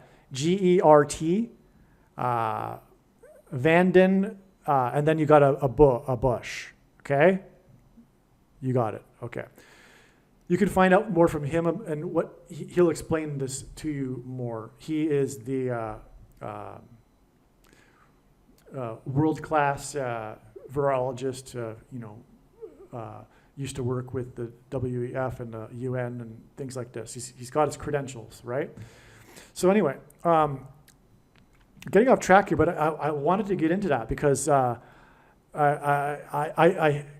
been wanting to get back to this July 8th, 2019, and I didn't even expect it. This has just happened, and I totally forgot that I wanted to get this back into a video somehow, this connection between Rockefeller and July 8th, 2019. And I just remembered just as we were speaking here. So this is great. And again, the mark of the Antichrist, which is what we were talking about with the connection with John Rockefeller, is connected with 500.00% of a year, and 500 is symbolic of the Antichrist because of the 500th word in the Greek concordance meaning Antichrist. And it connects to July 6th, which again connects with 8 plus 8 days to the date it is predicted Kamala Harris will die near the X in a plane crash, which will point to the mark of the Antichrist. All right, so, wow, okay. So, this was, okay, so the flooding in Washington, D.C. was exactly 4 times 4 weeks, which is the 44th president, before the day that Tiger Woods became the GOAT, greatest of all time, as in GOAT Antichrist symbolism, with his 82nd PGA tournament win. This was at the Zozo tournament in Japan, and in English, Zozo is derived from, I believe, Greek, meaning it's a name for a demon. Okay, but just so happens that this tournament in Japan is named Zozo, which actually means demon. But anyway, it was Tiger Woods' 82nd win, and it tied him with Sam Snead for most wins. But Sam Snead took a lot more time to win all of his 82nd wins and 82 wins, and also it was in an era that wasn't nearly as competitive as today. So anyway, this tournament in Japan is the only one in the PGA that's played in Japan, in the PGA Tour.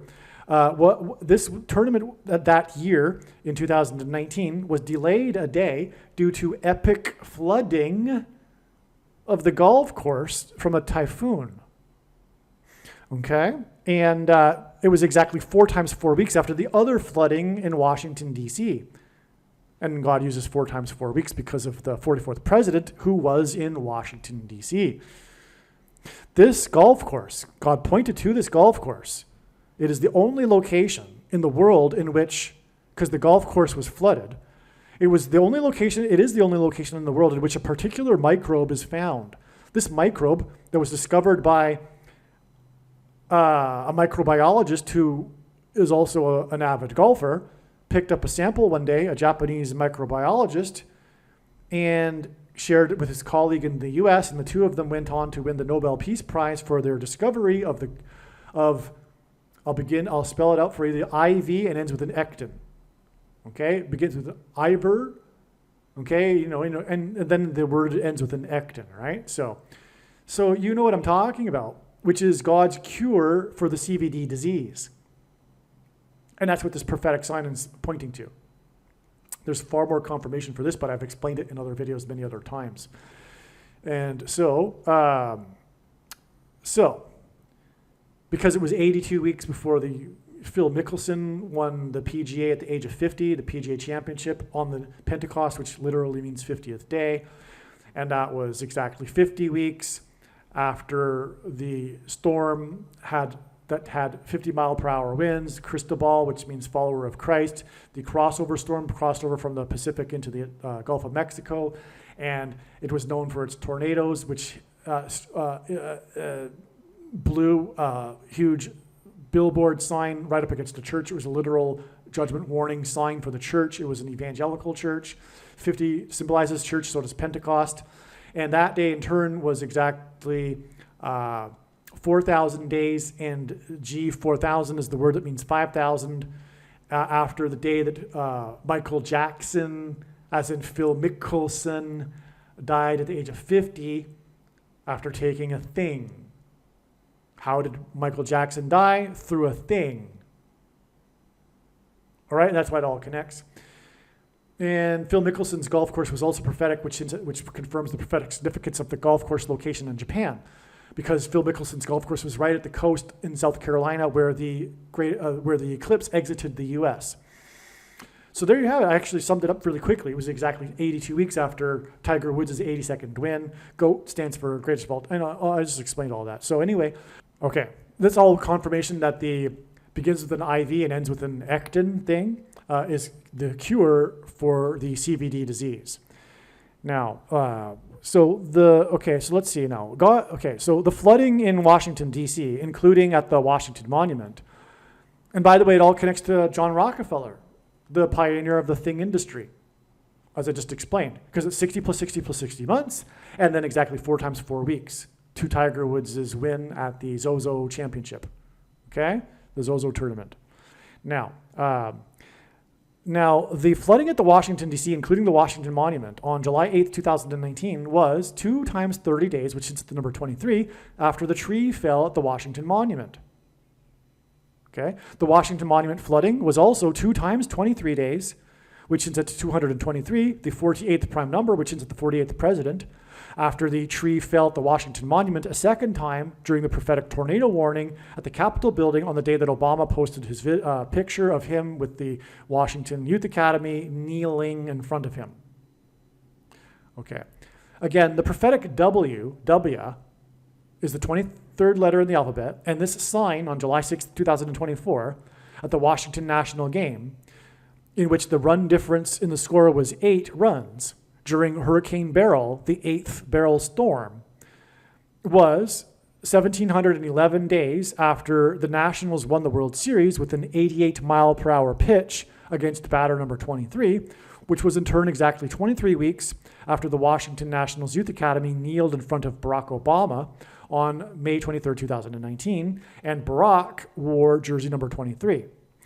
The Academy kneeled in front of Obama 8 times 8 times 8% of a year before the 8-run difference in the score in the Washington Nationals game during the 8th storm named Beryl.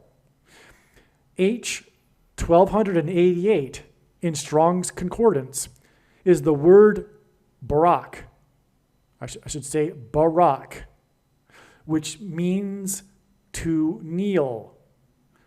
By the way, this is the big climax to all of this, okay? The H1288 word in Strong's Concordance is the word Barak, and it means to kneel. The name Barak means to kneel. Okay? And so the definition of this word Barak is to kneel, by implication, to bless God as an act of adoration, also by euphemism, to curse God or the king as treason, which is exactly the word we would use when speaking of kneeling to Satan. When we speak of kneeling to Satan, when I use this phrase, it's the exact meaning of this word, because it's an act of treason. It's like symbolic of kneeling to God or a king, but it's a euphemism in this case, kneeling to Satan, because it's the opposite. It's like the opposite of the true meaning. It's a form of treason. When one kneels to Satan, it's a form of treason, and taking the thing, the mark of the Antichrist, which is the thing, is tantamount to kneeling to Satan. That's the entire point of why it is the mark of the Antichrist. It is tantamount to denying Jesus and kneeling to Satan. Okay, and that's this word here, okay? 1288. Okay, so the Washington Nationals WW sign on July 6, 2024, during the storm named Beryl, which hints at Barry and Barak, was almost exactly 1,288%. In other words, it was 1,287.95%. It's 1,288%, in other words, of a year after the Washington, D.C. earthquake on August 23rd, 2011. We get a direct connection from this extremely prophetic Washington, D.C. earthquake during the presidency of Obama that caused significant damage to the National Cathedral. And July 6th, 2024 is 5 days before Carter's death, and which is 5 days before the funeral at the National Cathedral, which is the reason, again, for the 1711 days connection from the World Series win to the July 6th Beryl storm and Washington Nationals sign, the W sign. And W will be at the funeral. He'll be the fifth king lined up. Okay, and he turned 78, right? Again, the big reason we're talking about all of this is because George W. turned 78, which hints at the seventh and eighth kings, and he turned 78 on the date 7/6, July 6th here, on the day of this W, Washington W sign. Okay, but this is the climax. This is the big jaw-dropping thing here, okay? So the Washington Nationals W sign on July 6, 2024, during the storm named Beryl, which hints at Barry and Barack, was exactly 1,288%, and the 1,288th word is Barack, of a year after the Washington, D.C. earthquake. Again, this earthquake that cracked the Washington Monument was on the day that the Snakes team beat the Washington Nationals 2-0.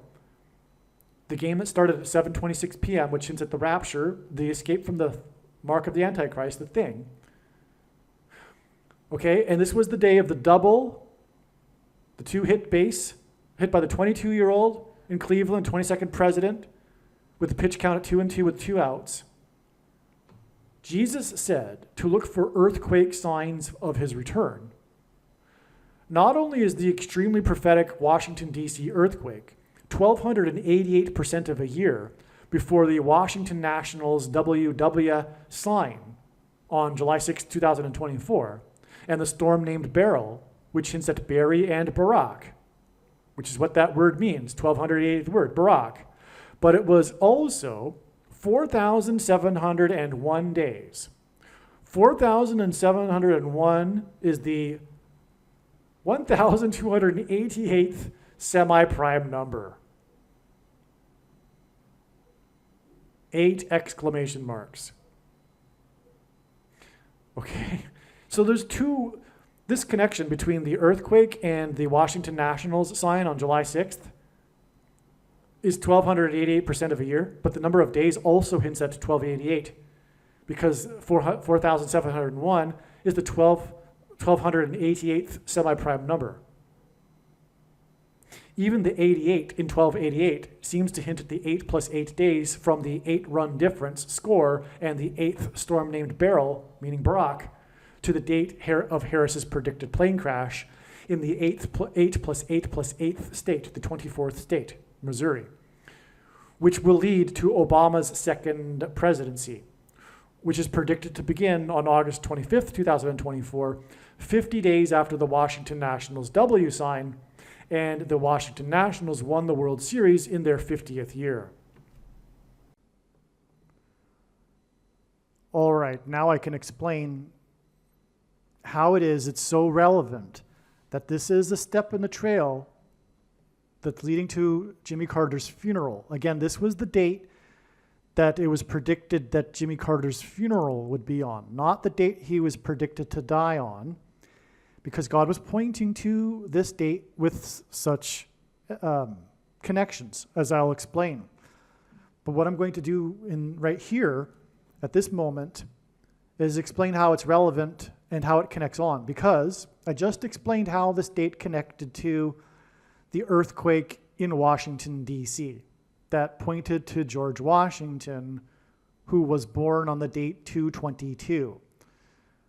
Again, we had the 20-minute delay in the baseball game that was to be played on that day in Washington. The earthquake shook the field in Cleveland in the 2-game doubleheader game in which they were playing the team from Washington. At the time of the earthquake, the 22-year-old batter was at a pitch count of 2-2, and there was 2 outs, and he hit a double. Okay, and it was in a doubleheader, 2 games in one day.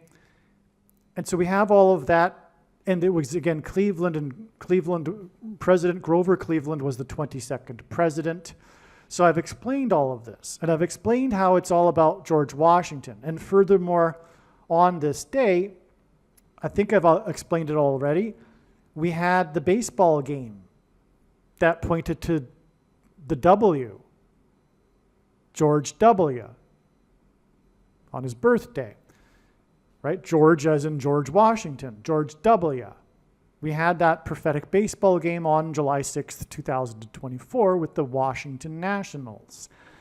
So, and in God's signs, Washington's number is, the number that symbolizes George Washington in God's signs is 222, because George Washington was born on the date 222. This is why I was able to predict the CVD disease on March 11th, 2020 ahead of time, because I knew March 11th, 2020 was exactly 222 months after 9/11. And through the 9/11 events, God pointed to George Washington, who was inaugurated in Federal Hall on Wall Street, and after his inauguration walked into Trinity Chapel down Wall Street and consecrated the nation to God, saying that if the nation were to ever turn away from God, it would lose its divine protection and blessings, which it did temporarily on 9/11. So that's why God was pointing to it. And then 222 months later, on March 11th, 2020, President Trump's prophetic Oval Office speech regarding the CVD disease ended precisely as the clock on the live TV news screen ticked 9:11 p.m. Okay, and then 1 year later, Joe Biden said that March 11th was the anniversary of the CVD disease. And so even he says that this was the date that symbolizes the CVD disease, and I predicted that something very big, bad, and world-changing would happen on March 11th, 2020. I predicted that in November of 2019, and I wasn't saying this about any other date in 2020. Okay, so that's confirmation of the relevance of the 222s. Well, it just so happens that this date that God was pointing to ahead of time through George Washington is 2 months and 20 days before the predicted funeral of Jimmy Carter. The Georgia Guidestones are part of this story, as I've now explained, pointing to the death of Jimmy Carter in Georgia. And this date here is 2 years, 2 months, and 20 days, which hints at George Washington. And George Washington is symbolism for the warning of judgment and destruction of America, as will be the death and funeral of Jimmy Carter, who is symbolism for Methuselah, whose name means when he dies, destruction.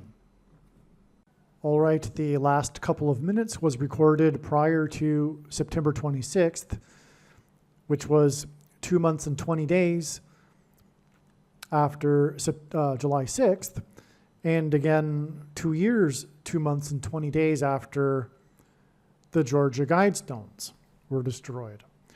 Okay, so September 26th ended up being another extremely important step in the trail of signs leading to the predicted date of the death of Jimmy Carter. I just mentioned how Carter is symbolism for Methuselah in God's signs. Methuselah died at the time of the flood judgment, and Methuselah's name means when he dies, destruction, which is the prophetic significance of the timing of the death of Jimmy Carter that God will be communicating. In other words, the destruction will come to America right after the death of Jimmy Carter. That's why Methuselah died at the timing of the flood judgment. And hurricanes are flood symbolism. Furthermore, Hurricane Helene, which hit the U.S. on September 26th, the date I'm talking about, caused massive flooding. Now, other videos will explain the relevance of Hurricane Helene, but it did hit the 27th state first and then hit Georgia and caused, a curfew in Plains, Georgia, which is where Carter is, which was prophetic in southern Georgia, and massive destruction in Georgia, the fourth state where Carter is. So it hit the panhandle of Florida and then really did a lot of damage in Georgia. Well, anyway, Florida is the 27th state to join the Union, and 27 is 3 times 9, and 39 days after this September 26th date will be the 309th day of the calendar year, the date it is predicted that Jimmy Carter will die, the 39th president.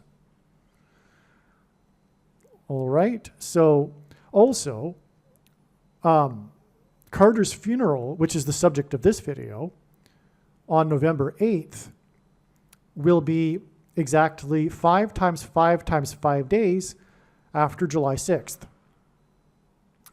which again was the birthday of W. It was the prophetic birthday of George W. Bush, the 5th president, in the parallel with the prophecy regarding the series of 7 kings, but also the prophecy is about the 5th through 8th kings. And George W. Bush was the 5th president in the chronology of presidents that began with Jimmy Carter, who was inaugurated in 77, hence the 7 presidents paralleling the 7 kings in the prophecy. Again, this is why George Bush turned 78 years old on this day, because it is symbolism or hints at the 7th and 8th kings. The 7th and 8th kings being Trump and Obama sitting next to each other at Carter's funeral. All right, in this truly profound video, I will explain this truly profound diagram that you were looking at. This video, unlike the other Jimmy Carter videos, will be talking about the Lord's signs that are communicating, predicting the date of Jimmy Carter's funeral. The post date of this video is before the death of Jimmy Carter, which is predicted to be on July 1st. This video is predicting the date of his funeral in the National Cathedral in Washington, D.C. Okay, as I mentioned in the beginning of this video, the video was originally produced prior to July 1st and July 6th. And I did just give you the update, of course. We now know that July 1st was a step, and it revealed adding 10 days, as I explained, to get to the date of Jimmy Carter's death, predicted death on July 11th. Now, regarding July 6th, as you can see, this diagram is clearly, and I'll explain this diagram, and it is amazing. It's clearly pointing to July 6th in regards to Jimmy Carter. The Lord did not disappoint with the signs that occurred on July 6th, which is what I'm about to explain now. It's going to take a few minutes. It's amazing. And then after this explanation as to what happened on July 6th, then I will come back to this and explain to you how God pointed to July 6th. And it is relevant because, as I said, I didn't say necessarily in this video yet. If God were to simply make a prediction, let's say he would tap someone and say, hey, this is going to happen on this date. And then that person tells the world, what would be the point? There wouldn't be much point to it. God, through his big picture of signs, on the other hand, is communicating extremely important knowledge that could only come about through connecting relevant prophetic signs that end up giving the signs their full intended meaning, because the prophetic signs cannot be properly understood without their connections and context with the other prophetic signs, like what is being illustrated with this diagram. All right, just for example, I'll get back to it later, but July 6th was exactly 666 months after this very important Jimmy Carter date. So that in itself is huge. That because of where we are in the timeline and being so close to the second coming and how important Jimmy Carter is, and given that he's very old, it's very obvious that this couldn't be a coincidence. And sure enough, all of these other connections confirm it, that July 6th is important because it is 666 months exactly after the date that Jimmy Carter had his UFO sighting. All right? But let's get back to that, because what I want to do first is explain what happened on July 6th. It's amazing, okay? And anyway, when the prediction comes to pass, you should know, the wise person will know, that they need to watch every minute of every video on this channel, including every minute of this video and the Jimmy Carter videos. This will be a major prophetic sign in itself, the funeral. One reason being, just off the bat here, is it will be the first time that trumpet, God's trumpet, President Trump, that God uses to trumpet and highlight his prophetic signs. It will be the first time that he will be with Barack Obama since the funeral of George H.W. Bush. The rise of Trump politically coincided with him calling out, trumpeting the Antichrist. He replaced the Antichrist. His presidency was all about trumpeting the Antichrist into the end times. He is the trumpet. In archaic English, the word trump means trumpet. And so he will be sitting next to Barack Obama. It will be a trumpet trumpeting the Antichrist. God juxtaposes frequently. Many times God has juxtaposed Trump. That's even an understatement.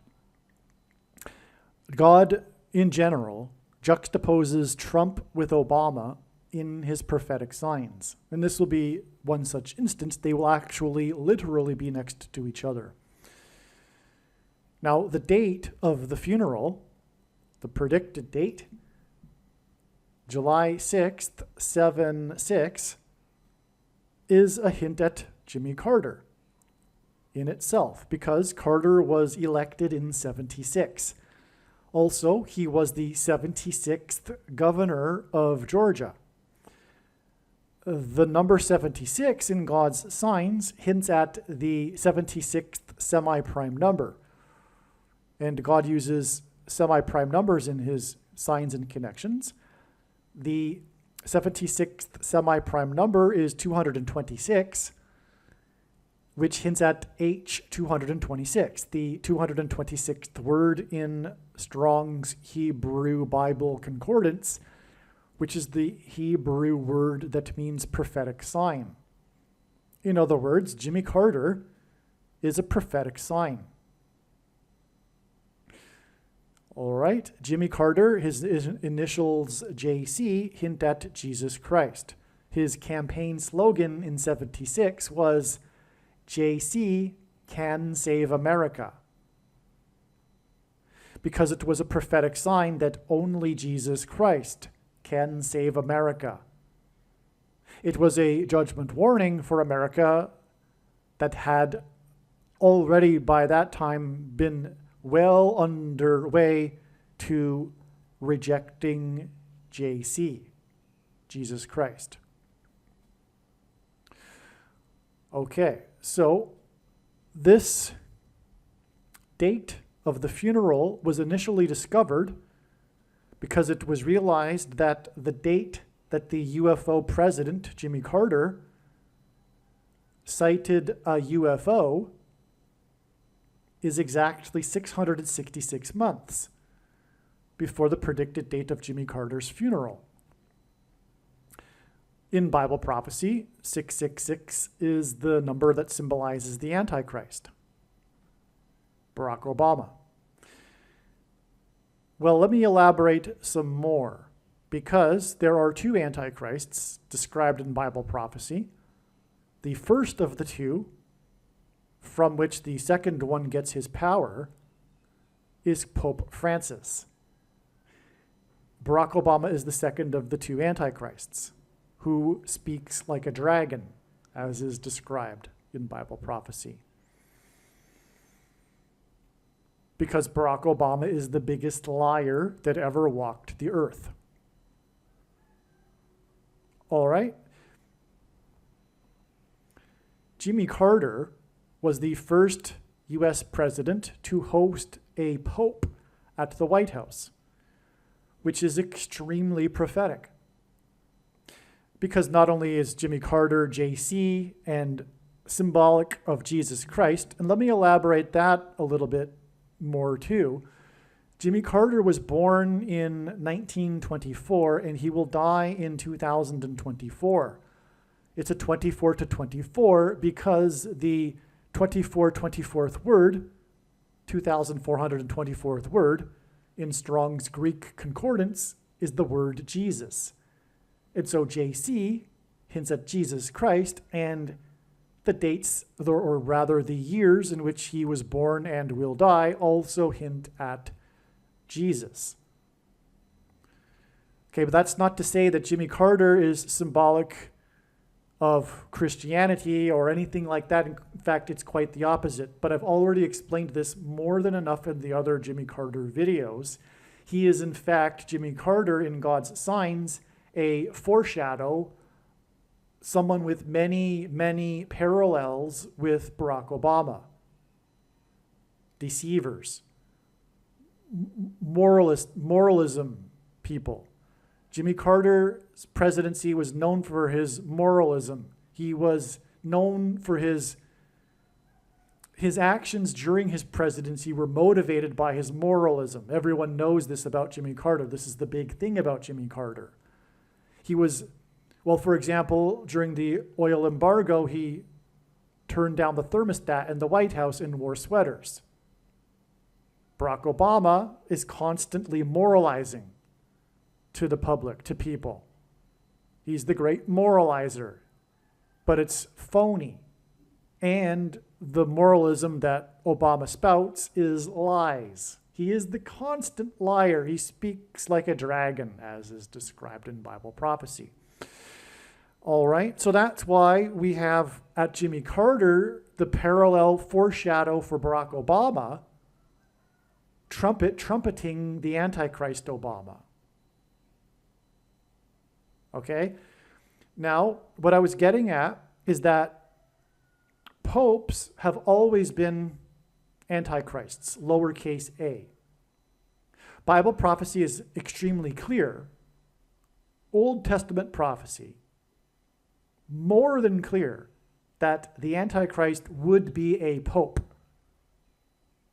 There wouldn't have been a Reformation, for example, without this knowledge. That knowledge, of course, has been conveniently lost right before the end times so that the Pope can fool the masses. But the office of papacy is in itself the height of blasphemy. The Pope claims to be the representative of God. That is the office of the papacy. That's why he has the authority. Catholics think that he is the representative of God and that he can make up doctrine, etc. Okay, so popes have always, in Bible prophecy is clear that one day the Antichrist would be a pope, which is Pope Francis. Which is why the president that is the parallel foreshadow for the second of the two antichrists, who is symbolism that points to Jesus, because Jimmy Carter's brand of Christianity isn't Christianity, just like Catholicism isn't. Jimmy Carter would be is more of a secular progressive than a Christian, his brand of Christianity. But Carter hosted the first pope at the White House, so this is very significant. It's not only that the first pope was at the White House, but it was also Carter.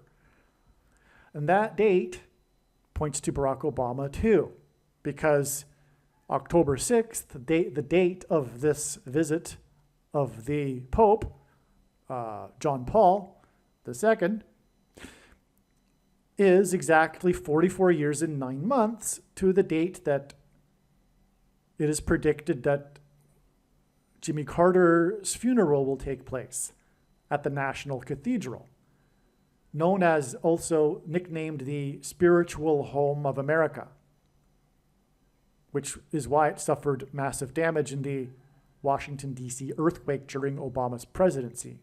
It was a judgment warning. But this connects with 44 years and 9 months because God in his signs pairs the numbers 44 and 9 together to confirm the signs and connections. And this is how God's true big picture of signs, patterns, and connections works. It works on the principle of second and third and multiple witnesses confirming a matter as the Bible says is required, and this is what makes what is being explained on this channel true and not a product of one's imagination, and different and unique than everything else on the internet that claims to be an analysis of God's prophetic signs. And one simple way, if we think about it, in which God would provide a second witness for us is through pairing certain numbers together, such as 44 and the number 9. And I know this because I have been studying his big picture of signs from morning until night for more than full-time hours for more than 6 years. But it is simple. 44 and 9 because the 44th president became the president in 2009. That is only scratching the surface of the 44 and 9 and why they are paired together. All right. And that's why we have this 44 years and 9 months before this prophetic sign regarding Obama. In fact, maybe Obama will say something prophetic at the funeral. I wouldn't doubt it. There probably will be even more to this prophetic sign. But the fact that he will be in attendance along with Trump is in itself the sign. All right. Now, Bible prophecy describes in chapter 17 of the book of Revelation the 7th and 8th kings. Okay, the 7th king in the prophecy is Pope Francis. That's also more than clear because the 7 kings are symbolic of Rome. It's widely known. Rome is known for having been founded after the 7 kings that ended in 509 BC. Okay? And 509 because it hints at the 7th super prime number, 59. Right? If God were to confirm this prophecy for us, he would choose a year which would hint at this. And the years would be 590 or 509.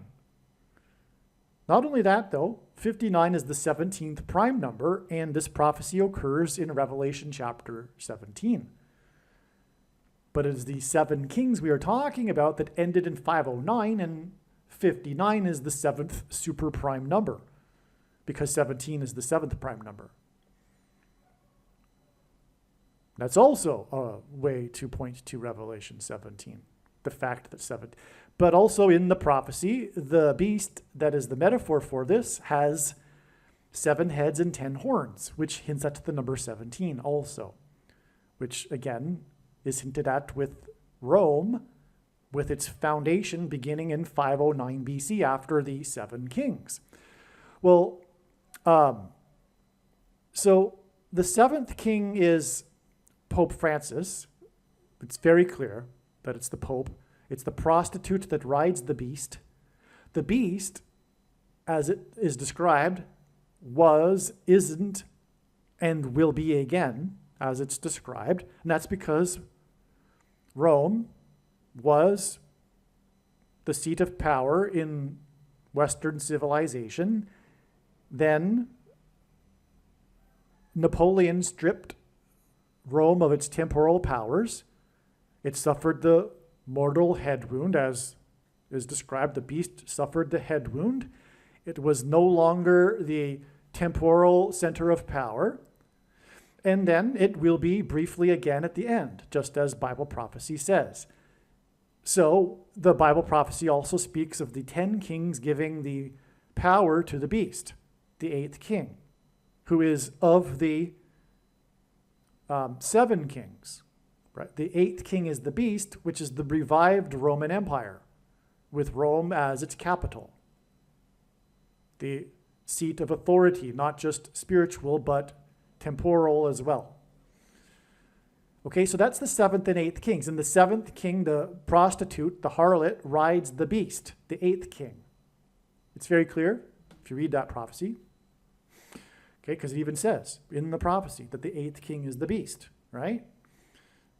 Okay, So we have a 7 and 8. So God uses the number 78 to hint at this, which is why on this big day here, that will be pointing to the Antichrists, George Bush, who will also be in that seating arrangement, will be celebrating his 78th birthday. All right? And that's why, by the way, this funeral will be 7 months and 8 days after the funeral of Rosalind Carter, at which Laura Bush attended. She will be attending with George Bush, who will be turning 78, 7 months and 8 days later, which hints at the 7th and 8th kings. This is amazing. Okay, now, and that's all about Pope Francis, because the second beast gets his power from the first. Barack Obama gets his power from Pope Francis. Who will get his power? Pope Francis, when the key, and the Vatican and Rome are symbolized by keys, opens the shaft to the bottomless pit, and the fallen angels cross over into the earthly realm, as described in Revelation chapter 9, which is symbolized by Revelation chapter 9:11, which speaks of the king, King Abaddon, the king of destruction. Okay, which is why George Bush will be there in attendance. He is the 9/11 president, which hints at Revelation 9:11, symbolically beginning 7 plus 7 plus 7 days after the funeral for the president who was inaugurated in 1977. See how all of this is amazing? Now, Bible prophecy is clear that the first Antichrist is first apostate and only then political from his seat of apostate power. That's the Pope. That is not anyone else. Okay, it's very clear. 2 Thessalonians chapter 2, he's first the deceiver from his apostasy, which is Catholicism and the papacy, and only then political, right? So many people are confused about this. They think that because of the wording of false prophet that it somehow alludes to a religious figure and that therefore is Pope Francis. No. Pope Francis, it's very clear from all sorts of Bible, it's overwhelmingly clear that Rome, Mystery Babylon is Rome, and on and on. All right? So, and he's the 7th king, okay? That's on the city of 7 hills, Rome, right? Again, and the scarlet that they wear, the scarlet and purple that's worn by cardinals. It's Rome. Okay? And the beast is scarlet as well.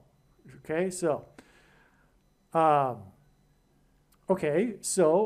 this is why it's described how, and on that note, ancient Rome was known in the ancient world, famous for its production of purple fabric.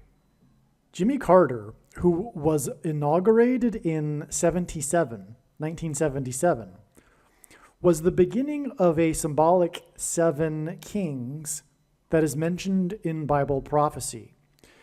If we count 7 presidencies, beginning with Jimmy Carter, who was inaugurated in 77, which is the clue to begin this 7 kings prophecy, the fact that he was inaugurated in 77, the 7th president, which would symbolically be the 7th king in this prophecy, is President Trump, who on Inauguration Day was 70 years, 7 months, and 7 days old. And Trump's inauguration was 73, which hints at 3 sets of 7, the 3 and the 7 and the 73.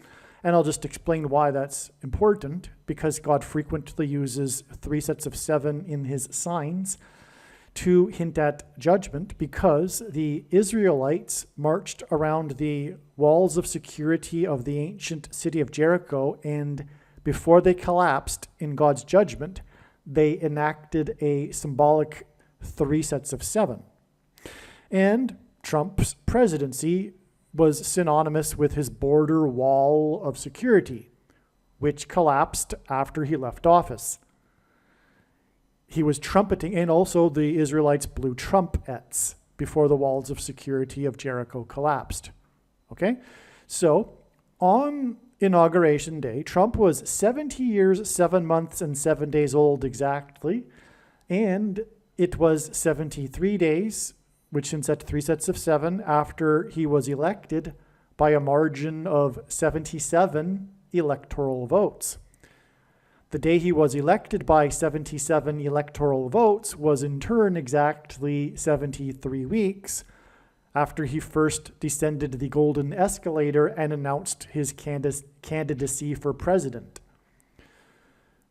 In the context of Jimmy Carter's funeral, this provides an astounding prophetic sign. At Carter's funeral, the 5th king, George Bush, and I'm talking in the future, this is a prediction, but at Carter's funeral, the 5th king, George Bush, will be 78 years old. This will be 7 months and 8 days after the funeral of Jimmy Carter's wife, which Laura Bush attended. Trumpet, God's trumpet that he uses to trumpet and highlight his prophetic signs, especially trumpeting the Antichrist and the arrival of the Antichrist, Trumpet will be sitting next to Obama for the first time since the funeral of Bush Sr. All of this seating arrangement, this order of presidents on the bench at the funeral, or in the seats, this will hint at the 5th, 6th, 7th, and 8th kings described in the prophecy in the book of Revelation. And that prophecy is all about their chronological order. That's what the prophecy is about. In the prophecy, the 8th king is said to have been, is not, and will be again. This prophecy is about a revived Roman Empire.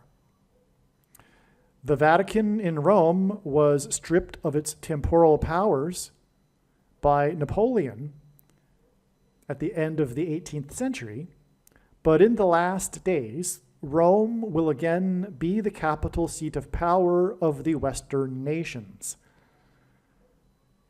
However, in this Jimmy Carter sign and 7 presidents sign, God has demonstrated a secondary fulfillment, a symbolic overlap that identifies the second of the 2 antichrists described in Bible prophecy. Because that is the primary purpose of the prophecy about the 7th and 8th kings. It identifies Pope Francis as the 7th king and the revived Roman Empire as the 8th king that is said to be of the 7 kings but isn't quite the 7th king, and in other parts of the prophecy make it clear that it is the Roman Empire. All right. Just like how Rome was, is not, and will be again, Barack Obama was, is not, especially at this moment of the funeral, with the chronological order of the presidents sitting next to each other, and will be the president again. Just like Rome, Barack Obama was, is not, and will be the president again. The reason why Biden is not the 8th president in this symbolism, in this prophetic sign, is because Biden isn't really the president. All of the people in the current administration are Obama's people, and it is in reality a second Obama presidency. As well, it is during this presidency that Obama will take over as president after Joe Biden will step down, predicted to be on August 2nd. Okay, so you can see in this diagram what I was just explaining. This lineup of the presidents in chronological order in the seating arrangement at the funeral will be hinting at the funeral of the president who became the president in 77, the first of the 7 symbolic kings here, this secondary overlap fulfillment, if you will. You can see that it's 7 months and 8 days after the funeral of Jimmy Carter's wife, which Laura Bush attended, and George Bush at this funeral, it will be his birthday, his 78th birthday. That's just amazing. It's clearly pointing to this prophecy about the 7th and 8th kings.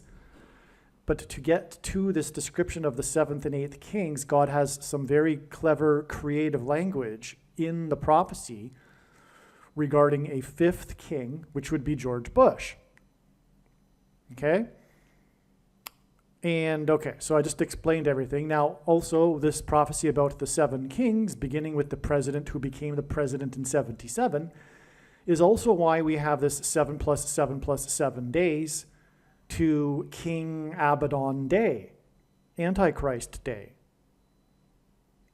July 27th, 2024. Revelation 9:11 about King Abaddon, which is just more clever play on all of this. This is 3 sets of 7, and I just explained why 3 sets of 7 are relevant in God's signs, as I just explained. So from trumpeting the 8th king, by him virtue being the 7th king, the 8th king that was, isn't, and will be again, trumpeting, and as I said, the trumpets were blown in the 3 sets of 7 with the Israelites. We have a 7 plus 7 plus 7 from the 7th king here in this sign, God's trumpet that he uses to trumpet and highlight his prophetic signs. So this gives us 7 plus 7 plus 7 days to the day of the rise of the 7th and 8th kings.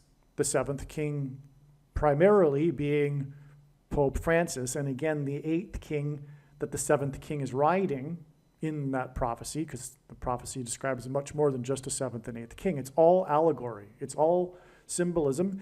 The 7th king is the prostitute, as it says, and the prostitute is riding the beast, which, as it says, was, is not, and will be again, the Roman Empire. Okay, so that's the beast that the 7th king rides as from his seat of power in Rome. Okay, so I think I've explained this. This is an amazing thing. This is so amazing to actually see this illustrated in God's prophetic signs, this fulfillment of the 7th and 8th kings. It's so amazing. All right, so July 27th ended up being a step in the trail of signs to this day that could be named any number of different things, including Revelation 9:11 Day, 7 Thunders Day, Aliens, Demons Day, and on and on. The day of the 5th trumpet in the book of Revelation, the day that the demonic realm collides with the earthly realm. Okay? We had the signs that confirmed the analysis on July 27th, including, for example, Kamala Harris being in Pittsfield, Massachusetts, and that hinted at the bottomless pit that is described in Revelation chapter 9 in the 5th trumpet, that the demons come out of, including King Abaddon in Revelation 9:11. Also on this day, we had the viral news story and images of the massive swarm of dragonflies hitting a beach with many people on the beach on a Saturday afternoon in New England as well, just like Pittsfield, Massachusetts. And this was in the 13th state, Rhode Island. The Antichrist is described and the beast is described in the 13th chapter of the book of Revelation. Dragons in the book of Revelation, a dragon is symbolic of the Antichrist and Satan. So, anyway, the point is that all of the signs, the analysis was correct. It is a step in the trail, and that trail leads on to October 4th. With 69 days, 6 divided by 9 is 0.666. Okay, it's also 1,656 hours, which is Noah's flood symbolism, and that was the symbolism in the massive swarm of dragonflies that came from the ocean flying through the people on the beach. Okay. Okay, so this is why it's described how the Pope, the Antichrist, will get his power through all false signs and wonders and wicked deception from Satan. That will begin on July 27th, 2024. Something is going to happen. I think it's most likely the day that Pope Francis will announce that aliens have arrived and have made him the ambassador for the world. All right, this will be the test of faith for quote-unquote Christians, because although most quote-unquote Christians do not understand this, it is impossible for there to be aliens. And if you believe so, you are not a Christian. And that will be how, because the primary purpose of the end times is to weed out who is and who isn't a Christian, and this will be one of the tests of faith. Aliens. And I'll just say, if it's not obvious, because it isn't, I know from anecdotal evidence, and polls, surveys, that most people don't know what I'm about to say, but they should. It should be very obvious. In the Bible, if you have a biblical worldview, the earth is the center of the universe, and man is the center of God's creation, which is why God became a man. Christianity is about Christ, God becoming a man and dying for the sins of man and conquering death by resurrecting himself in a body of a man. And if there are aliens, and if they visit us, it would imply that they are superior to us. What does that mean? Does that mean that God took the form of other aliens and hopscotched around the universe, dying on crosses and paying for the sins of other aliens as well? Or does the atonement of him as a man apply to other aliens too? Okay, so it's silly to think that it's compatible in Christianity for there to be aliens. Okay? But the Pope will announce, likely on July 27th, whether or not he does do so on that day, something symbolic is going to happen on this day that will begin this period of the demonic realm colliding with the earthly realm. Okay? And this will be how Pope Francis becomes the Antichrist and leader of governments overnight. All right? When I believe, it's quite logical, that it's because aliens will make him the ambassador for the world, but it'll of course be demons pretending to be aliens. All wicked deception. All right, now, regarding this connection here, we had left this out. It's exactly 129 months between Carter's UFO sighting and the day that Carter hosted the first Pope at the White House.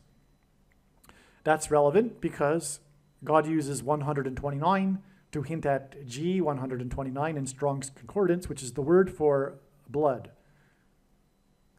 And God also uses the word for blood disease in his signs because the thing, which is the mark of the Antichrist, gives people blood disease. And the thing is the mark of the Antichrist in its current form. It does not need an additional something to go with it, such as an additional technology or false form of religious worship. And it does not need a supposed new age of dispensation after supposedly all quote-unquote Christians will be raptured. In fact, one of the main reasons for why most quote-unquote Christians have already taken the mark of the Antichrist is that it is judgment for this doctrine.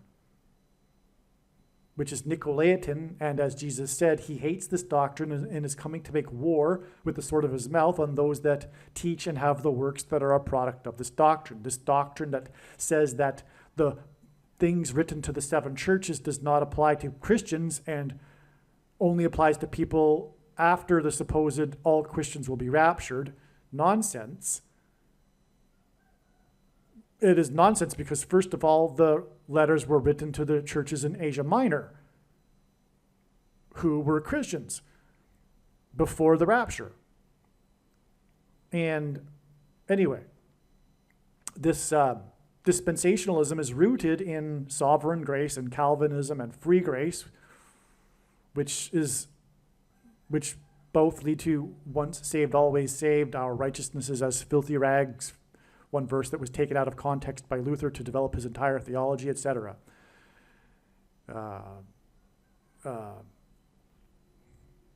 Reformed theology, in other words. So anyway, make sure you watch the 23 church signs video on this channel. But anyway, that's the reason for 129. It is the mark of the Antichrist, and it's about the people's blood. But importantly, at some point, UFOs are going to be, or rather aliens are going to be a part of this. There's going to be a promise of immortality. Okay? And it's going to be massive, of course, demonic deception. It'll be the big climactic lie of the age, and it will parallel the first ever lie told in the Garden of Eden, when the serpent suggested to Eve that she will surely not die. This thing that is the mark of the Antichrist, and you know what I'm talking about, is transhumanism technology, which is focused on immortality. Man, like the Tower of Babel, coming together and building a tower to heaven without God. This quest for technological immortality. But anyway, aliens are going to come and promise something of this related to the mark of the Antichrist. For those who have already taken it, etc. So, now,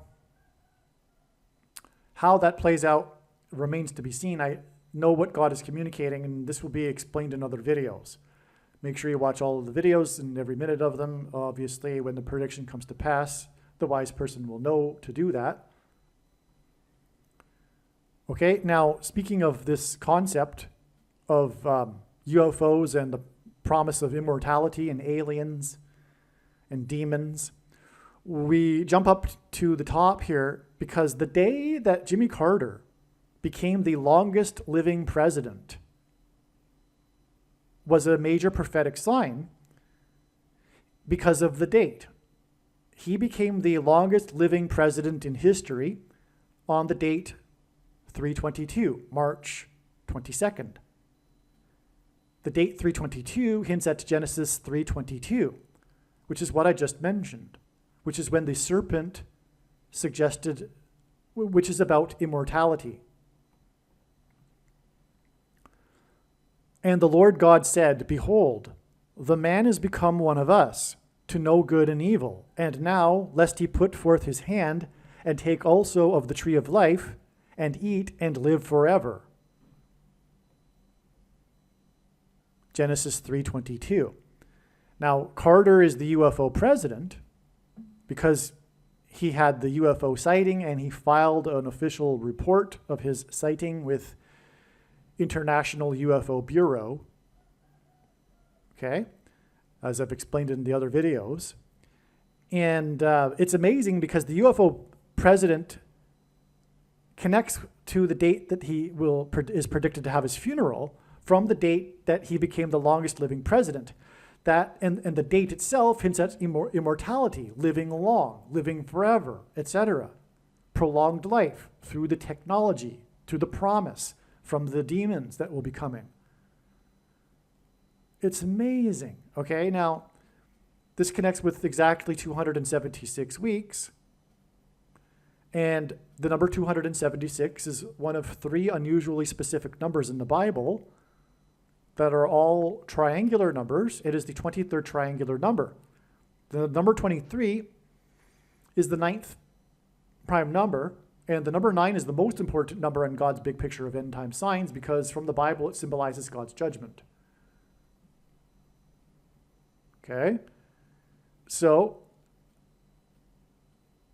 this connects also his funeral with exactly 4,500% of a year to his prophetic malaise speech, which I explained in other videos. But the point is that's one of the moments of his presidency. And 45 is the 9th triangular number. Okay, so we have 23, the 23rd triangular, and the 9th triangular number. And that's clear. And as I mentioned earlier, God pairs certain numbers together to confirm his signs and connections, and he pairs 9 and 23 and 44 together because the 44th president became the president in 2009 and wore jersey number 23 in high school. The basketball president wore jersey number 23 in high school. It's just scratching the surface, though. I could go on for quite a while regarding the pairings of 9, 23, and 44. Okay? Now, so in other words, this is a second witness. This connection here, the 9th triangular connection, is a second witness to this 23rd triangular connection, which is this longest living to the day he died, death symbolism, because it's his funeral. Okay, now we're almost done here. We've got this connection down here. I mentioned earlier how Trumpet will be next to Obama for the first time since the funeral for George H.W. Bush on November 30th, 2018 was the day he died. And this day is 2,066 days before it is predicted that the Antichrist day, okay? This hints, 2066 hints at 266 because the Pope is the 266th Pope. So this is an amazing connection because also on the day that George W. Bush died was the day that the snake, the big snake, was caught on the western wall of the Temple Mount, which is where the age will climax with the Antichrist on the Temple Mount, making Jerusalem an international city. All right, and of course, snake is symbolic of Satan. So we had the snake on the Temple Mount, the last remaining wall of the Temple Mount. All right, now, and again, this George W. Bush, because George Bush spoke at this funeral, right? And George Bush will be at this funeral, and he'll be 78, which again hints at the 7th and 8th kings, which identifies the Antichrist, Pope Francis. But also on the day that the snake was on the Temple Mount and George Bush died was the 7.0 earthquake in Anchorage, Alaska. 7.0 because well, I'm jumping ahead, but because of the 7 days here, because in the Bible, the Israelites marched around the walls of security of the ancient city of Jericho for 7 days and enacted a symbolic 3 sets of 7, because then they marched on the 7th day 7 times while blowing 7 trumpets, as in trumpets. And then the walls of security collapsed in God's judgment due to an earthquake, which is the reason for the 7.0 earthquake in Anchorage, Alaska. It also hints at 70, and Jesus said, well, so I'm jumping ahead here.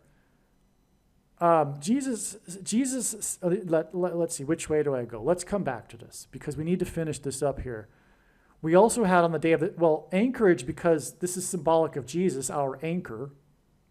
There is a lot of ship symbolism in the Bible for Jesus.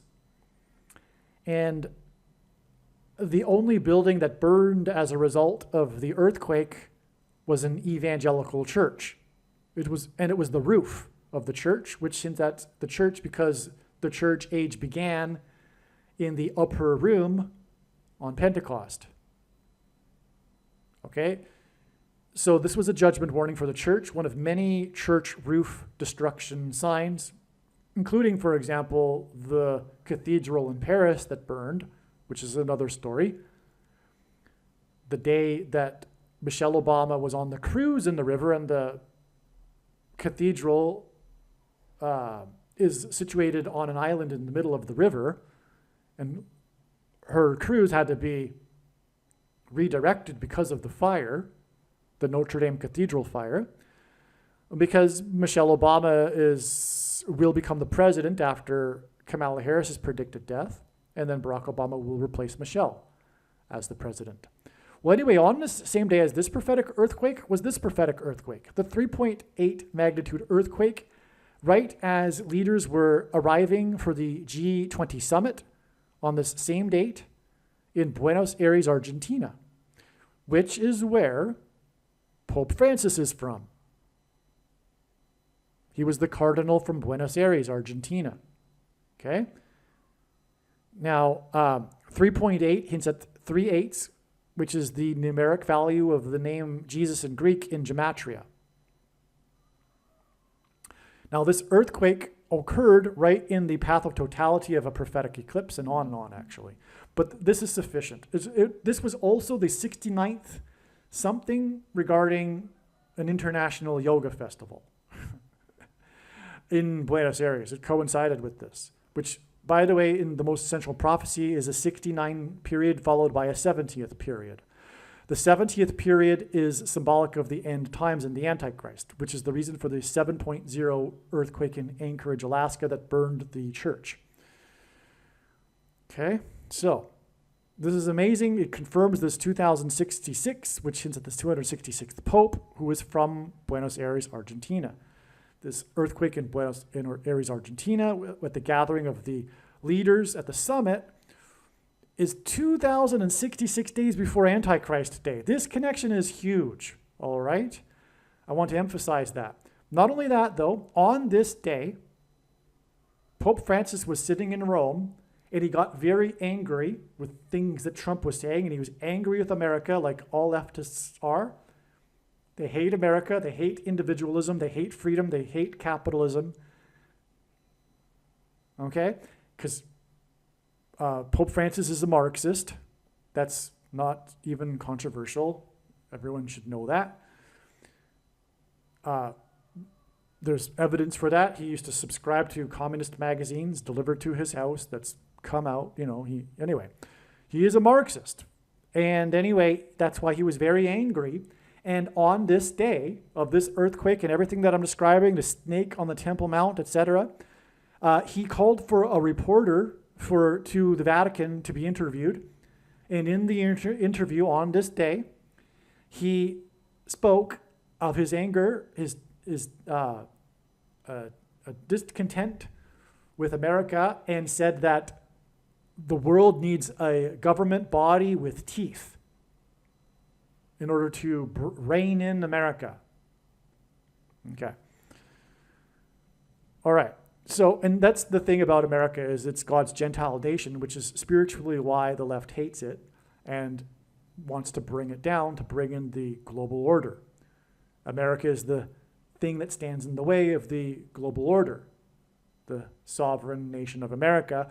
Furthermore, more specifically, it is the conservative Christians that are, and conservatives that aren't Christians, that stand in the way of the global order that Pope Francis desperately desires. That's why America must be brought down and destroyed by the Antichrist and evil and the left, which is evil. Now, the 3 sets of 7 and the earthquake that I mentioned in the Bible with Jericho's walls of security collapsing is why, from this 7.0 earthquake, it is 7 days on the death of George Bush to the day of the 77th anniversary of Pearl Harbor, which was the first time ever that no one was in attendance that was was at Pearl Harbor when Pearl Harbor was attacked in 41.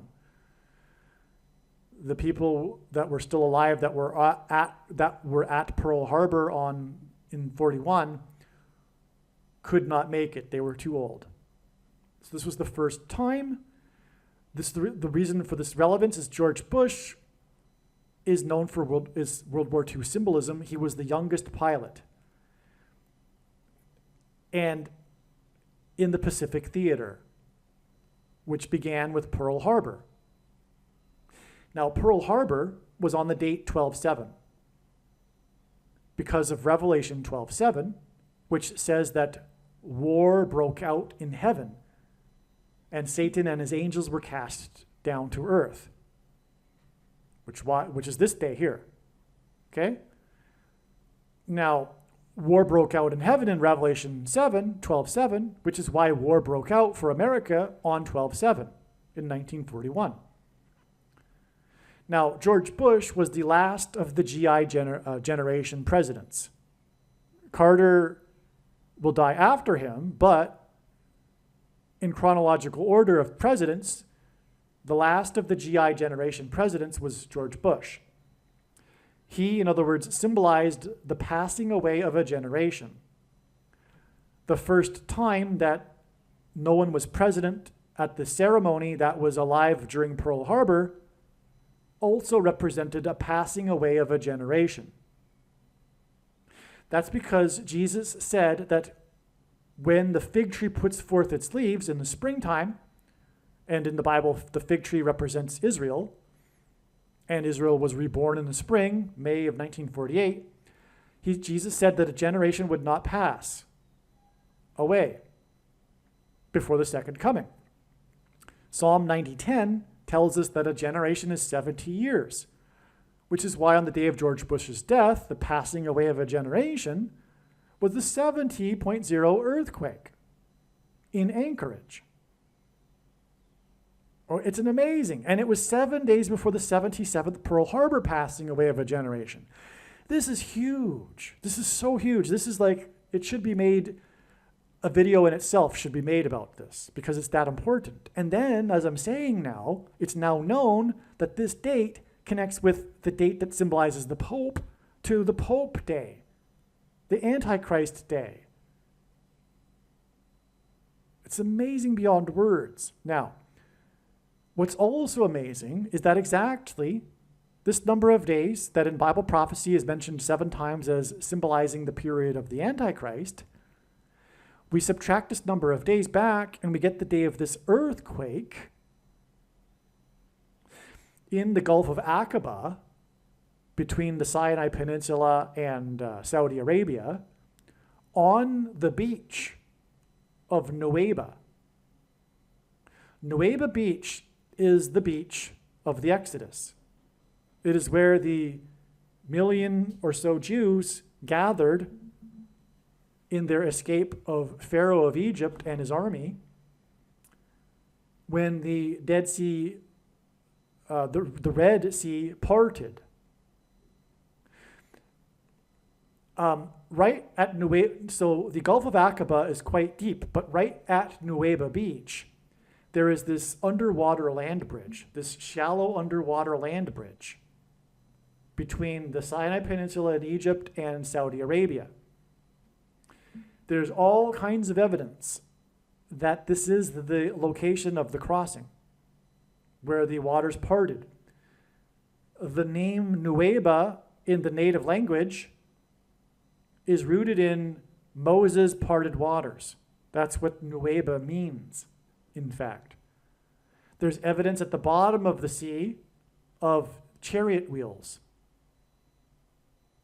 of the drowned Egyptians, as it says. There's inscriptions on the other side of ancient Paleo-Hebrew talking about the crossing.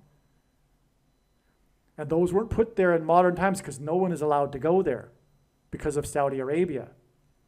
The Saudi Arabia knows full well what's there. There's all kinds of ancient Hebrew inscriptions in that area of the desert, further inland as well. near what is Mount Sinai as well. And Islam is the spiritual enemy, and it knows what all of it means. It means it's evidence for the Bible, and so that's why it's set up shop there with Saudi Arabia and prevents any form of tourism whatsoever from going and investigating that. But some people have gone and found it. And they've taken pictures. It's all documented. It's not a conspiracy theory or anything. And anyway, so there's all kinds of evidence that this is the crossing, all right? And it was at Nueva Beach, and that's where this earthquake was. It was a 5.2 earthquake, which hints at the number 52, which hints at 2 times 26, and the 226th word in Strong's Hebrew Concordance, which means prophetic sign. In other words, the magnitude of the earthquake confirms that this is a prophetic sign. Okay, and the Israelites that crossed were known as the Exodus generation. This is the term used, the Exodus generation. Because a generation passed time in the desert before crossing into the promised land. There's more to it, but it's the Exodus generation. And we are talking about this profound connection to the passing away of a generation signs with the death of Bush and the Pearl Harbor sign. And it's all coming to the end of the age with the passing away of the generation as Jesus described in Bible prophecy, which is why all of this connects with this number that points to the 266th Pope, Pope Francis, the Antichrist, on Antichrist Day. It's the end. It's so amazing, okay? And I think I've explained that now. By the way, just random here, I'm just looking at it. Rosalind, because it hits at Roswell, which is more confirmation of the UFO president. But I explained all that in the other video anyway, so never mind. Okay, now one last connection here. Antichrist Day will be exactly 68 months after Barack Obama, the second of the two Antichrists, whose name Barack Obama in simple English gematria equals 68, which is the reason for the 68 months. This was the day that Barack Obama made a quote-unquote private visit to George Bush on his deathbed, 3 days before he died. Now, what was said in that meeting? I have to wonder. It was 3 days before the snake came onto the Temple Mount. Who knows? Who knows? Why did Obama make a private visit to Bush? Who knows?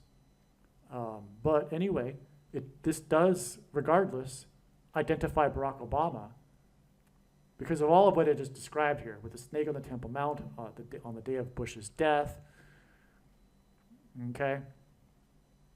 It isn't a coincidence that this Antichrist Day is 68 months after Barack Obama visited George Bush on his deathbed in a private visit. But it all connects to this too, because George Bush's funeral connects to Jimmy Carter's funeral. These are obviously the last two presidents that have died. That in itself is the connection. But also, again, Trumpet will be next to Obama, and they haven't been together since then. Okay, that's why this connection here between Obama and Bush, because Trumpet was with Obama at this funeral. Okay, this video is now complete. When the prediction comes to pass, you should know that you need to watch every video on this channel. I think a wise person would know that. And also, make sure that you don't ever stop sharing this video. It is a bag of gold. It is a massive bag of gold. It's the understatement. And as Jesus said to the Christian that did nothing with his bag of gold, Jesus banished this Christian to hell.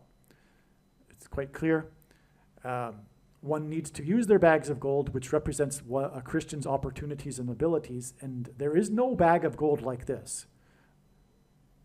Being able to predict the death of Jimmy Carter and James Earl Jones in the same video, okay? Because obviously, it's not the skeptic isn't going to believe much about the prediction for Jimmy Carter other than it being a coincidence and chance. But when we combine it with the prediction of James Earl Carter with the prediction for James Earl Jones, well, that's not possible. It's obviously from God. This proves Christ.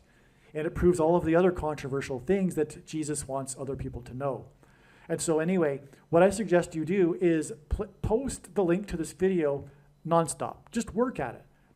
Dedicate hours to it. Okay? And don't just put it into other Christian videos. Put it everywhere into videos that you would never watch. The enemies videos, the New Ager videos, the Catholic videos, the Islamic videos, everywhere. Secular videos. Just keep posting the link and put an interesting a catchy statement like, this video predicted Jimmy Carter and James Earl Jones's death. It's amazing, exclamation mark, whatever, right? Okay, so enough said. God bless, and catch you in the next video. Believe me, I know far better than you how the prediction made in this video was derived. And more importantly, I know far better than you why the righteous Christian God of the Bible has given me a voice through this prediction. If you are a quote-unquote Christian or Muslim, this prediction was not learned through a demon. Be warned that blaspheming the Holy Spirit is the unforgivable sin. If you are a New Ager or New Spirituality person, this prediction was not learned through somehow tapping into the supposed universal collective consciousness. If you are a conspiracy theorist, this prediction was not learned through figuring out a supposed code that the Illuminati and Satanists are using. This prediction was learned through the Bible and through watching carefully the Lord's prophetic signs, which Jesus commanded all Christians to do. Besides proving that Jesus Christ is the Lord, the reason why God has given me a voice through this prediction is to prove that the controversial things that I am saying in the videos on this channel are the truth. Therefore, a wise person will want to watch all of the videos on this channel. What I will also do is create a video or two that summarizes some of the controversial things that the Lord will prove to be true when the prediction being made in this video comes to pass. I will leave links to these must-watch videos in the description box below this video.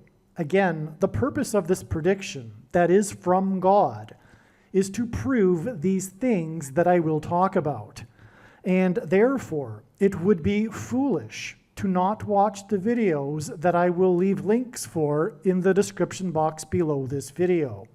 Aliens and UFOs are demons masquerading as aliens and UFOs. Most people's spiritual experiences are demonic deception, especially if they are not a true follower of Christ. In the last days, many people who claim to be a follower of Christ will have spiritual experiences that are in reality demonic.